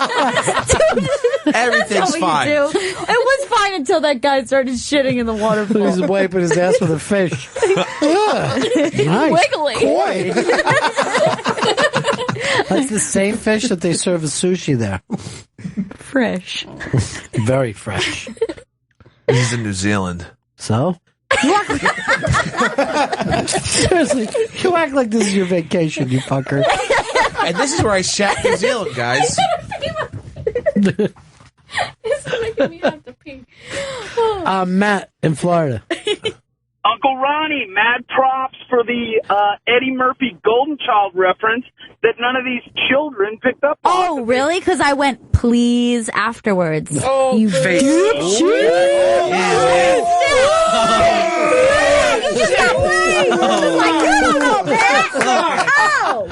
All right, that was ridiculous. Yeah. You seriously are tired. You haven't gotten enough sleep. Baby sheepy. Baby woke up early. Now, I know that Vito got it because I heard you giggle. Yeah, I love it. You wouldn't Yeah. give me a full lap, but you're just like, reference. None of these millennials ever seen a movie before. Yeah, a lot of times if you just do something for a movie, not everyone's going to fall out. You know, it's not like coming up with I the gave the response. summer of shit steam. Pretty good, right? Be up on man later. Joey! Thank you. Thank you. He was chanting too. That's He 'cause loves his own name. No, he does whatever everyone else is doing. He just tries to fucking fit in, that kid. Oh, someday. You're accepted, Joe. You don't have to overcompensate. It's fun to be included. You're part of it. You're always included. You're just on the wrong side of the glass. I know. That's where the insecurity comes. We gotta take a break here, though. I'm sorry to the last caller that Gail beat up on. That's just her scene today. She's a little Matt. tired. That's how we do. Not really, Matt. That's how we roll. It's not true, Matt. We don't roll this way. We just have Actually, when we're sleepy, we do. break back Bennington. Boo-doo-doo-doo-doo-doo. It's the Bennington Show. Ron Bennington, Gail Bennington, Vito Bennington, Joey Jojo Bennington, and even Big Stan Bennington. What's up? He's our what's up man. Mm-hmm. Sometimes most shows will tell you what's up. He asks what's up. You tell me. You tell me what's up. I'll tell you what's up today, my friend. The fact that you did that face transfer, face off. Face swap. It's a face swap. It was He wants to take his face off. And you look exactly the same, that you and Vito don't look any different. I would actually go so far, in my opinion, this is just looking at two Vitos. Yes, they've both kind of become Vito. And that means Vito has the stronger genes. No, he doesn't. Like, if I'm you had older. kids, that doesn't mean that you have stronger genes. Does either one of those people look like you? Not really. They're both And yet more they Vito. both look like Vito. Takes after the father. You know, like face swaps, like the new fucking hot shit. Everyone's doing face swaps. Yeah. And I want to jump in on the face swap thing. You did. Yeah, but this is like the worst face swap that ever. It's the best one it's because the it's the worst only one I've ever seen that isn't jarring. What's It's the like, one? What's the thing that happened when one twin, the stronger twin, eats the other one? Yeah, that's what's happening. Vito will never is eat the me. stronger twin, and he's going to start to absorb already you happening. into his body. Yeah. What's so absorbing, Junior? He may have digitally absorbed me, but we're in the analog world. I'm not absorbed yet. But I mean, look at this. There know. is an alpha male here, and then not even a beta male, a fucking zeta male. You know what I mean? Who basically doesn't even exist. This is up on the iBang. Jesus. And if you scroll down, you'll also find Vito and Chris in their hot wrestling tank tops. Sexy. That's our sexy pick for the day. And then I thought, the wrestling pick would, try to, make up for the shitty face swap. But people are just mad at me about that. The funny thing is, you look at that, Vito looks stronger, but you look faster. I mean, you look... Well, Ron, my acceleration is ridiculous. There are some people out there that are fast. He looks sudden. Yeah. Thank you. Finally, something to feel good about. The reflexes are just ridiculous. You're the little brother in that. Yeah. You know what I mean? Like he's Haystacks, you're Tony Garea. I want to be Haystacks. He's going to get the pin. You're going to be standing on his back with your hands up in the air. I want the glory of the pin. Well, then you got to, if you want to be Haystacks? I want to be Haystacks. Then you got to start coming to work with a horseshoe around your neck on a rope. If that's what I have to do, then I'm going to start. I don't know where I'm going to get a horseshoe in New York City. Doesn't Chris look fast there? He does look fast. Very agile. I'm spry. I'm very flexible. I'm just there to break backs. Yeah, that's true. You got to catch me first. I think that one of the reasons that you look faster is because you're hairless. It looks like you go through. Right. Like again, a swimmer's body. I never had a problem with being pretty basically hairless, but now people are pointing out that I'm some sort of freak because I don't have a chest hair. By the way, Jerk Story Sean wrote to us that he was listening to doing the Lakeview live read, and said that if you add Chris to the end of every line of that, it just sounds like the regular Bennington show. We have tried to talk you into rehab quite a few times. A number of times, yes. We said we would support you. Thank you. I appreciate that. Because we're friends. Yeah. And in Vito's case, family. No, Vito's no family of mine. Casey Pickles wrote this. Rose Hill is the Fordham campus in the Bronx. Haha. I don't know how that came up. Did anybody know? Rose Hill? Axel Rose Hill. Oh, Axel Rose Hill. Oh, okay, Casey Pickles. Thanks, Pickles. Great. I had people retweeting. Dude who said that thing about Chris. Oh, great. More good news for me. You seem a little down, buddy. What's up? It's because the face swap thing, and then people fucking shit on me for my wrestling pick with Vito. Well, here's a good thing. What? Redbeard wrote. They both look like they suck lots of dick. I don't suck any dicks. I can't speak for Vito. Well, at least take it like a good thing.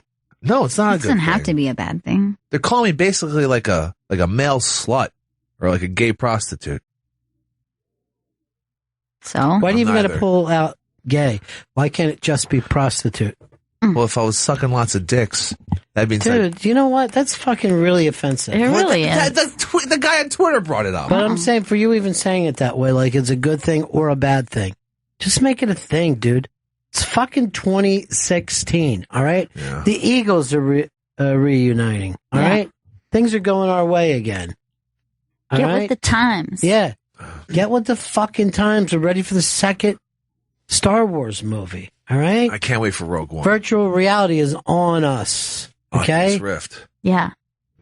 You're going to be I'm sure squeezing virtual boobies in no time. It's called Snapchat, not hate chat. So get on board, okay? I tried to Snapchat. Train is pulling out of the fucking station, Chris. You want to be left at Racist Town, or do you want to be on the progression train? That's the sound of a million snaps snapping at once.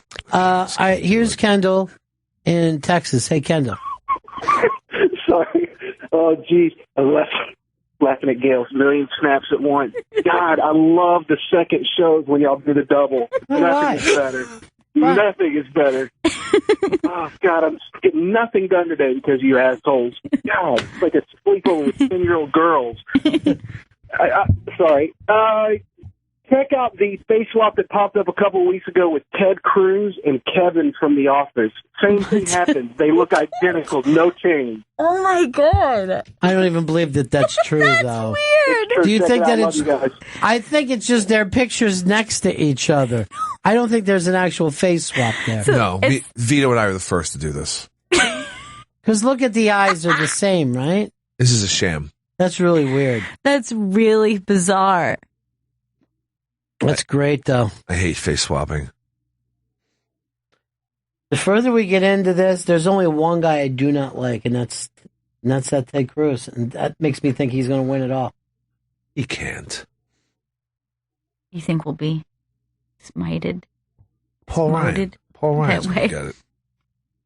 Black Phillip says, I'm hearing Ron have a lot of the same convos with Chris that he had with Shelbs right before Shelbs got axed. Well, first of all, Shelby never got axed. He quit.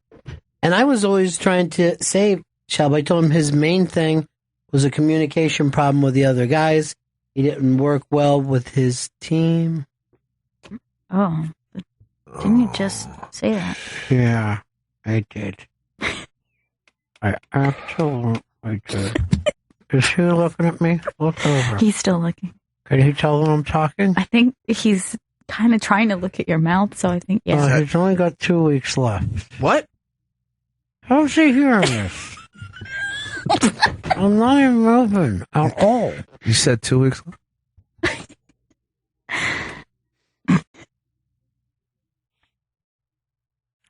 This says Pepper doesn't suck dick. Okay, good. He titty fucks. How does that make you laugh so hard? I wasn't expecting the titty fuck comment. I just thought, I don't suck dick. Kyle said last time Pepper did a live read, he disrespected. And the guy puts at Tito's Vodka. What the fuck? And then he put that you said sharded it all. That was a miscommunication. That was a... But fuck, Kyle. Don't go writing to our sponsors. Yeah, you're acting like a real narc, Kyle. bruh. You're a fucking rat. Your whole family's rats. I'll fucking come over there and face swap you, dude. You can't threaten people like that. It's weird. That's assault, brother. Although he is uploading some of your periscopes. What we got today's was a hot one. Yeah, he did. Good. He better delete that immediately. Then he called it Smoking with Vito was back in NYC. Did this day get any fucking worse? It wasn't that bad. You were with your guy, Dan, who, well, he's one of the most uncomfortable people I've ever met. I just adore that dude. He is so weird. He is so strange. He just started interviewing himself for no apparent reason. He was like, well, I was actually at the Bernie Sanders rally. We're like, no one's talking about that. I'm here with myself, back from the Bernie Sanders rally. And he goes, here's what he said. He saw it in the South Bronx, and he's like, everything was going great, that he couldn't believe that Bernie Sanders was behind, right? Yeah. But you could go to a Creed concert, and people are going fucking crazy. Yeah. You're with the audience. Yeah. You're with the P1s, the people that care the most. This is a big state. There's over, in the state of New York, and of course, the state of New York is much bigger than the city, right? Mm-hmm. All together, city, state, county. New York has over 300,000 people living here. What? Okay? That's 300,000 souls. That sounds like a lot. Yeah. Sounds like too much. No wonder Bernie Sanders is doing well with all those people. I'm going to give you a couple facts about New York City. They digest more hits of acid than the entire country of Ecuador. Interesting. I never Something heard that fact. to be proud of. For. You can come in, Dad. He tries to walk around us. He fucking circles us like we're a wagon train. And I don't know. In. Yeah. What the fuck? The volume. I love it. What were we talking about? What were we talking about with Dan? Oh, his Bernie Sanders stuff. Yeah. What is your big thrill about Bernie Sanders? I feel like, honestly, yes. I feel like the way he's financed his campaign, the way he's kind of just like a real fucking person, is pretty cool. What makes you think that he would make a great president? I agree with pretty much all of his policies. Here's his policies. He's going to give us all free health care. Yeah. He's going to give us all free college. Yep. And if I was watching TV last night, we're all going to get a paid retirement. He said that we will have time to rest and play with our grandchildren. Where's this money coming from? Where are we getting this money? Are we going to attack another country and steal their gold? No, I don't think that's the way. Where's the money going to come from? He claims that if he can tax Wall Street bullshit. Do you think that they got that much?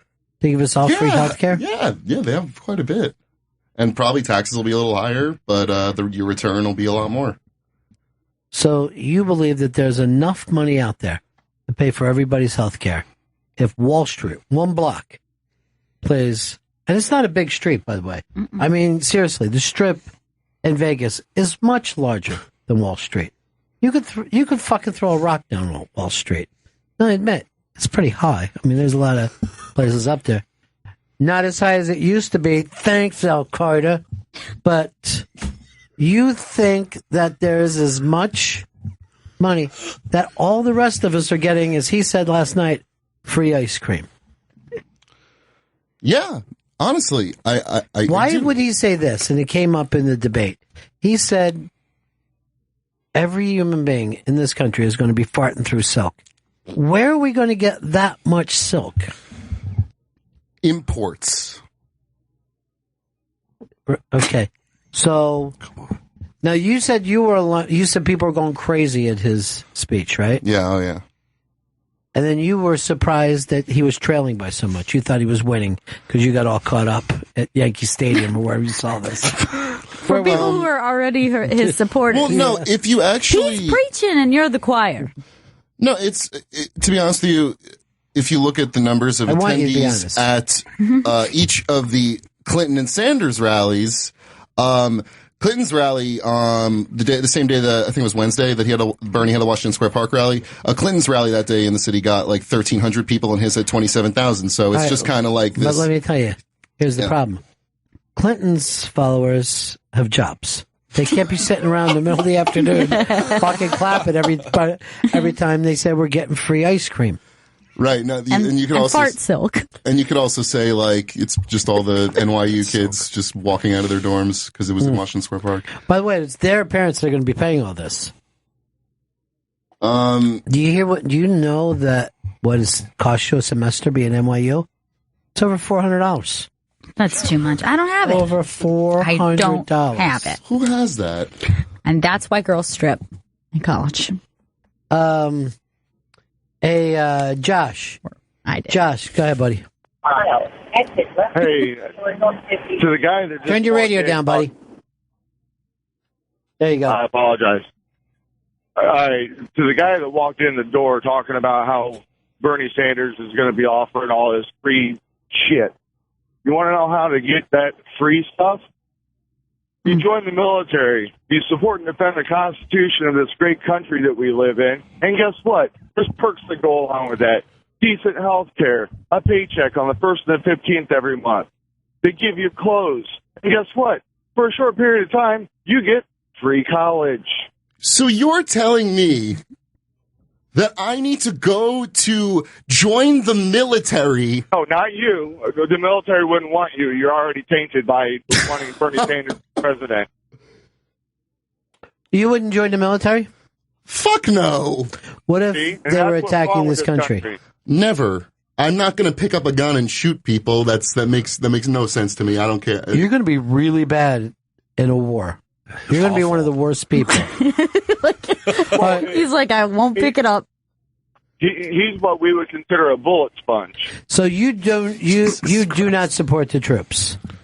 I support the troops. I don't have a problem with that. I think that not supporting the troops is ignorant, because it's not their fault that they enlisted. Wait, there's fault in it?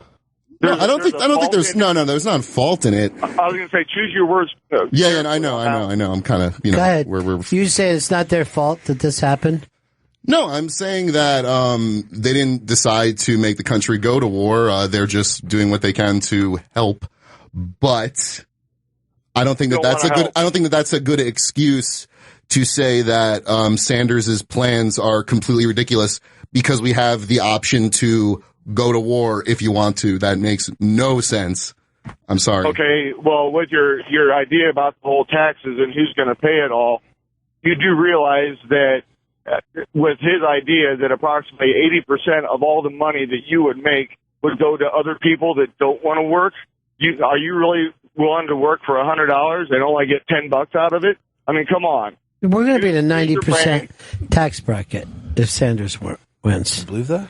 I'll say this. I'll be one of the people not working and collecting. I just like this ain't worth it. It's a good idea. Yeah. And then I'm going to get free school, free ice cream, clothing. Healthcare. He said free cable for everybody. Free guns, too. It's I like think. really, you know something, Chris? If you're going to fucking joke about this, come on, go somewhere else. Dan, why do you smell like burnt flag? Were you burning a flag today? Were you burning a flag at that? Yeah, right in Rockefeller Center, just stomping them out. Flags of many nations. Here's EJ in Atlanta. EJ, you're on with Bernie Sanders' kind of biggest fan right now, Steely Dan. Go ahead, EJ. Yeah. He's a fander. Dan, it's your type of thought process that's killing this country. I mean, what happened to work hard and appreciate what you receive instead of just sitting back and letting things be given to you? Are you obviously don't own anything, because if you owned a home or if you owned property, if you were trying to raise kids, you need your income. You don't want the government making your decisions for you. Look at the decisions we've made, the government's made in the history of this country. And you want to sit back and let them decide what's good for you? Wait, EJ, you're saying you don't like the United States? I love the United States. It was a self-made country. But you're talking about Bernie Sanders' thought process is not work hard and achieve something. It's sit back and let us take care of you. It absolutely is. He's defending a $15 an hour minimum wage so that normal, hardworking people don't have to have collect food stamps, and it's leveling the playing field. Are you a multi-billionaire? No. If you want to earn $15 an hour, go out and achieve a skill that will earn you that wage. Yeah, that's. Why are you stumped by that, Dan? I'm not stumped. I'm just, I don't agree with you. I think that not everyone has access to do that. And maybe it would be easier to better oneself if public colleges were free. So, Dan, what you're saying, once we get this thing leveled, everybody will be equal in the country. No. I kind of like the idea of that, though.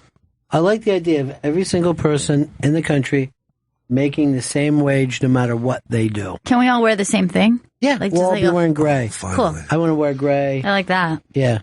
And the only time I'm coming out is May Day when we salute the tanks. Okay. And so you're for dismantling the military, right?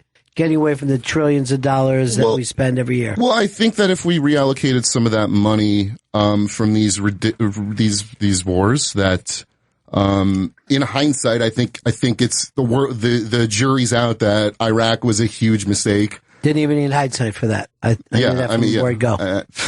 Seriously. No. From word go, you go back and listen to tapes.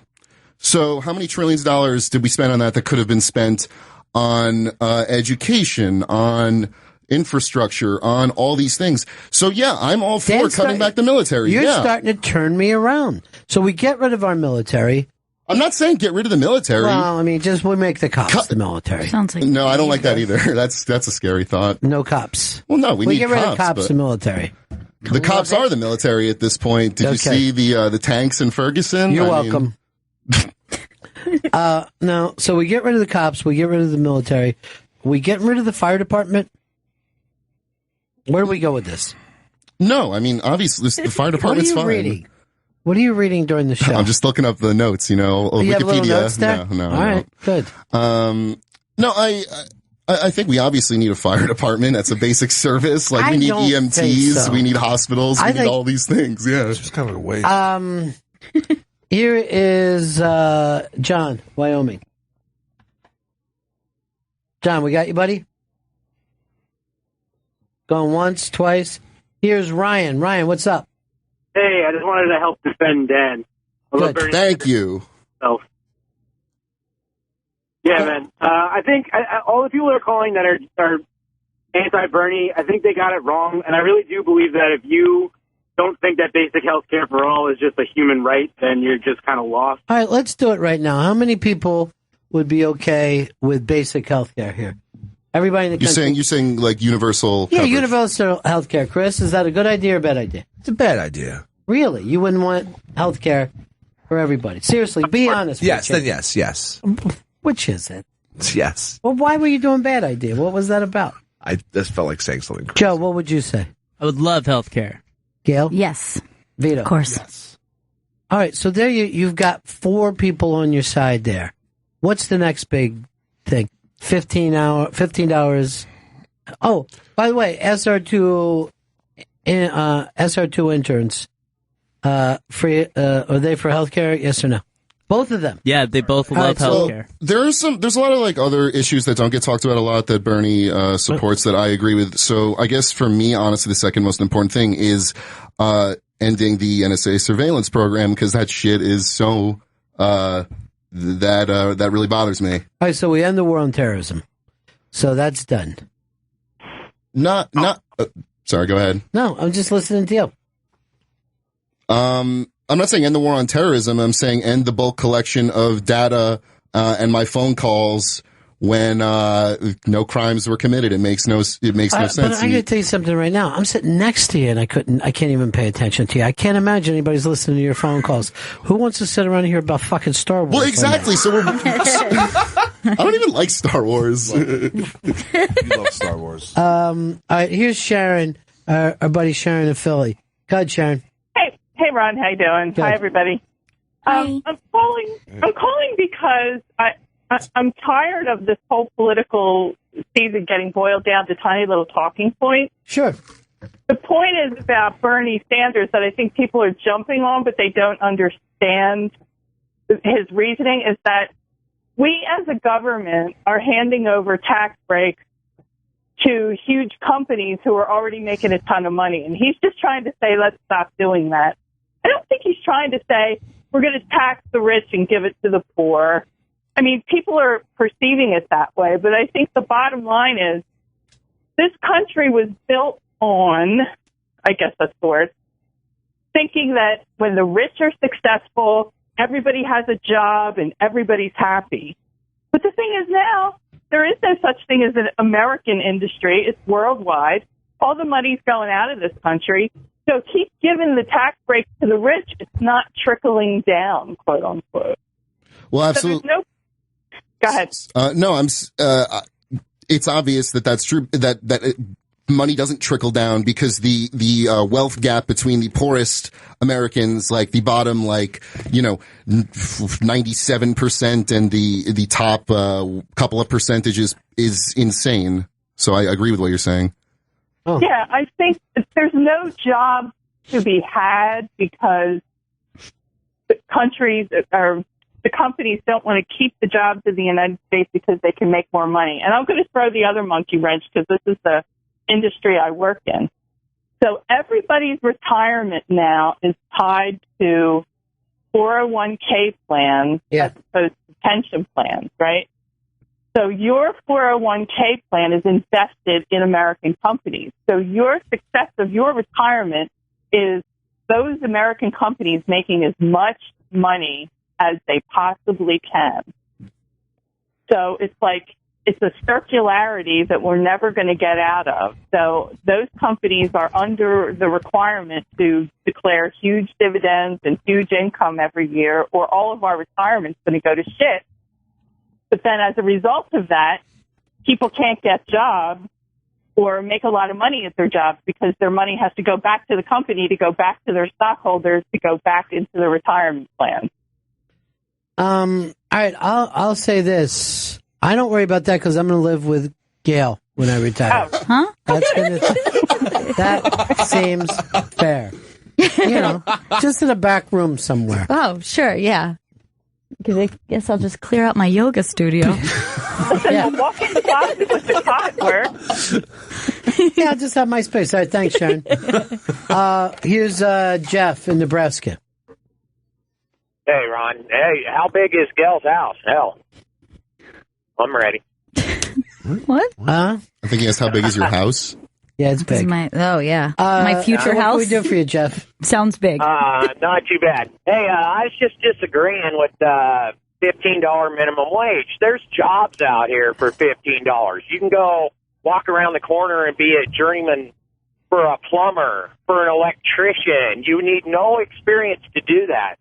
All this low income that everybody keeps talking about. I know we're talking about big cities, okay, where the population is just overwhelming, hey, do what I did. Move the fuck out of there and go get a good job.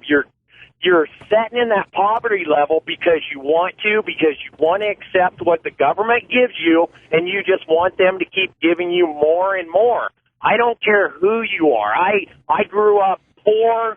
I was in the lowest poverty level, and I worked and busted my ass for everything I have, which is a house, a boat, a camper. I'm not rich, but I work my ass off to provide for my family and for the ones I love and to have what I want. And if more people would just go out there and do that, get over this. Who are you voting for, Jeff?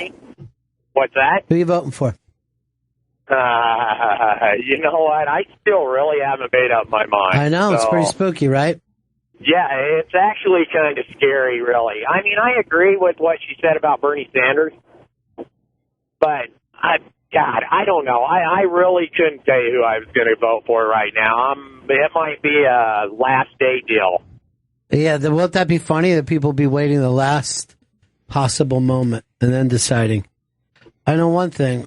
I was leaning to Bernie Sanders until Dan came in. I'm a Hillary now now. I'd rather vote for Colonel Sanders, and I'm talking about the most recent one, Gaffigan. I mean, after Dan came in, I'm actually for Bernie now, just on fart silk alone. I guarantee you, there are people in the Sanders thing saying, "Get that idiot off the air."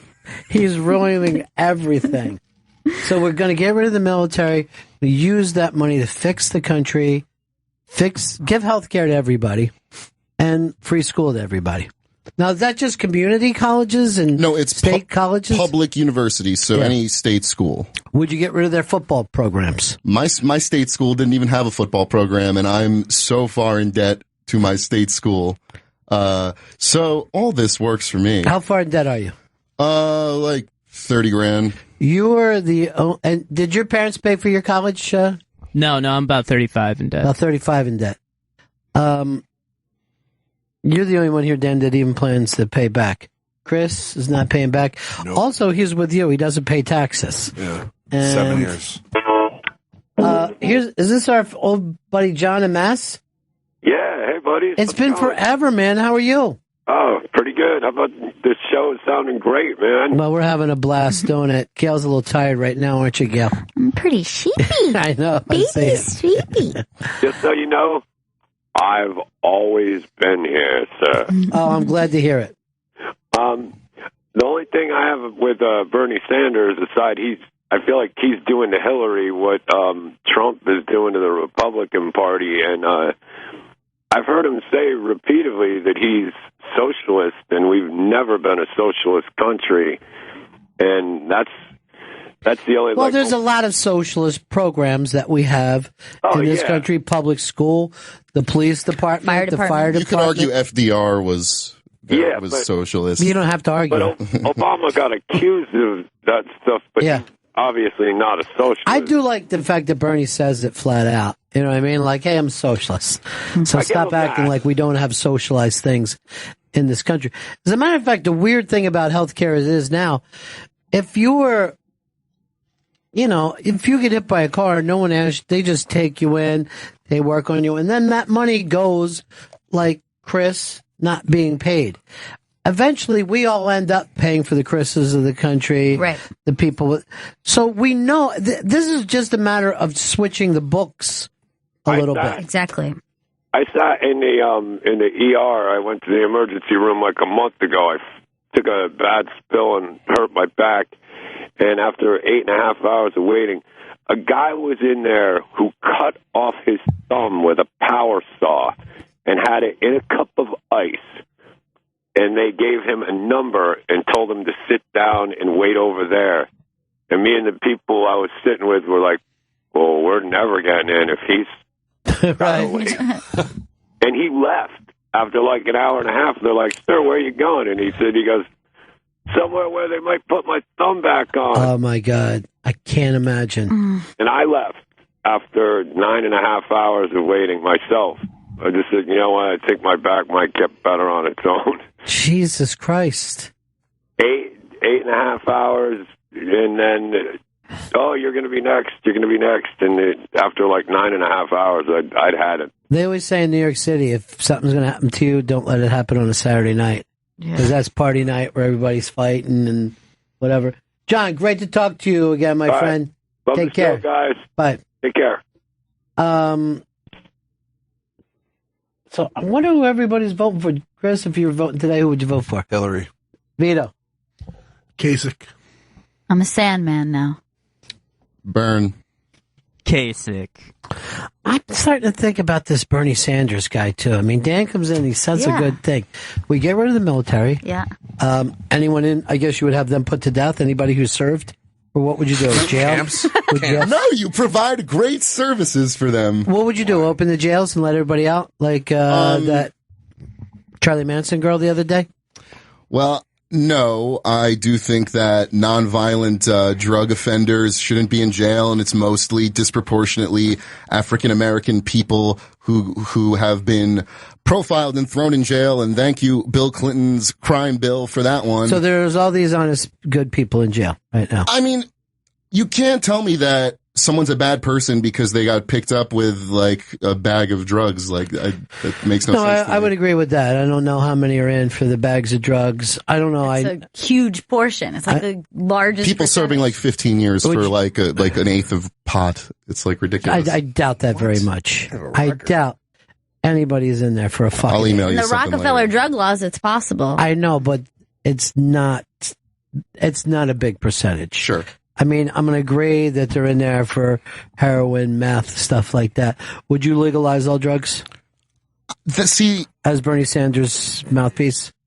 I don't think Bernie Sanders is for legalizing all drugs, but I definitely think we need to move towards decriminalizing. Legalizing weed is obviously we should do that. That's just like it's legal in 3 Everybody states. wants to know what you got your degree in. English and film. All right, so what did you plan on doing with that? You were going to make English films? No, I want Train Spotting. just remake Train Spotting film. Oliver Twist or something. What are your favorite films? I like Coen Brothers films a lot. So Fargo. No, you know, Vito went to film school and he said he hated the kids so much that he'll never make a film. Never again. See, I don't know if I'll never make a film, but I hated the probably 90% of my classmates in those classes. They were either the laziest people who didn't give a shit about anything, or the most pretentious, unpleasant. Because I went to a state school. It wasn't like I was going to NYU or something. Dude, I saw a Periscope with kids from NYU one night, and they were the dumbest kids I ever saw in my life. It stayed in my head for like a week. After I watched this, you know what I'm mad at? I didn't follow the Periscope because I wanted to keep seeing more because I couldn't believe how dumb everybody was in there. And I'm not being a prick or jealous of their lives, but to know that those kids come out 6 fucking figures in debt, I could not believe their inability to express themselves. No, I mean, the cost of tuition is like fucking insane. Like, who can afford to go to private school anymore? If you could remake any movie, what would it be? All the President's Men. Chris? Shawshank Redemption. Why, you think it stunk the first time? Sandlot. Yeah, what about you? The Graduate with a woman. Back to the Future. Back to the Future? It's my favorite movie. Why would you remake your favorite movie? I want to ride the DeLorean. You're not the fucking star. This is why nobody will make a movie with you. Lots of people want to make movies with me. I'm just retired for right now. Name one. My friend Evan. Does he have money? A little. He doesn't think, this kid. I can't believe he's better looking than Chris and he doesn't think. Fucking Technology has proved that. Sick of technology. Your outfit gets weirder and weirder as the day goes on. What's wrong with that? Yeah, in a day I'll just be wearing an adult diaper. It's like you've got less clothes on but more accessories. That's weird. So? Hey, coming up in a couple of minutes, We're going to be listening to, I think, one of the greatest thinking comedians of all time. We're going to listen to comics talk about him. It's Bill Hicks. They re-released his album. What's the name of that album? Rant in E minor variations. Here are the comics I talk about Bill Hicks. Dave Attell, Judah Freelander, Bob Saget, Barry Crimmins, Tom Rhodes, Ron White, Paul Provenza, Margaret Cho, Carrot Top, and Eddie Pepitone. Eddie is Gail's favorite comedian in the whole world. I adore him, and I love this special so much, so I'm very excited. Well, we played it, on the weekend. Not even on Raw Dog. We've been playing on other channels. Right? It was on Comedy Greats. It replayed on Raw Dog as well. What did you think of the special? I loved it. Thought it was fantastic. Honestly, I love the diversity of the comedians you got. It was a lot of from different eras and stuff. Did you ever bring it up to Jack? No, I didn't. Here's what I want you to be. I want you to be my mouthpiece Your on the mouthpiece? house. Yeah. That's what I need.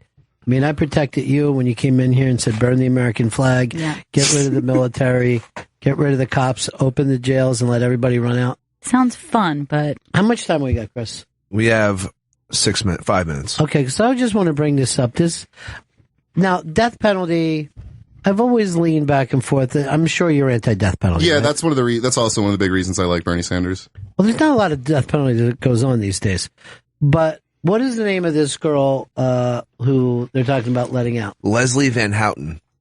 No, she was admittedly a long time ago one of the people in the Manson murders. She did stab a person 15 times. They died. I realize it's a long time ago. She's an older person, but a lot of people would have had her put to death. You know what I mean? Mm-hmm. Back then. She really didn't get life in prison. They're saying let her out. She's no longer a threat to the community. It's the one time they start to go back to go, in just the basic way, this isn't fair. She got the opportunity to have a long life, and now she's going to be breathing free air again. So you're suggesting that is not justice? It doesn't feel like justice. And I'll tell you something else that doesn't feel like justice. Charlie didn't stab anybody. And they're going to leave him in jail forever. And here this person who did stab 15 people. Now I know that he got her head. But if I said to Joe, I want you to stab Vito after the show. Stab him in the neck, make sure he's dead. Got it. And he does it. Which one of those is the worst crime? Saying it to the guy or the guy who did it? Well, did it? Was she diagnosed with a psychiatric condition? No. Was she mentally ill? No. Do you know how difficult it is to prove that you're mentally ill in a court of law? It very rarely even happens. I mean, you got to really not even know that these are chairs, that's a table, and we're all people. You got to be Horace and Pete crazy before you're considered mentally ill. It's not a confused or stupid person, You got to be straight out, like you don't even know what reality is. Yes, we know this because they put slow people to death all the time. Yes. So that bugs me. It bugs me. Sure. No, I'm not tied into this thing. I wasn't, my life isn't going to change if they let her out. But I see when victims' families get upset, this is one of the reasons. Sooner or later, you get to live that extra 45 years when those people, the Tates and LaBiancas, are gone forever. Like that is definitely a valid viewpoint. And that's what Bernie Sanders is running on. Letting murderers out. And rapists. Well, I didn't even want to get into that, Chris. A lot of rapists are going to get out. That's rappers, by the way. Rapists. Well, I don't know if that's true. I don't know if he's talking about letting murderers out of prison. I was teasing. I know. Arsonists. Chris? Yes. I enjoy the fact that you're milkshake, but let's not turn everything fucking silly, okay? I'm having an intellectual conversation with this young man who wants rapists and murderers and arsonists to run down the street burning, raping, and killing. Specifically burning, raping, and killing American flags. By the way, his thing shouldn't be Feel the Burn. It should be Burn, Baby, Burn. And he just shows cities on fire, American cities on fire. That I could get behind. I want you to understand something, and I know that you're all caught up. And is this your first election or your second? Second. Okay. So, last time you voted for Obama? Yeah, I mean, what was I going to vote for Romney? I got you. Nobody's going to vote for a Mormon. They're too weird. The magic underwear, it's nuts. Yeah. But here's the deal. Bernie, if he got 100% of the vote, he ain't winning super delegates, which I'm one. We've already been bought and paid for. Right. I'll be voting for Aruba. They gave me a sugar plantation. What? Nice. Yeah. Whole plantation. Man, there's a lot of perks to this super Look, delegate I didn't thing. say it was a giant plantation, you know? It's a lower to mid-sized plantation. So there's some acreage there. So the Democratic leadership said, Ron, you got to go for Clinton. We'll give you a sugar plantation. Yes. You got to vote for Clinton then. Yeah. Oh, absolutely. Are we talking sugar cane or sugar beets? It's cane, and it's the weird thing. It's cane from the WWE. That's the kind of sugar cane I grow.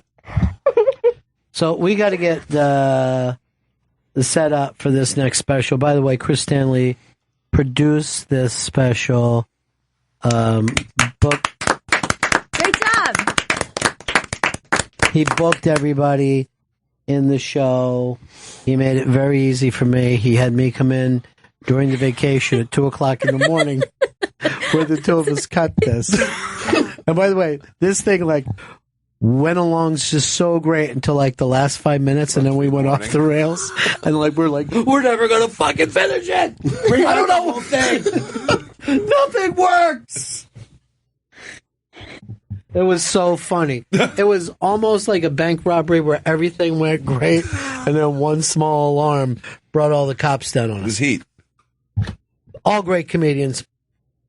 David Tell, Judah Freelander, Bob Saget, Barry Crimmins, Tom Rhodes, Ron White, Paul Provenza, Margaret Cho, Carrot Top, Eddie Pepitone. These are all people who knew Bill Hicks or were really, really into his comedy and thought that it made a major change in comedy. And as Jeffrey Gurian always said, comedy matters.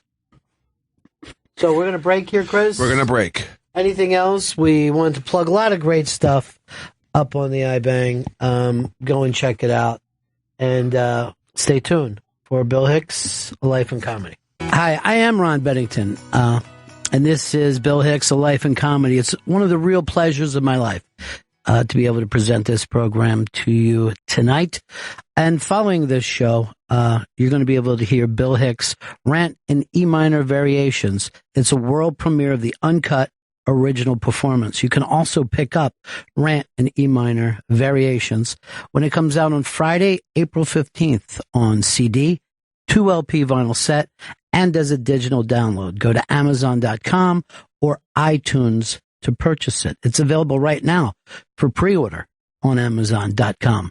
I'm going to be talking with 10 great comedians about Bill Hicks. If you are a fan of Bill Hicks, you'll be proud to hear these great comedians talking about him. And if you don't know the work of Bill Hicks, if you're a young person, here are 10 great comics talking about one of the people who influences them to this day. And I'm talking about Dave Attell, Judah Freelander, Bob Saget, Barry Crimmins, Tom Rhodes, Ron White, Paul Provenza, Margaret Cho, Carrot Top, and Eddie Pepitone.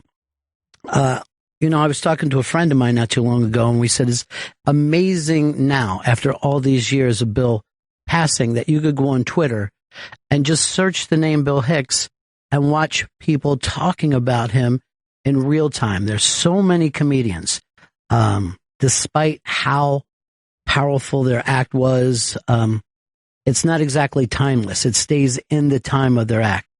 And when I was going back and listening to some of this material by Bill, it sounded like it came out yesterday. Still talking about Iraq. We're still talking about racism. We're still talking about the fact that we can't seem to get our elections together. and it's a divided country. And Bill was one of the first people to kind of lock into that in such a timeless manner. He's a very, very funny man, and yet there seemed to be something that mattered in every bit that he did, even when he was being silly. And, we'll start this off with a guy. I think if we had a list of comedians coming up, who's the funniest person in the world, there's a lot of names that could pop into it, but no one would complain if Dave Attell won the contest. He is a guy that is admired by funny people. And this is Dave Attell talking about Bill Hicks.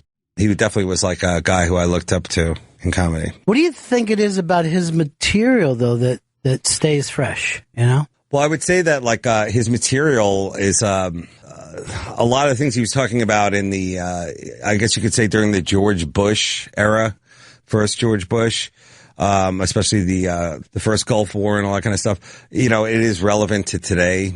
I guess you could say like in a way, like it's hard to put it because I don't want to label him as an alt comic because I also know him as like a hardcore club comic. You know, like when you would see like tapes of him playing like someplace in the South, like a Funny Bone or a Ha Ha Hut kind of place. And he was just slamming it down and no compromising either. Like, just going at it with the crowd. I loved that when I would see that because I was like a beginning comic. And when I would see him do that, then I was like, wow, that was really cool that he had already done all of the club work, all of the road work that like I was hoping to one day do.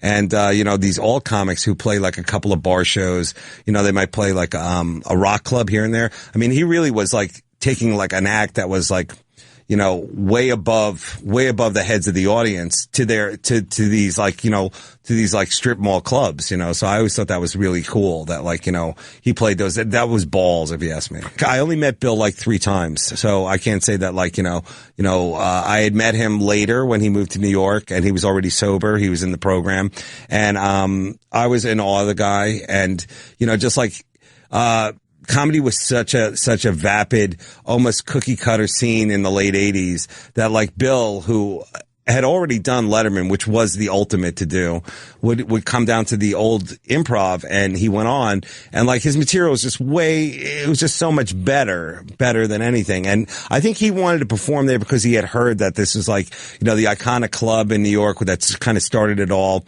And, I don't think the person who was running the club particularly got him because like they had their favorites and the favorites were all kind of hacky and like just, basically, they were like pedestrian compared to him.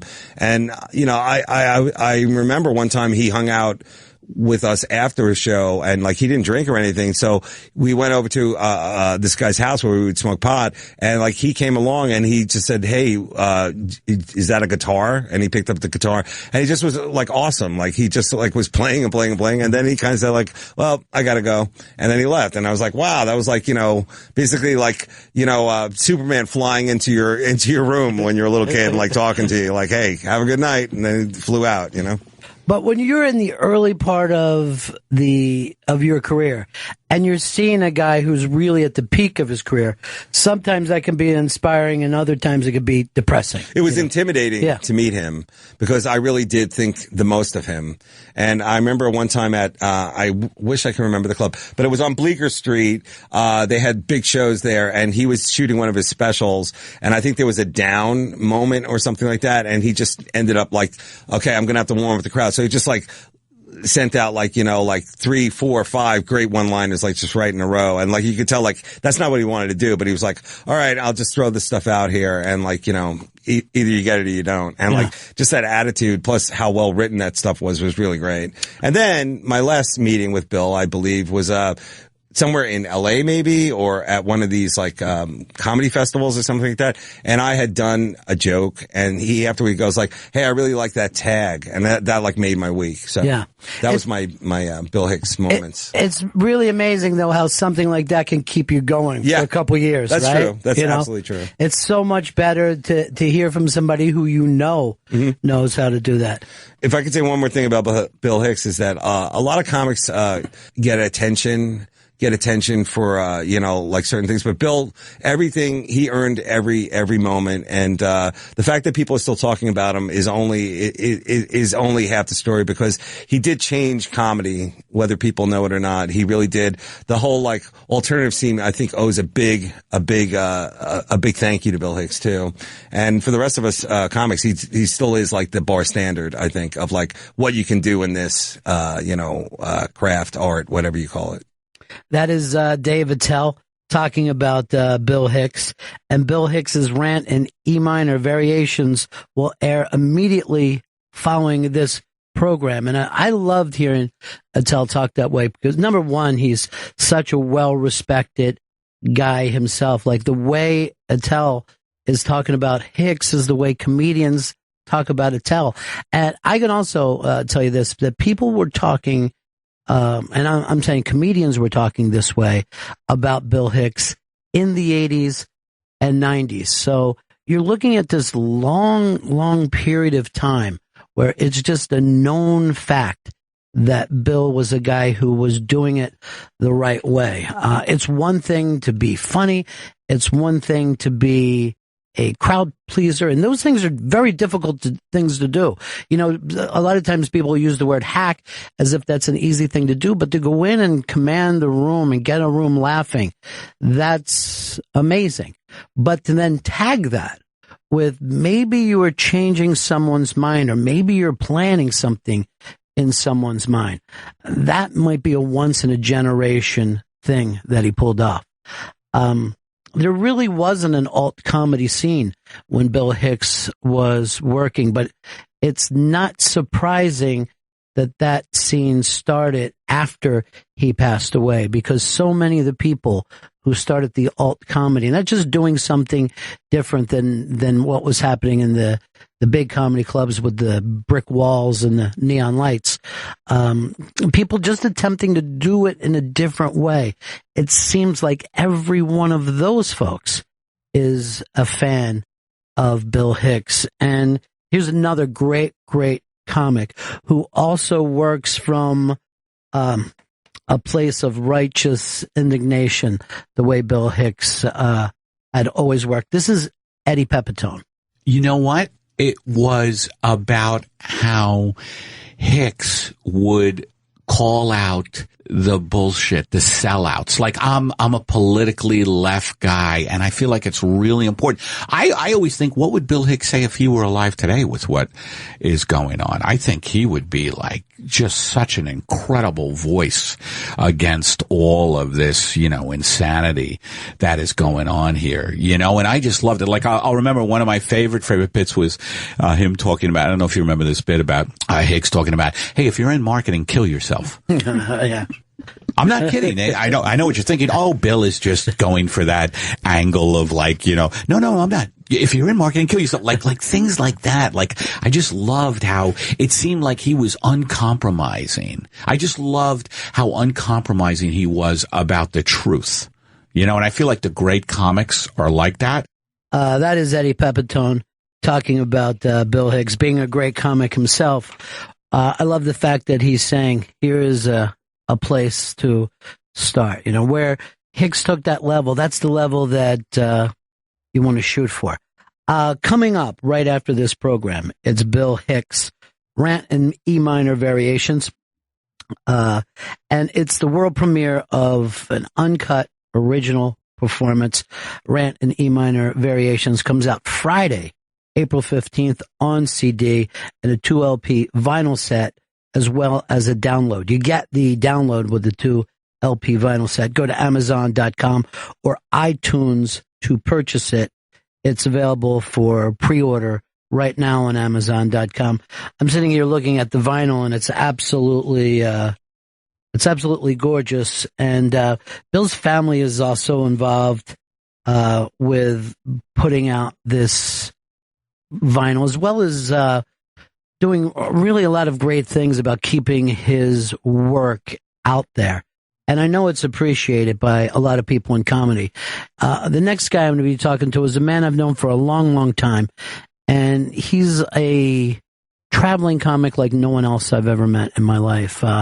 He plays the planet earth. He's worked all over the world, just about every continent. If they open up a club in Antarctica, he'll probably do the first weekend there. He had a hit show in Holland, a late night show in Holland, and I'll talk to him. He's like, oh, I just got back from China. There's a scene growing there.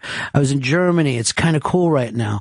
And this is a guy who's, had a television show in America, and very early on, he was somewhat of an apostle of Bill Hicks in the way that very early on, as soon as he knew Bill and his work, he started carrying that seed. And it's something that's very, very important to him even today. As I said, one of the most respected guys out there. This is Tom Rhodes talking about meeting Bill Hicks. I met him in Orlando. He did the Bonkers there. And I was a real young comedian, and he had just cleaned up. And he was fantastic. And he was a really nice guy. And he went out with all the local comedians, and we had a late-night breakfast afterwards, which, that was like a standard thing back in the day. And he was a really nice guy.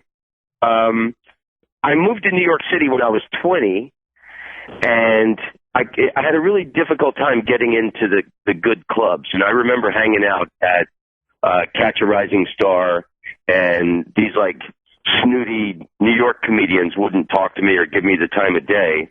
And Bill Hicks had just started doing David Letterman a lot. So he was kind of like the most respected comedian in New York at that time. And I'd be hanging out at the bar at Catch a Rising Star, and I was starving. I was living in Washington Heights. I had no money, no friends, completely broke. And Bill Hicks would walk in and see me at the end of the bar, walk past all these snooty comedians who wouldn't give me the time of the day, and come straight up to me and go, "Hey, man, how are you? How are things going for you here?" And he remembered me, and that like meant the world to me. The fact that the coolest guy in the city, was concerned about my progress. And what do you think it is about his material that it's still happening? That people still go back and listen to that, or young people are hearing it for the first time? I think there's an overall philosophy, a pro-humanity message in it all. A lot of people, they want to concentrate on the angry, bitter side of Bill, but I think ultimately he had a message of trying to better humanity and trying to find solutions to it. And that's the thing about, I moved to San Francisco when I was in my mid or early 20s, and then I got to see him and work with him at the Punchline, and this is when he started really hitting in England. And I know I've seen comedians through the years trying to emulate Bill and try and be assholes to other comedians and things like that. The thing about Bill that always stood out the most for me was how much he loved comedians and comedy. And he was always like a really nice guy. And he might have been a dick and had anger towards the outside world and politics in America, but his brotherhood was comedians, and he loved hanging out with comedians. But material-wise, do you think anybody has been able to get in the pocket like that since? No, and it's stuff, like when the second George Bush and the second Gulf War was happening, all his jokes were still relevant, talking about Iraq and Bush. I think Revelations is probably the greatest comedy special of all time. And I would ask that Dominion Theatre in London, it's on Tottenham Court Road. For years when I stayed in London, I would stay near there. And just walking past that theater, I think there should be a historical plaque in front of the place. I think that's most 80%, 90% of his material is still relevant and better than what most people are putting out today. But it isn't amazing that he was playing theaters like that in England and then the Bonkers Comedy Club in Orlando? Like it's somehow his own country didn't recognize him until after he was gone. Yeah, and it was a great source of stress and frustration for him. I mean, San Francisco, the Punchline there, you think okay, you could understand middle America not getting into, his subversive radical messages and stuff, but you think San Francisco, he would be adored. He was playing to half-empty houses. And, I got to hang out with him, spend a little time with him there. He always remembered me. He was always nice to me. So that's the thing for me. He's more than just this mythical comedy figure. He's someone who was really nice to me when I was young. So I'll always love him for that. But he was really frustrated. And he would say on stage, he's playing to a half-empty house in San Francisco, and that room only holds 120 people. And he would say, I just got back from playing a 13th century church in England, sold out, and I can't even sell out places in America. I mean, it drove him crazy. And yet it's his stuff that leads on. I mean, if you think of how many 80s comedians that you and I both know were gigantic, and their work is more or less forgotten, and Hicks lives on. Well, there was a lot of bland comedy back then. It was the heterosexual straight white guy bland comedy world back then. He was one of the few guys who actually was talking about things that mattered. And Bill was at his best when he was a little angry. There's a famous story from the Bay Area when he was playing at the Punchline had a suburban club in Walnut Creek, which is like a wealthy area of the Bay Area. And there was a private party by Exxon had hired out the club. And the manager of the club said, look, this isn't the show for you. You don't want this guy. You want to do this another time. But the date was right for them. And they said, no, we can handle it. We want this guy. We want to have our little private party. So Bill went on. He's doing his normal stuff. And, the audience, these Exxon employees, their private party, they're getting up and they're leaving in droves. And then Bill starts yelling at them while they're leaving. And he said, you know what, you may not like my comedy, but just remember, none of my jokes have ever killed a baby seal. That is Tom Rhodes talking about Bill Hicks. Coming up right after this broadcast, we're playing Bill Hicks' Rant in E minor Variations.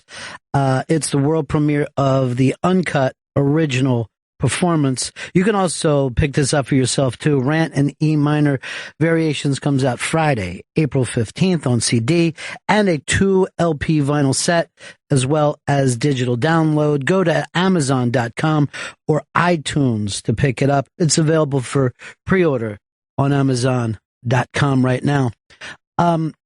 Somebody that did recognize Bill Hicks during his life was the great theater critic John Lahr. And if you go, just put in John Lahr, New Yorker, into Google and Bill Hicks, and you'll read an article that John wrote on Bill while he was alive, and then one again years later. It's fascinating stuff. So many people talk about whether he was accepted in his time or not.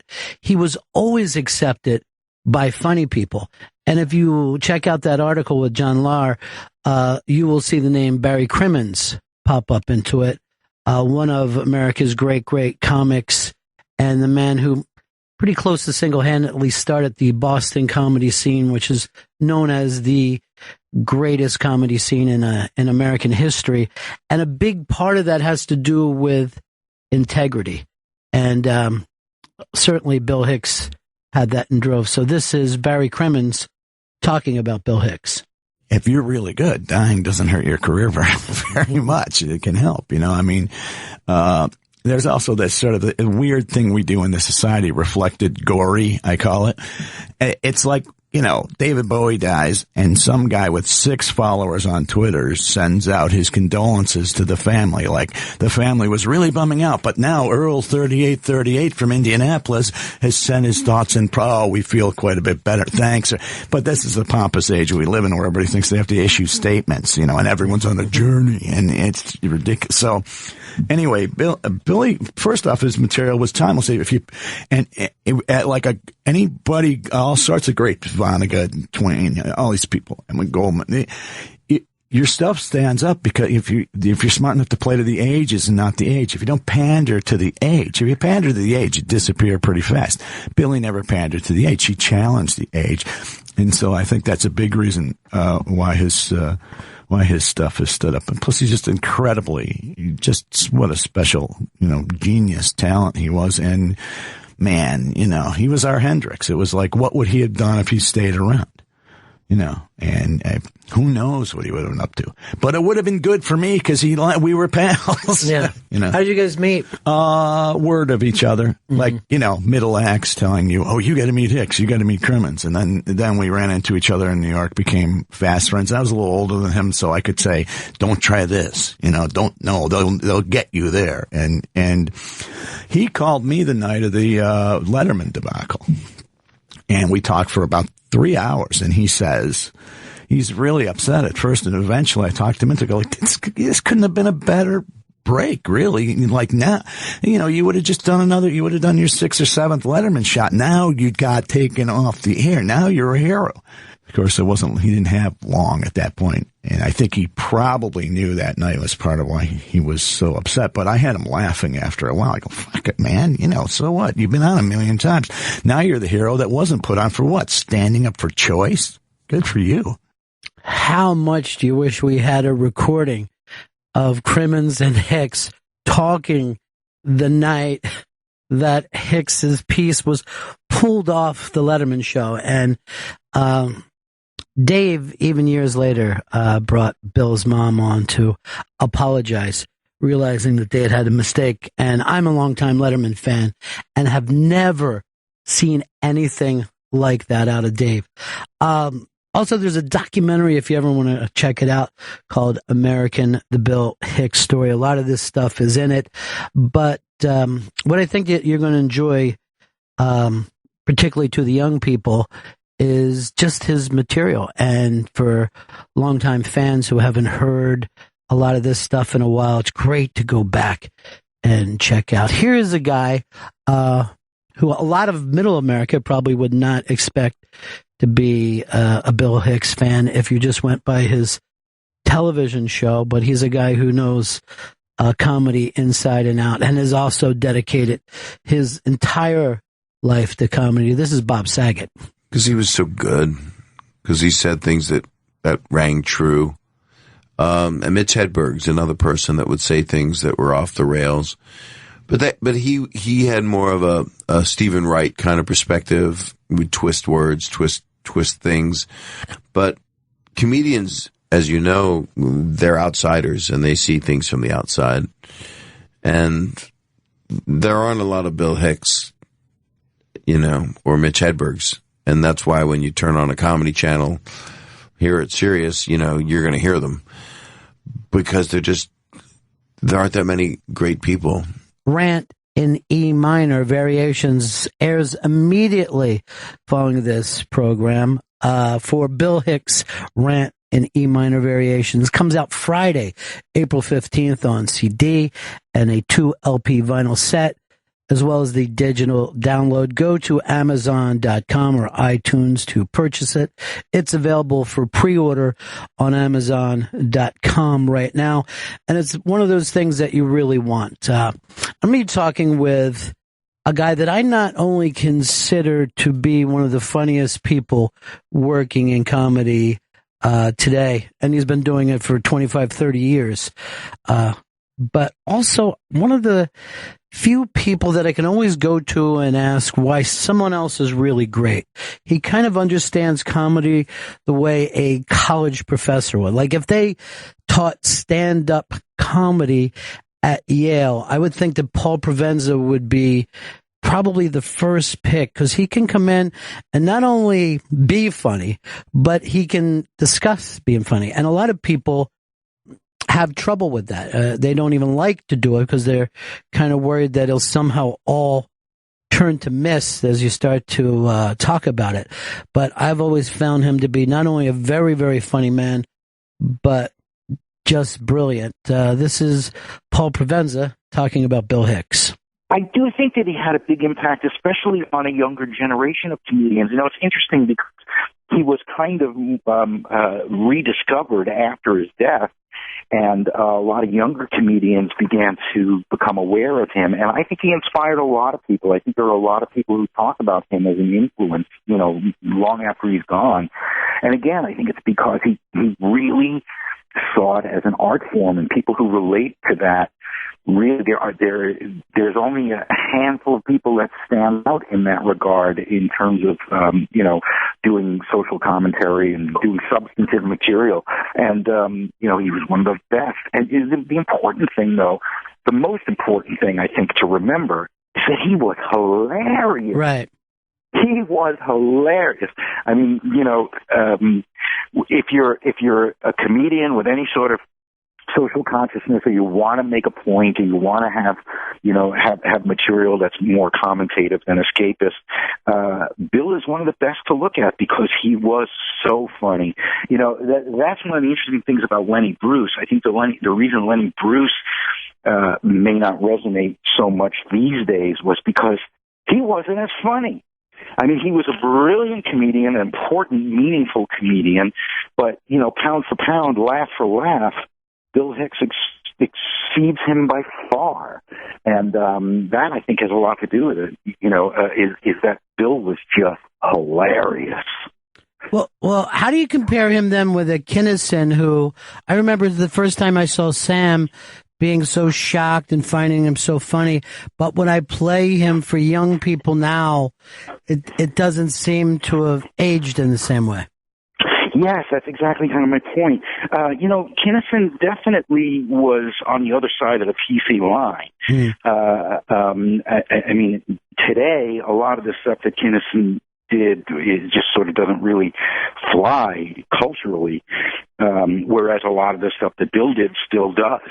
I think that has a lot to do with it. And I think also, you know, Kinison, for I would say half of his career, really was kind of floundering.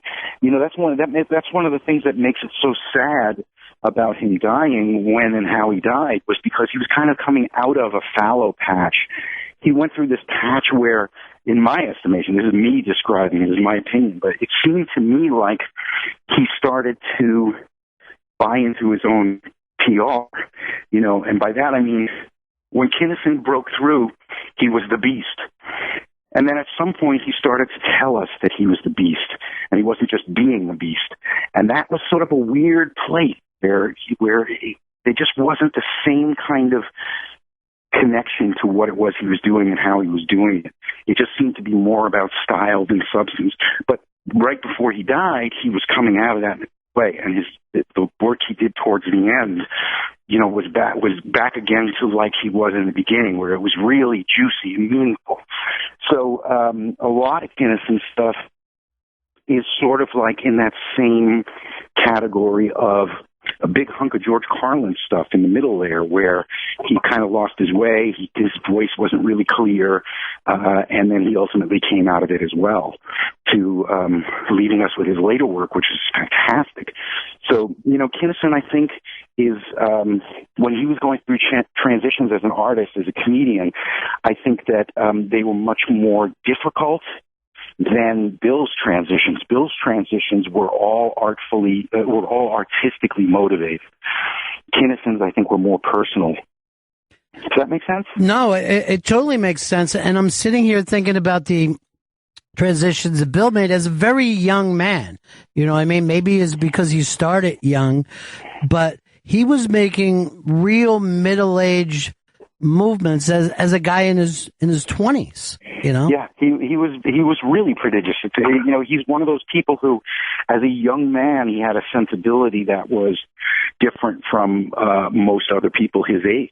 You know, he thought about things differently, he felt things differently. He certainly was individual, whereas, you know, most people at the age that Bill started, which was just a teenager, you know, most people sort of figuring out who they are. And I think Bill kind of had a generally good idea of who he was, and it was singular. It was not like his peers. It was not like, that's the time of age when most kids want to be like everybody else. Yeah. And that was not Bill by any stretch of the imagination. I think he was very secure in having his own voice, whatever that might be. And it did change over time, but in ways that were more nuanced.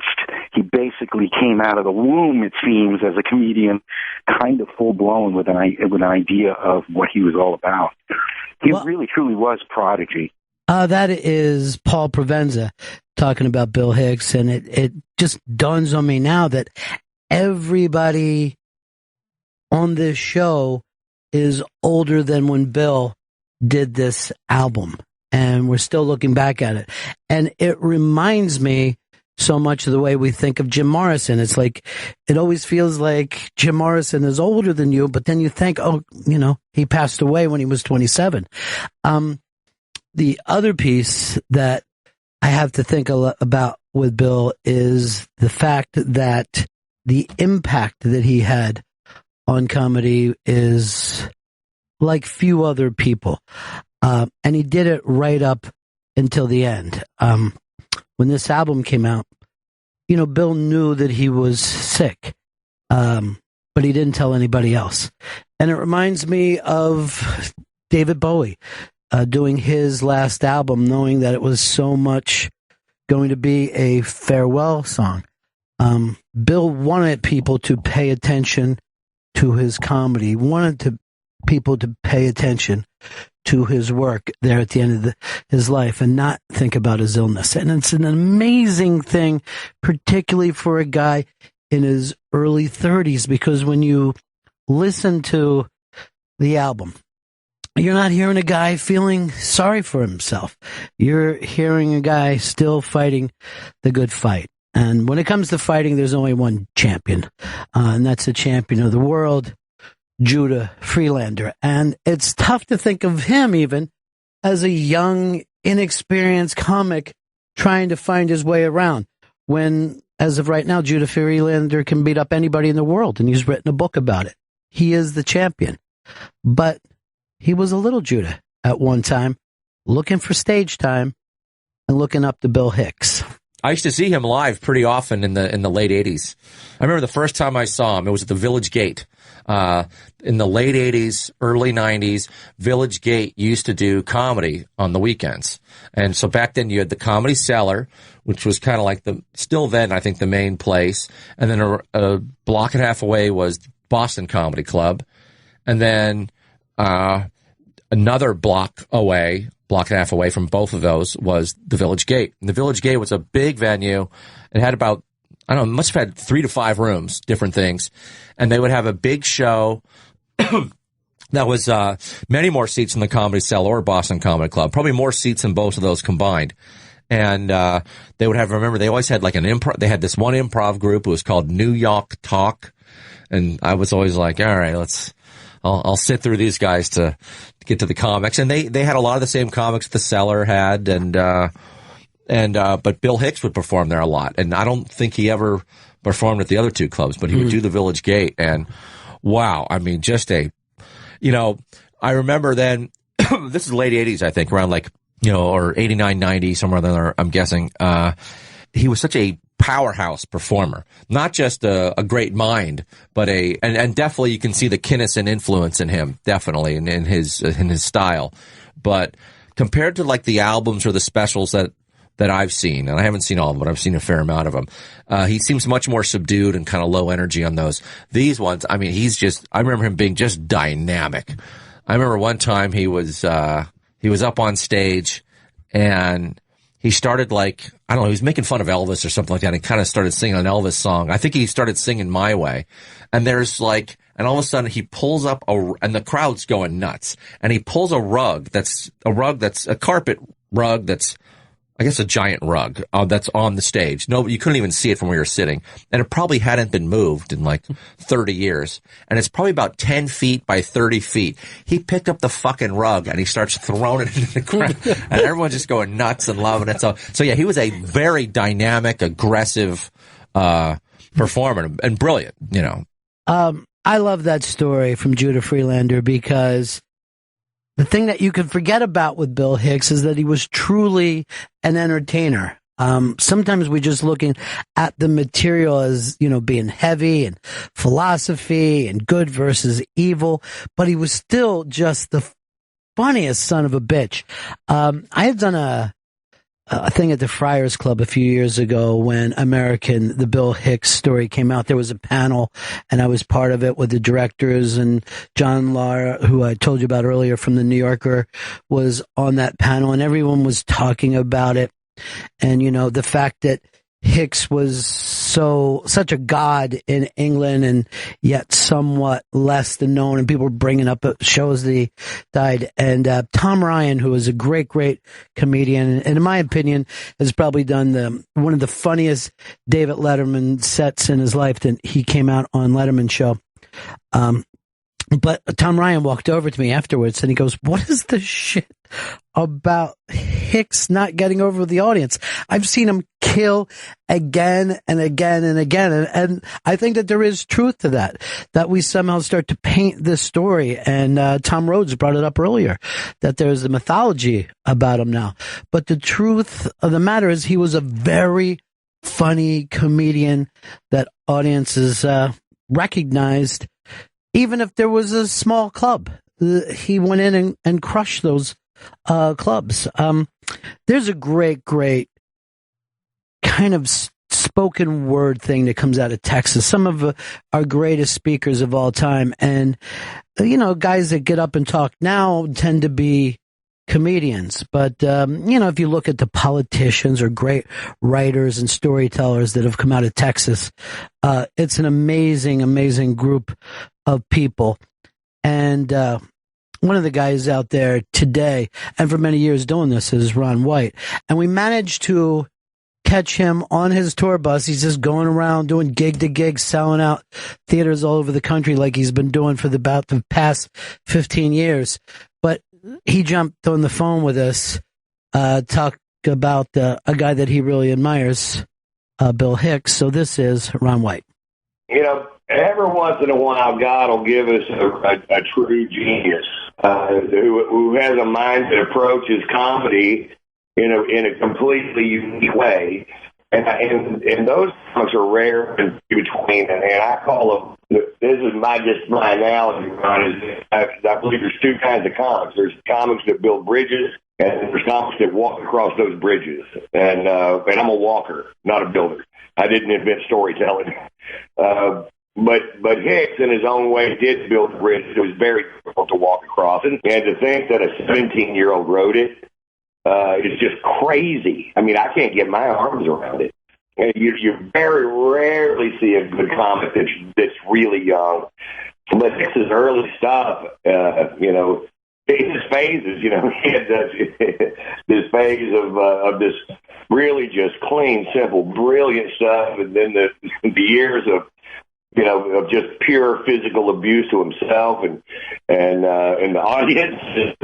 We loved to walk a crowd and bash pictures of comics he hated, and he was just so unsettled for a period of time. And then to really, when he quit doing that, then he settled into another phase of his life, which was, which could have lasted forever and ever, and I know we all wish it would have. Man, just sitting here, listening to some of these great comics talking about Bill Hicks, it's kind of unbelievable. Ron White saying that, he is not the same kind of comic that Bill Hicks is, and not on that level is amazing to me, because whatever you're doing anywhere in stand-up, you don't want to follow Ron White. I mean, this is really one of the funniest human beings today, and for him to put Bill up on that pedestal just goes to show you what we're talking about here. Immediately following this show, we'll be playing Bill Hicks's rant in E minor variations. That's coming up right after this program. It's the world premiere of Uncut Original Performance. Rant in E minor variations comes out Friday, April 15th on CD, a 2 LP vinyl set, as well as the digital download that goes along with that. Go to Amazon.com or iTunes to purchase it. It's available for pre-order on Amazon.com. It's a lot of fun talking to different people about Bill's material, but I also love the fact that so many of these comics got to see him live, and that is it becomes a gift as the years go by. It's like, I don't know if you would have heard from your great-grandparents that they saw Chaplin or the Marx Brothers live. Like, sometimes you could just go to a performance and you're able to dine out on it. For Lord knows, an entire generation just bored everybody talking about Woodstock as if it was an achievement. But the folks that got to see Bill early on, I think what's amazing about this is that it changed them. In a lot of ways, it screws you up because now you're like, oh, man, I'm writing these kind of jokes and they're getting laughs. But when you see somebody bringing something with substance, it ups the game and it kind of forces you to change your act. And this is a comedian who works inside the comedy world as well as outside, creating her own kind of shows. She's completely different than anybody working today. And I thought it was amazing. Just the other day, she had a set go sideways in New Jersey, which happens to comics every night of the year somewhere. But hers makes TMZ and national news and becomes a debate. And it just goes to show you the way she's thought about. This is Margaret Cho talking about seeing Bill Hicks when she was a young comedian herself. I opened for him in San Francisco many years ago, and I was a huge fan, of course. And, it's hard to think about him being gone for so long now because he was such an amazing force in comedy. Now, there's always talk about in America, people didn't catch that till after the fact. Did you feel like that was true in the audiences that you saw?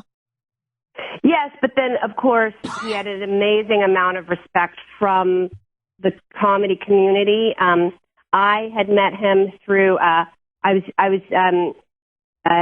engaged to a very important comedian in the Houston scene, and the Houston guys just worshipped Bill and absolutely just thought of him as a father figure, even though he was just their age too. But he was somebody who commanded a lot of authority, and so I have a different image of him. He wasn't as appreciated in America, I guess, over sort of the mainstream, not in the same way that he was loved in Britain. But for me and in the comedians that I knew, we just absolutely adored him in every way.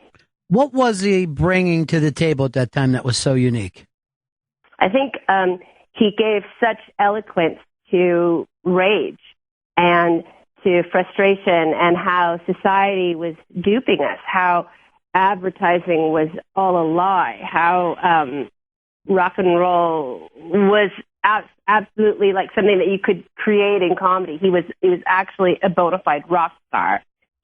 That he did what other comedians couldn't really do, and that bringing that sort of incredible anger to this arena, which I think is so important. So it felt like he was always on the side of the righteous. Yes. And also didn't judge others, that even though he was so accomplished and so adept at comedy, he made everybody feel equal. As a comedian in our circles, you can be very superior to others, and he never had that. He was very much an egalitarian. Do you find that when things come up in the news now, that you end up thinking, what would Bill have done with this? I think so. I think he would have. I think he would have been amazing on Trump.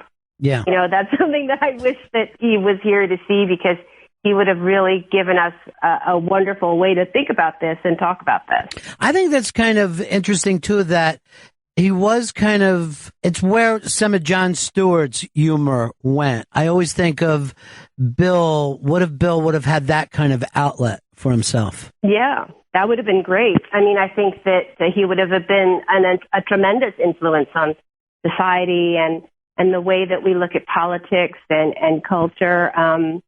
much in the same way that Jon Stewart had such a tremendous effect on elections and the way that we looked at politics, that, I think that Bill would have been instrumental in creating the world that we wanted. And one of the things that we've been talking about through this entire time is, what is it about that material that has stayed with us? So much comedy material gets dated, and yet when you listen to Bill, it still sounds really fresh. Well, I think it's in the same way that classic rock sounds fresh too. That even though these songs are from a different era, these jokes are from a different era, we still connect with the initial force of them, and so he will never be dated. Bill will always be incredibly relevant to the way that we structure comedy, and that he would take, it was beyond jokes, that he would just take a subject, sort of like the death of rock stars, and create a huge kind of arc around it that made it really profound, like a myth. And yet there was still humor involved in that. Sometimes I think when people look back at him, it's like he was a college professor or something. But I still find the jokes in every one of those points that he's trying to make. Oh, yeah. You still see the comedy. You still see the fear and pathos and anger and frustration. But then the jokes are the most important part. But they're not even jokes. They're like, they're sonnets. They're like psalms. He's just a really poetic writer, or he was, and so the legacy of him is just that he was so many things in one person. Yeah, I think sometimes it comes back to that thing that makes you laugh. It's stuff that you've kind of known but didn't formulate yourself. And it always feels like a surprise, but almost immediately you find yourself going, yeah, I think I've always known that. I don't know why I don't say it. Yeah, it's like a recognition of a deep truth, but he gave such eloquence to that truth that you would recognize it right away and also be in awe of the way that he presented it. That was Margaret Cho talking about Bill Hicks. I love that term that she used, recognition of a deep truth, because I think that's what all the comedians that have been part of this show tonight have been talking about, of just noticing something took place, and people are still talking about it 20-some years after the fact. Bill Hicks's rant in E minor, Variations, is going to air immediately following this program. One of my favorite pieces on this album, maybe one of my favorite Bill Hicks pieces ever, is when he was talking about his lack of recognition in the States and how big Carrot Top was at the time. Carrot Top was like the #1 college draw, playing these huge venues all over, and Bill wasn't being recognized in the States, and this comes up. I always loved that piece because it was very, very tough to get known in those days if you didn't get mainstream media coverage. We didn't have the internet, so people weren't tweeting and Facebooking. I imagine Bill's, career might have taken off really fast without that. But I found out later that Carrot Top's feelings were kind of hurt about that because he admired Bill Hicks. And I always thought it was about Bill's career, the way he did that joke, not the fact that Carrot Top's career was so hot at the time. But I had Carrot Top on my show Unmasked, and we ended up talking about that. I was playing the Comedy Corner in West Palm Beach, and I remember Colleen McGarr, who ran the club at the time. So I said, "You're friends with Bill Hicks, aren't you?" And she said, "Yeah." I said, "Why does he hate me?" She's like, "He doesn't hate you." And I said, "Yeah, yeah." So, not even kidding. It was like the next night, we had 2 shows. And between shows, I had gone off stage to set everything up again. She said, "There's someone that wants to see you in the hallway." And I thought, "Oh, God, I'm in trouble." It was like the manager or something. So I went over, did something, and I walk out the hall, and it's Bill Hicks. I did not even know he was that. I knew she knew him, but I know he was staying with her. Yeah, she really knew him. yeah, exactly. But he was dying. Like he had, honestly, maybe a couple weeks. Maybe. And nobody knew. Nobody. Yeah, when I saw him, I was, you're just taken back because he was so thin, and it was just an awful sight. But I remember thinking, oh my God, what do I say? It's Bill Hicks. And he came up to me, and he hugged me, and he says, I don't hate you. And I was like, he got out of his bed, to come down to say hi to me and to say that he did hate me. And I was like, I didn't want you to get out of bed. I was just stating, I didn't know you were here. But he wanted to set the record straight. And he said, I'm just, making for comics. That's what we do. Right. And I'm proud of you. And you do what you do great. So that's one of my favorite stories of the night. And it has nothing to do with comedy, and it has nothing to do with genius. It's just a dude being a good dude. Getting out of a sick bed and going down to make sure Carrot Top knows that they're cool. I don't know why that story touched me the way it did. I think it's because that is something that's away from the mythology. A lot of times people will talk about Bill's anger, and you can hear it throughout any album, any special that he did, because he was mad at the world. He had this kind of anger that it took George Carlin that entire long life to finally start and get so frustrated with human beings and the country and the government, the church. And Bill Hicks definitely had that. But if you listen, his anger was like flash paper. It would be hot, and then he would make jokes about it. And you could hear pain in his voice when he discussed things. And then he's back finding something funny about it. I said at one point of the show that we kind of know that something happened because here's so many of these talented comedians still talking about him. I want to take this time to thank my producer, Chris Stanley, who put together this murderer's row of comics to talk about Bill Hicks tonight. Dave Attell, Judah Freelander, Bob Saget, Barry Crimmins, Tom Rhodes, Ron White, Paul Provenza, Margaret Cho, Carrot Top, and Eddie Pepitone. I think I got a team that could win the pennant this year, although we're going to probably have to make Pepitone a designated hitter. I don't see him in the field at all. It's one thing to talk about Bill Hicks. It's another thing to listen to his comedy, and that's what's going to be happening right now. It is Rant in E minor variations. It's the world premiere, uncut, original performance. By the way, Rant in E minor variations comes out Friday, April 15th on CD, a 2LP vinyl set that comes along with a digital download. Go to Amazon.com or iTunes to purchase it. I've got the album sitting in front of me right now. It's just gorgeous. It's a real collectible from Comedy Dynamics. Pre-order it on Amazon.com.